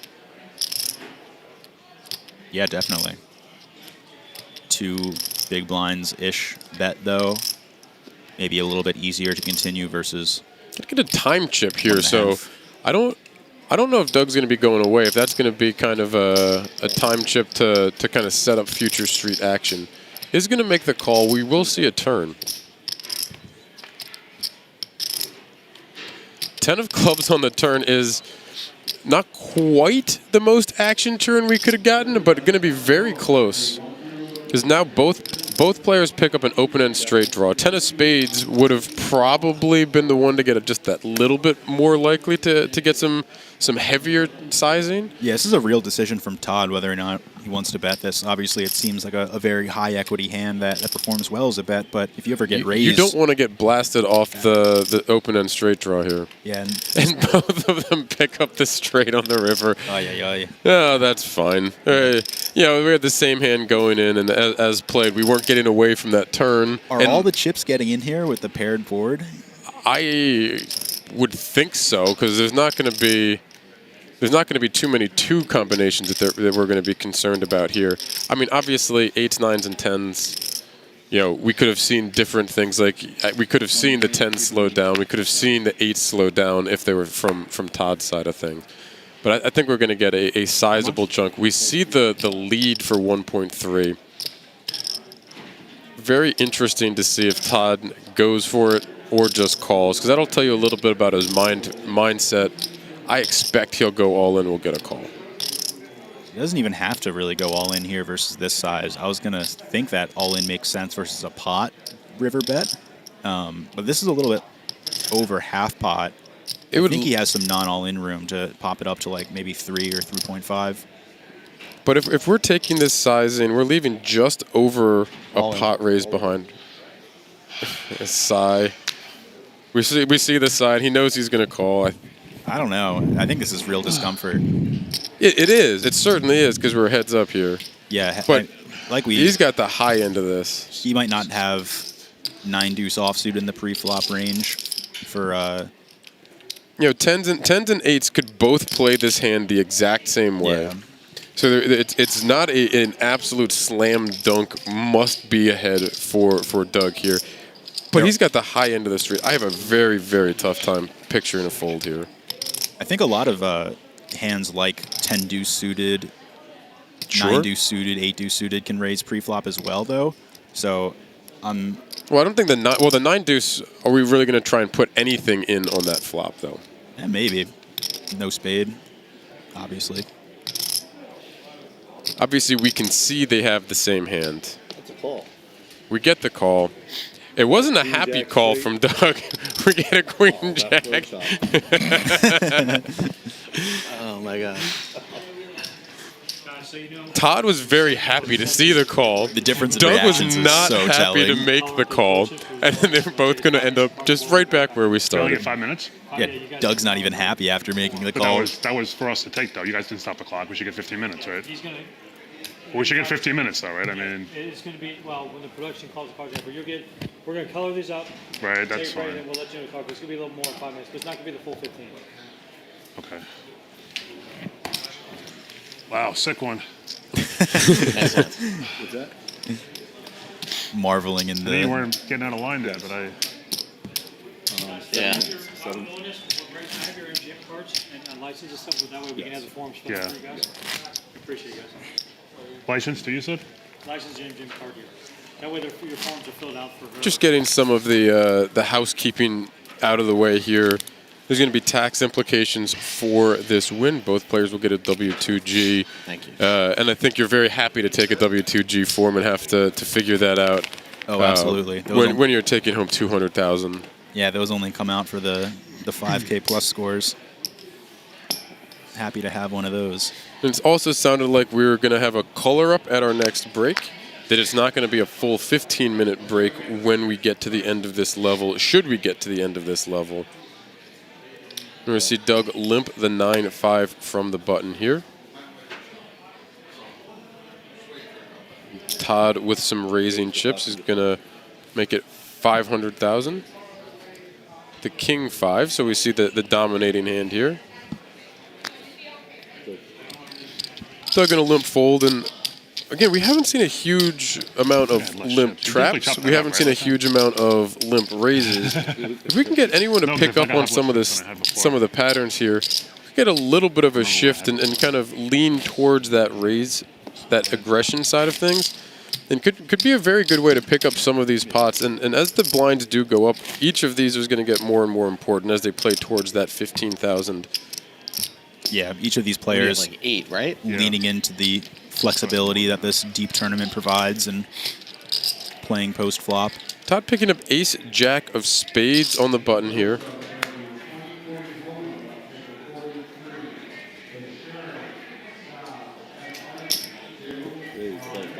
Gonna get a raise again, this time to 500,000, not over the limp. More, right? Is there a way for them to check? Just maybe I'm crazy, but I thought I had more than that. Just have someone in the production. I might be dead wrong. Do you know if that was an even chop, right? I was like, I thought you had I thought I had two when more. you- Maybe I'm completely I wasn't wrong. paying attention. Stop that. Split up correctly. That's right. Just have someone double check it. Questions around the chip stack, chopping the counts afterwards. Yeah, it doesn't hurt to get somebody on the case if How you're much? not super sure. Well, before that, had 6, 7, 8, almost 9, 86, 8.6. Okay. Yeah, that's what It's good. Okay. Yeah, we're good then. All right. Did I move this where we at here? Stop. Yeah. Okay. I think it was just down there. Was it? I don't. I think so. I raised new. I thought. You're done, right? Yeah.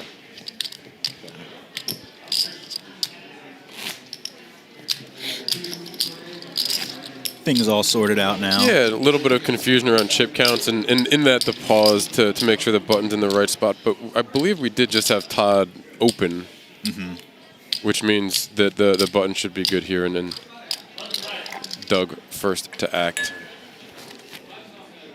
with the 7-4.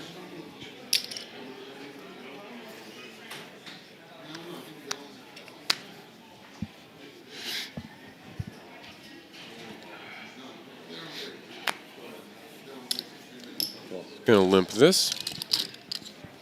9-8 for Todd is gonna see a flop, check his option.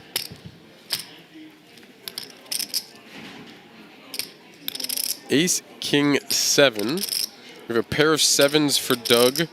An 8-high flush draw for Todd. Todd is gonna lead out at this, 200K, one big blind. And Yeah, kind of an interesting lead out here. These higher boards are usually going to favor the original limper a little bit just because they have more of the ace-X. But we haven't been seeing the ace-x limping today. We've seen ace-x flat. But Doug is going to make the call with the pair of sevens. 5 of diamonds on turn. Sorry to cut you off there. 5 of diamonds on turn brings a gut shot in for Todd. I'm going to check it here over to Doug. I think in a lot of situations that I'd certainly agree with that, but we haven't really been seeing a whole lot of the high cards limping. We've been seeing the high cards doing the raising.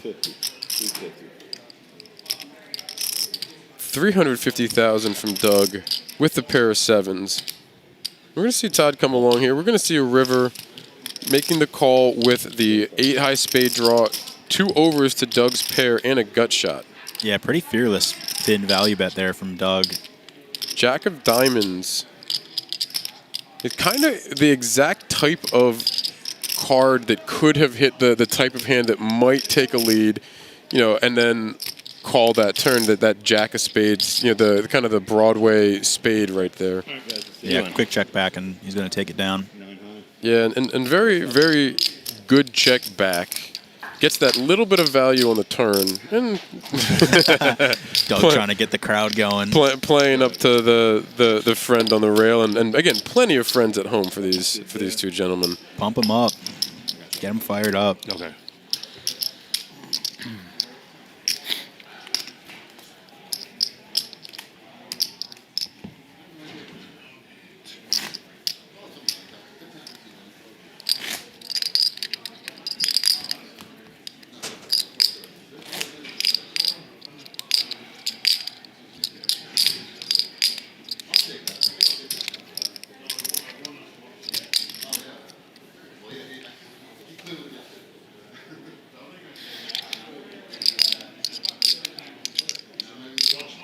Jack 7 off for Todd here on the button.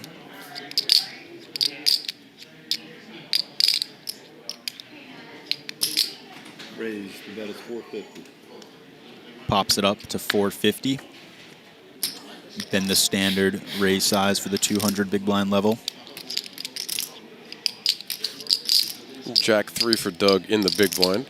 Yeah, one of those hands where it doesn't really feel good, but getting a great price with the big blind ante.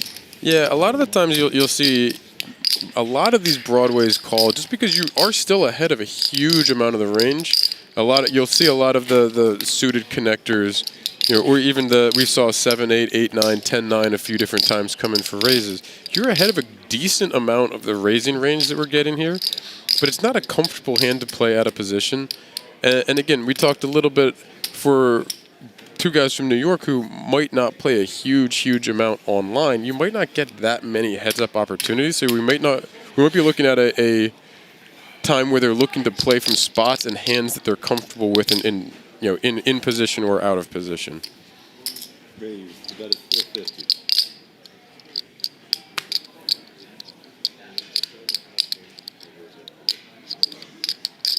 450. We see the raise by Doug with the 6-3 to 450. King 7 for Todd in the big blind is going to 3-bet this to 1.2 million. It's going to be enough to take it down. And I believe this is the last hand of our level. Yep, this is going to be the last hand. We're going to head to break here. They're going to do some chip color up. We're going to be back in 14 minutes as we carry on our coverage here at the Borgata 2026 Spring Poker Open, powered by BetMGM Poker's main event championship heads-up match between Todd Lewis and Doug Klevitz. We will be back in about 14 minutes.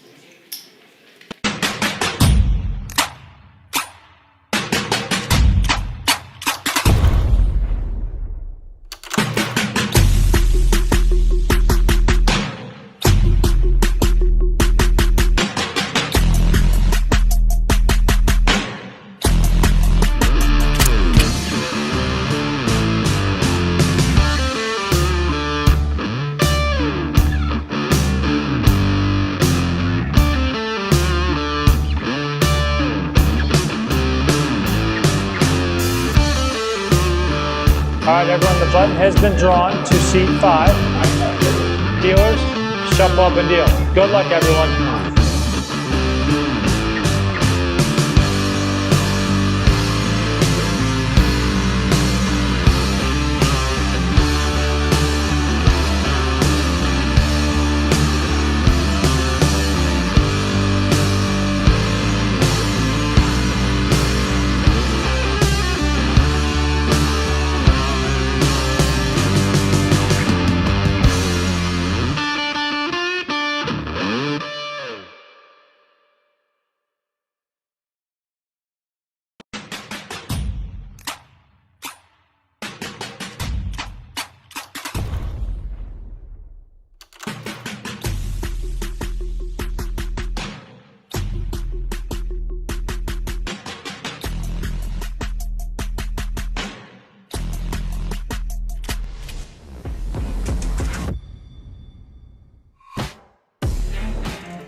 Legendary. It's seeing your third Vegas sunrise in a row. Proving you're right, or giving it to your friend who's always wrong. Meeting your hero? What's up, fellas? Legendary. Or meeting someone else's hero. Hitting a jackpot from your subway seat. Or how about this? Front row seats. A story you'll tell for the rest of your lives. Or a secret spot that you'll tell everyone about tomorrow. Whatever makes it legendary for you, it can all happen here. BetMGM. Make it legendary.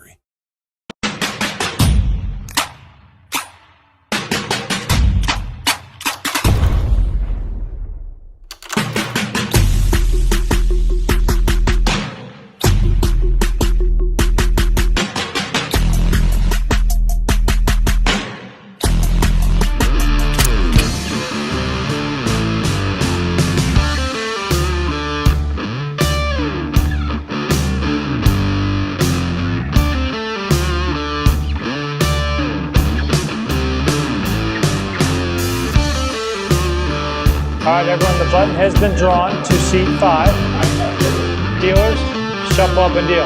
Good luck, everyone.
Hello and welcome back as we continue action here at the Borgata Casino Hotel and Spa in Atlantic City, New Jersey. We're here for the 2026 Spring Poker Open powered by BetMGM Poker. We're on the feature table stage of the heads up for the main event championship event here.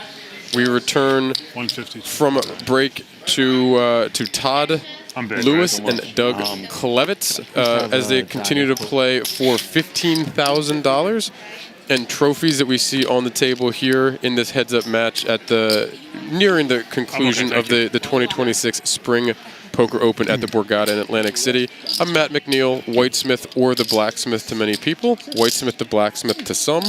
Joined still by David Two Flame Canane as we 250? That's so weird.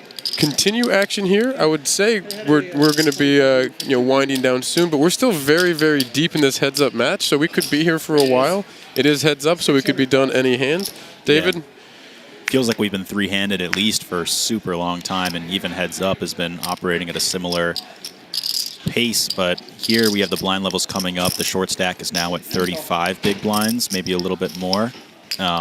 So I think there's more chances for some all-in pots here.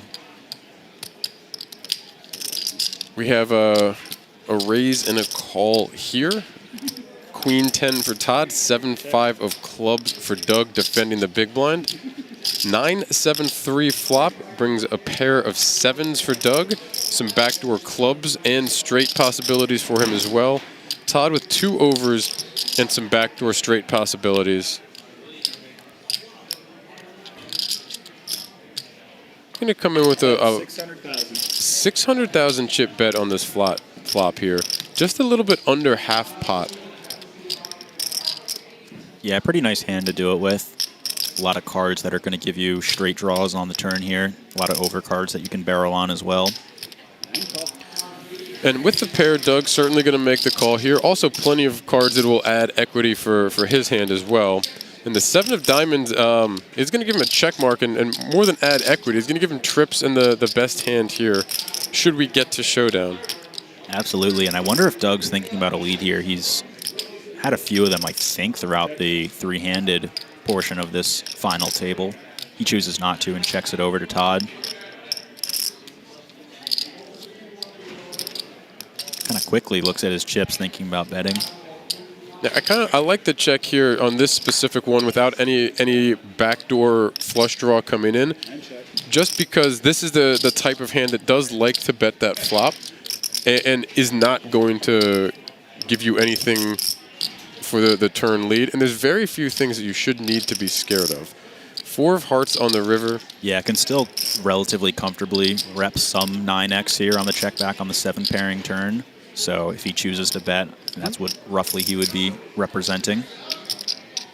Doug here definitely going to want to get some value for himself, so he tosses out a bet of...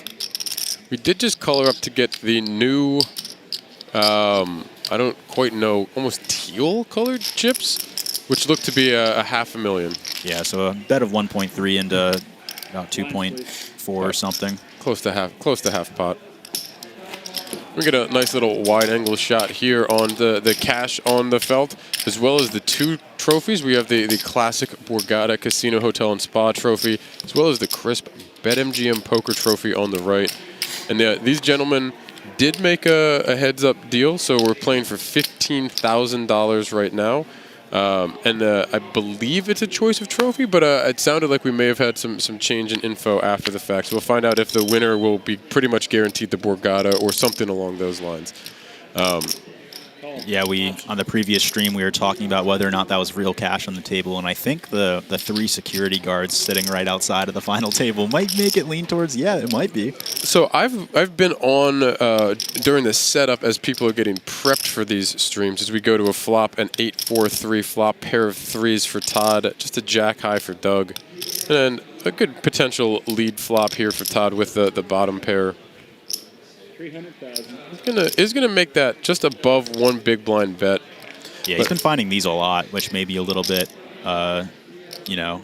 difficult to find, thin, but he's choosing them in the right spots here. Yeah, and this is a fantastic spot to do it because the 7 of spades is a big card for him to have with this board texture. But it doesn't look like Doug's going anywhere. Doug coming in for a raise. Wow. 700. This is spicy. No spade in hand, no nothing. 775 total, 475 to go for Todd. And Todd now going to look back at this. And we're talking about the 7 of spades. That blocks several of the potential straight draws and gives some of those backdoor, you see the backdoor straight flush draw to go with the pair of threes. We haven't seen a whole lot of this playback at this. Yeah, a lot of bluffs here are probably going to involve the 7 of spades, so not a great hand to call with after facing the raise, and he just gets out of there. Pretty nice spot for Doug to attack, though. Kind of, I think picking up that Todd is maybe value betting thin in some of these opportunities and trying to attack that. If he's gotten any of the info from the heads-up match, which we certainly are at a point where he could have, we've seen a lot of those leads on the limped pots. Nice little chip up for Doug. Back up over 10 million for Doug Klevitz here. And to the point with the money, again, during some of the setup around some of these stream table and feature table, I believe we had these trophies and this stack of money just sitting on the table in the production room. Right, so I remember that. I'm actually going to lean towards it potentially not being actually real money right there, because I was very much within grabbing distance of the money a few times without security guard in sight. Interesting. Maybe you're getting watched from the eyes in the sky. There are obviously many cameras in a casino, so I know that it was not going to be something that would be unnoticed should anything maybe go missing or fall into a pocket or something along those lines. Doug using some time chips here with the ace-king. Yeah, we see Todd open the king-4 from the button, and Doug waking up with an ace-king is a very nice hand to have here, of course. 2.2. And it's 2.2. going to size up quite a bit here. Going to 2.2, just shy. Yeah, I kind of like the time bank usage before as well. He's got a lot to use, so it doesn't hurt to try to make it look like you have a weaker hand and get called late. Just shy of 9 bigs, but the raise was more than a min raise, so I guess it's not quite as big of the 3-bet here, especially being a little bit deep in heads up. But not enough strength behind for Todd to continue in the hand here. And we see Doug right back to 11 million and pretty close to even again. We've gotten a little bit of separation. We haven't really had anyone in danger here during our heads up time. Yep, 40 big blinds even essentially now. Quite the difference from the start of this heads up match where we started at 96 big blinds even. And we have continuing here with Lash in the box, dealing the pocket 4s to Doug in the small, or excuse me, on the button here in the small blind.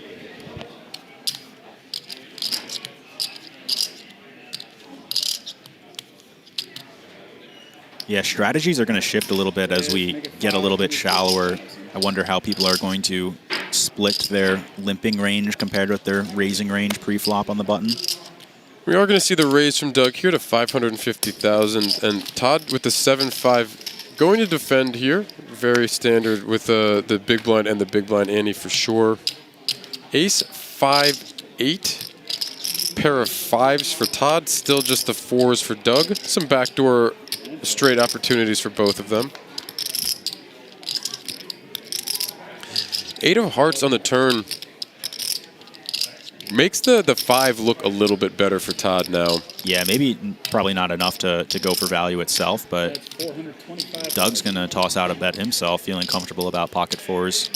And a very quick call from Todd here with that 5. I think that pair of 8s certainly, I don't know that he was going to necessarily go away. Oh, wow. 4 on the river for the full house for Doug. Boats up on the river 4. Flush does come in. Yeah, I was going to say, I think the 5 is feeling pretty good. I don't think we were going to get rid of him on the flop. Certainly not on the turn with the 1 pair when the 8 pairs the board.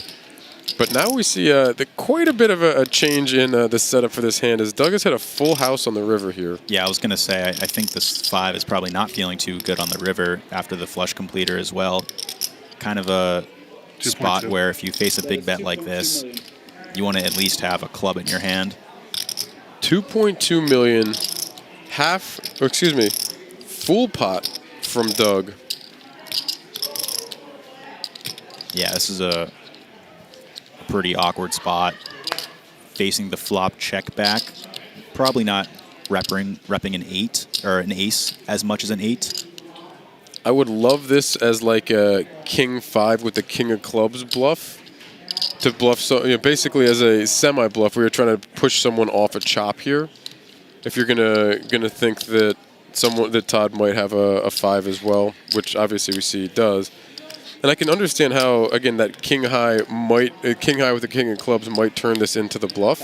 And we see calling chips into the hand of Todd. Hasn't dropped him down yet, but is thinking about it, at least throwing a time chip in there. And we are going to get the call, and he's going to see the bad news as Doug's going to turn over the full house. And we kind of bring up those bluff possibilities because he's pretty much just beating a bluff there, right? Absolutely, but there's a lot of hands that will be able to bluff that comfortably on the river. And that sizing, too, maybe eliminating some flushes that would go that big for value after the board pair on the turn, maybe a little bit more cautious. So maybe potentially repping a thinner value range, so I can understand bluff catching in that case. A very, very polarized sizing going full pot there. Yeah, really unfortunate run out to bink the 4 there. But he's able not for Doug. Well, for Doug, it's Doug good. finds that to be a very fortunate run out as we see Doug now swing up to 14.3 million, 57 big blinds. And a good comfortable chip lead, not overwhelming because a single double up would swing things right back the other way and a little bit more on a seesaw. We see Todd here with the king 5 of diamonds coming in for a raise. Doug with a jack 9 of clubs himself in the big blind. 10 seconds. Yeah, this is where the change in approaches might differ when you're playing 100 big blinds deep. Suited hands might prefer to 3-bet over the not off-suited ones, but the jack 9 suited here though is got so much value to it that we don't want to get blown off of that with the 4-bet here. Yeah, and as we get shorter effectively, now we're closer to 35 effective. It's the suited hands start to play pretty well in the calling range. Yeah, and being able to find again those kinds of flushes on some of those boards, find some of those straights, and being able to get a full stack in pretty easily there. We're going to see the 8-8-2 flop. Rainbow with 1 club. Not going to be enough for Doug to continue after Todd c-bets the king high. Takes down a pot and swings back just that little bit closer here. We see up to 9.4 million in chips. Yeah, kind of a pretty hand there, the jack 9 suited with the 8 of the clubs on the board as well. Some straight flush draw potentials, but yeah, it's That's up to 150. Isn't great. Yeah, and there's going to be a lot of 8s in the big blind defense, so that's not a hand that's very, very weird or out of the question to call a flop. I don't know that there's going to be any reason to raise that as a bluff that early because are too many 8s going to be raising there? Yeah, I think you can play a relatively strong raising range there, but as we've seen through these guys, passive poker has been working. Yeah, there hasn't been really a whole lot of... Oh, here we go. Look at this. Pocket 4s for Doug, ace king for Todd.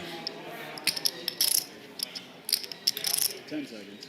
We haven't seen too many really ridiculous amounts of aggression without significant holdings. We've seen once or twice, but not much at all. Heads up, we could see a pretty big pot here. 4s can likely continue as a call or even a jam. It's as we're getting shallower, starting to get to that point where jam becomes an option in a lot of these pots. 4s I might not want to here, just because again we haven't seen too many 3-bets out of line. Right. The ace king for Todd, and Doug decides to let it go. Down. In position with a pocket pair, I like to see a flop there, but kind of from what we've seen and then we've talked about a few times. In these heads-up spots, and especially if we're not comfortable playing live, on stream, under the lights in a heads-up spot, taking the hands and taking the spots that you're comfortable with seems to be the way that a lot of our players have gone. That's exactly what I would always suggest is play in your comfort zone, just in general. And just not wanting to mix it up there with the pair of fours. Yeah, the pairs work quite well versus the 3-bets, but it also relies on you playing perfectly post-flop, which is quite difficult to do with a pair of fours. You know, there's always going to be some overcards. I'm going to see a raise and fold here as Todd's going to swing back up to 10.5 million and pretty effectively close the gap that Doug had just opened up with the full house just a few hands ago. I almost went with the 2 hands back. It's very close. Well, when I 3-bet that one? Yeah. Very, very close. I was a call. I was either ripping or folding. It was very close.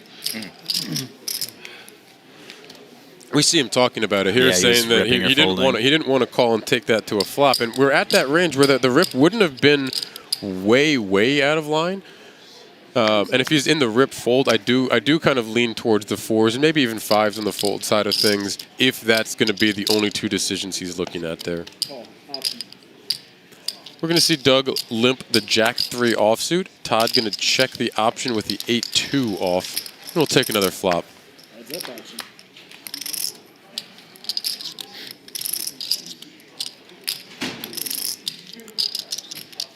$7-6-5 is going to give Todd an open-ended straight draw. Doug with a gut shot of his own, but the 4, he would have the bottom end of the gut shot. Presumably wouldn't feel too great about it. That's 400,000. We see the bet from Doug. Todd not going anywhere for just over a big blind here, just under 2 bigs. Yeah, could proceed with a raise too, but looks like he just calls. Gonna call with the open end here. See the split screen. I really like when we're in a heads up. We have the split screen here. Ooh. We got a double shot of Lash during that though. 2 of hearts on the turn. Brings in a pair of 2s for Todd. It's still just the gut shot for Doug, who's gonna check it back. And the ace of clubs on the river. We haven't seen the limp traps, but the dealer button heads up certainly can limp trap a lot of aces, and we're at the depth. Again, we're starting to get closer to the depth where that limp trap, where if you're getting that 3x, 4x pre-flop raise, you're in that limp jam range. Yeah, is Doug really betting a lot of ace-x on the turn, though? You would think so. You would on the turn? It depends. I mean, if he's not raising pre, you would think a lot of the ace-x's that he's going to be connecting to this board with, yeah. Yeah, maybe a little bit thin for value, but depends on which one we're at. 10 seconds.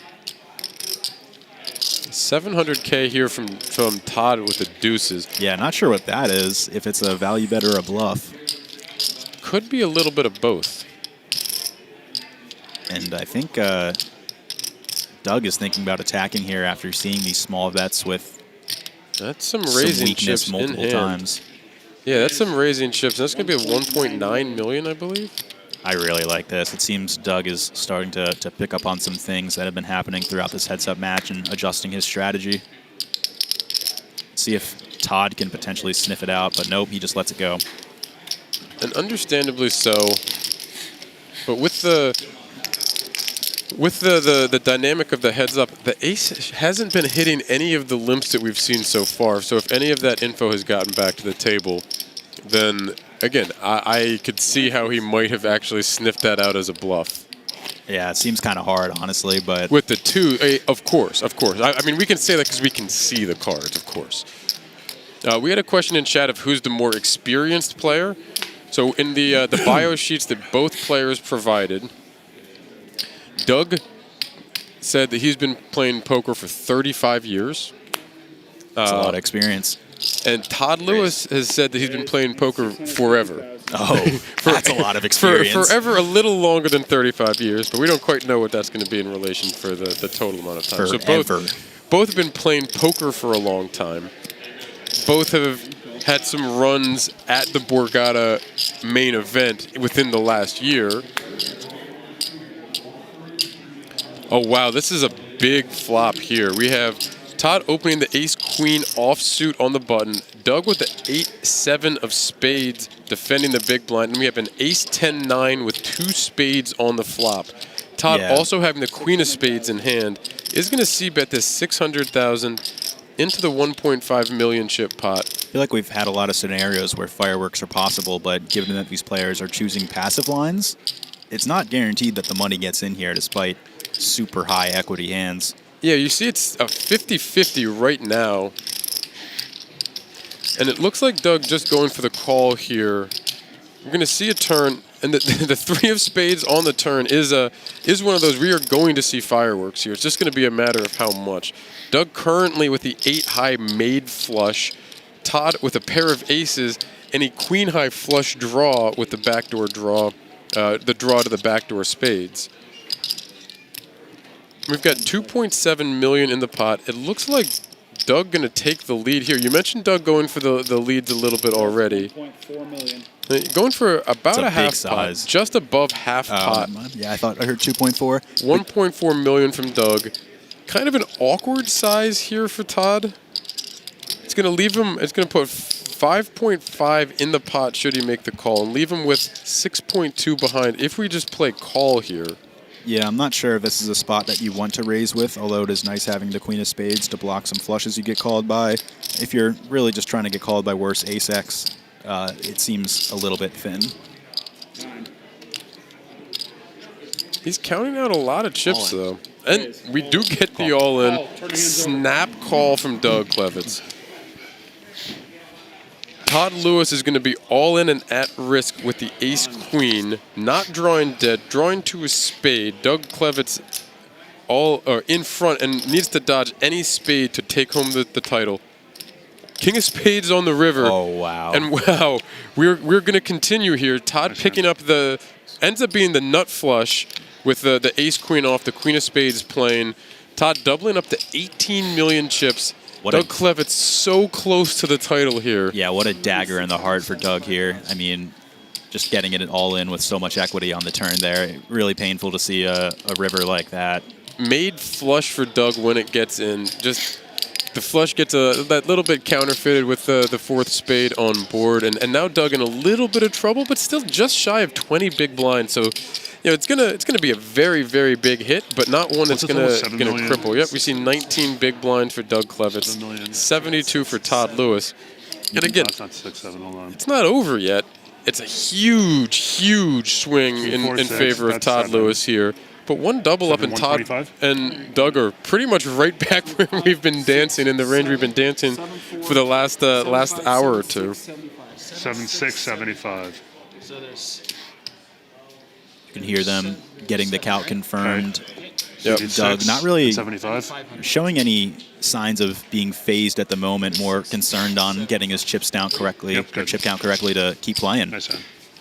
You know, when we look at itself, Doug's rip, the kind of hand that I could see wanting to do that is trying to block out some of like the queen jack, queen of spades type equity, something like that might take a lead from from Doug's size.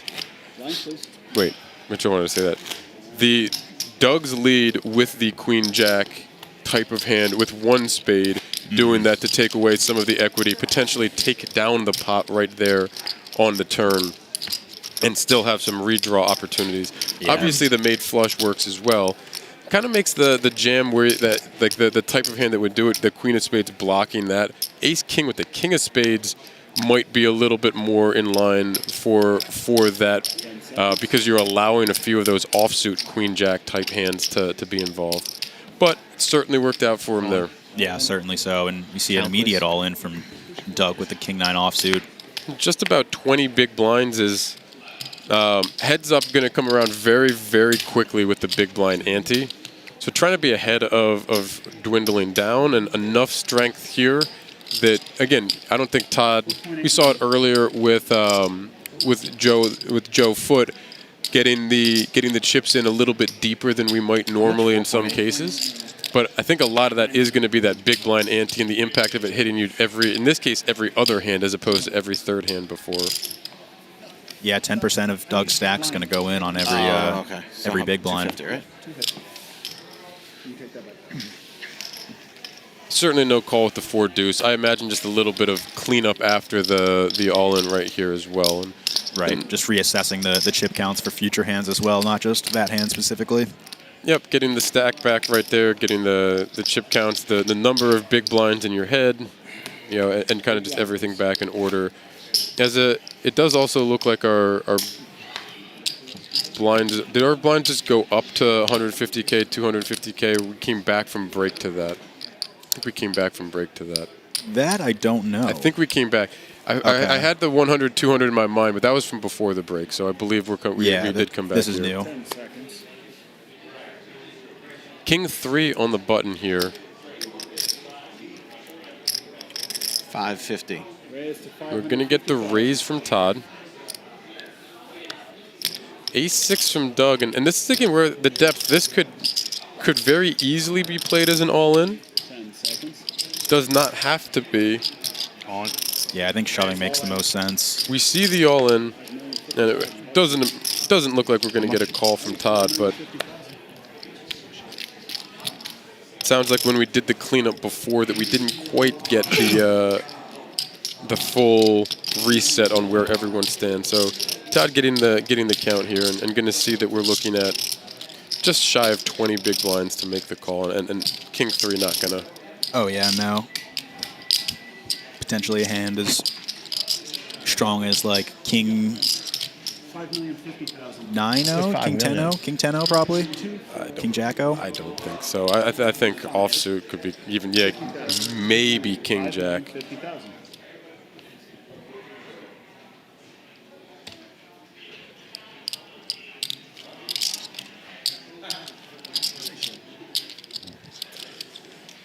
Maybe a little bit of Hollywood too. If we're at this depth and not gonna, not necessarily gonna get the stream to come through as we're getting shorter, then the Hollywood and not worrying about the info getting there. Yeah, to maybe protect some button opens moving forward. This info even more important to protect, given that they haven't played heads up at a depth of 20 big blinds much. They don't really know what their approach or strategy is, how much they're gonna be rejamming, opening, etc. So kind of don't want to give away too early that you have a lot of raise folds in your button range. Yep. But we do see the fold. We see the chips go over to Doug, up to just shy of 6 million now. So very quickly back up to into the low, pushing closer to mid 20 big blinds, just shy of 24 bigs.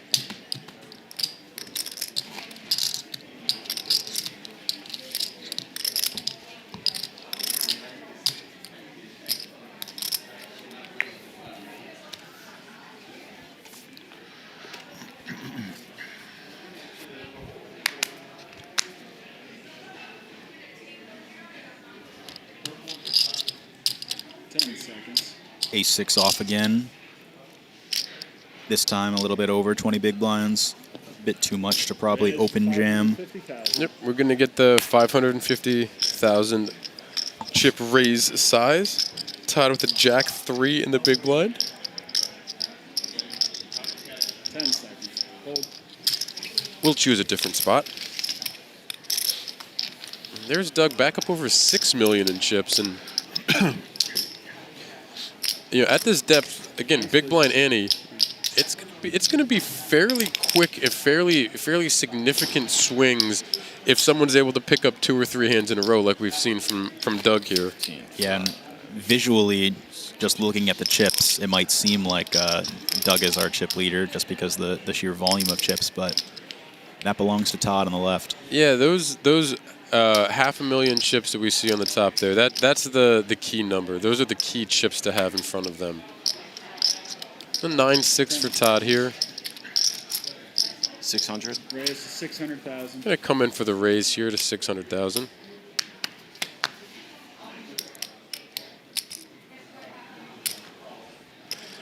And we see him go just that 50K higher here this time as opposed to the last raise.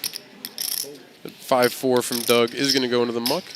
Chips will head over to Todd, and you know, after the big double up, I hadn't won a hand since, I don't believe. So getting that one back and getting a little, you know, stemming a little bit of the momentum Doug had been picking up. 300, 150, 300. And yes, as previously we had managed to find ourselves questioning things around the blind. Our blinds are going up as we get Billy back in the box. Blinds will be 150,000 for the small blind, 300,000 for the big blind with a 300,000 chip big blind ante. And we can see that will bring Doug right back down to right around that 20 big mark, about 19.5 bigs as we continue action. Heads up at the Borgata Spring Poker Open Main Event Championship powered by BetMGM Poker, where Todd Lewis and Doug Klevitz playing heads up for 15,000 remaining. Both of them have guaranteed $200,000 each, playing for 15,000 and I believe choice of trophy or for the Borgata trophy.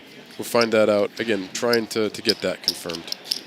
Yeah, really fun battle here. I think we've been three-handed for maybe close to nearly three hours, maybe, I think. And heads up for an hour, for what, hour and a half, 2 hours now? Yeah, so it's been a lot of short-handed battling. Fatigue maybe settling in for some of these guys who have been playing for so many days in a row. It's pretty easy to overlook poker as a physical activity, but you know, paying so much attention and being locked in for that many days in a row, it has a physical toll on you. We ended last night. Let's see. We ended last night right around, I think a little bit before, at least the stream ended a little bit before 11 p.m., right around 11 p.m. Eastern, which means they would have been ending right around 10:30, and they started right around noon. So a long day yesterday to play down to our final 6 today. We played 10 full hours of play on Wednesday. So that ran even later into the morning. I believe that ran closer to 12:30 for them Eastern on Wednesday. Now, I guess technically Thursday morning. And we've been playing since just after noon Eastern here today as well. As we continue into the evening, again, these types of long days back to back to back do stack up. And it's as much as anything, you're kind of tense for your body, you know, I don't want to say tenses up for everything that happens, but you're in kind of like a sitting up tense position for very, very long stretches of time. And it's also, you're thinking through so many things. It can also be very mentally taxing as well as surprisingly physically taxing. Clash here for the two remaining players. Todd raising the queen jack off on the button, running into Doug with 10s on the big blind, instantly jams, and queen jack off probably not enough to call versus the This is 4-5 here. 17 big blind jam, 16 total. 5.4 total. No, a little bit more. 18 big blinds. It's going to make a call. Oh wow! And that may have just also been a little bit of we've been here for a long time. let's get after it. And it's going to be pretty close. It's going to basically be a flip. We'll see that Doug has a little bit of an equity advantage. Kind of an annoying hand for Doug to see that he's against. Kind of I think we just saw the eye roll right there. The weakest possible. All in that risk. Doug Klevitz with a pair of 10s. Queen in the window for Todd Lewis with 2 hearts. Yeah, that 8 of hearts in the turn is going to bring us down to 1 out. We need a pure 1-outer for Doug Klevitz to stay alive. 4 spades not going to do that. That's going to end the tournament right there.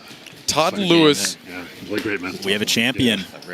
Picking up the victory here at Borgata. I had a feeling when you jumped up, I was dead. I did a miracle there. Yeah. Hear them. Play very well too, yeah. Give me a fucking headache the last 2 days. A lot of respect between the players here. They battled a lot between each other as we led up to this final table, even before the final table. So some very friendly niceties there, which is always great to see. And I'm sure they're going to be. They're going to be. Oh no! Trophy down. Don't break that one. That was. As we see Todd Lewis, the 2026 Borgata Spring Poker Open Main Event Championships champion. Powered by BetMGM Poker. We can see Todd taking some time to get some pictures with the trophy here. Yeah, huge congratulations. Top prize here of $245K. Todd came in as our smallest chip stack, under 6 big blinds, I believe, when we started the day today. Under 7 big blinds when we started the day today. Walking out of here, the champion winning at least one of those trophies. It sounded like they were still going to be splitting those. $215,000 for first place. Doug Klevitz, $200,000 on the nose for his second place. Amazing run from both gentlemen.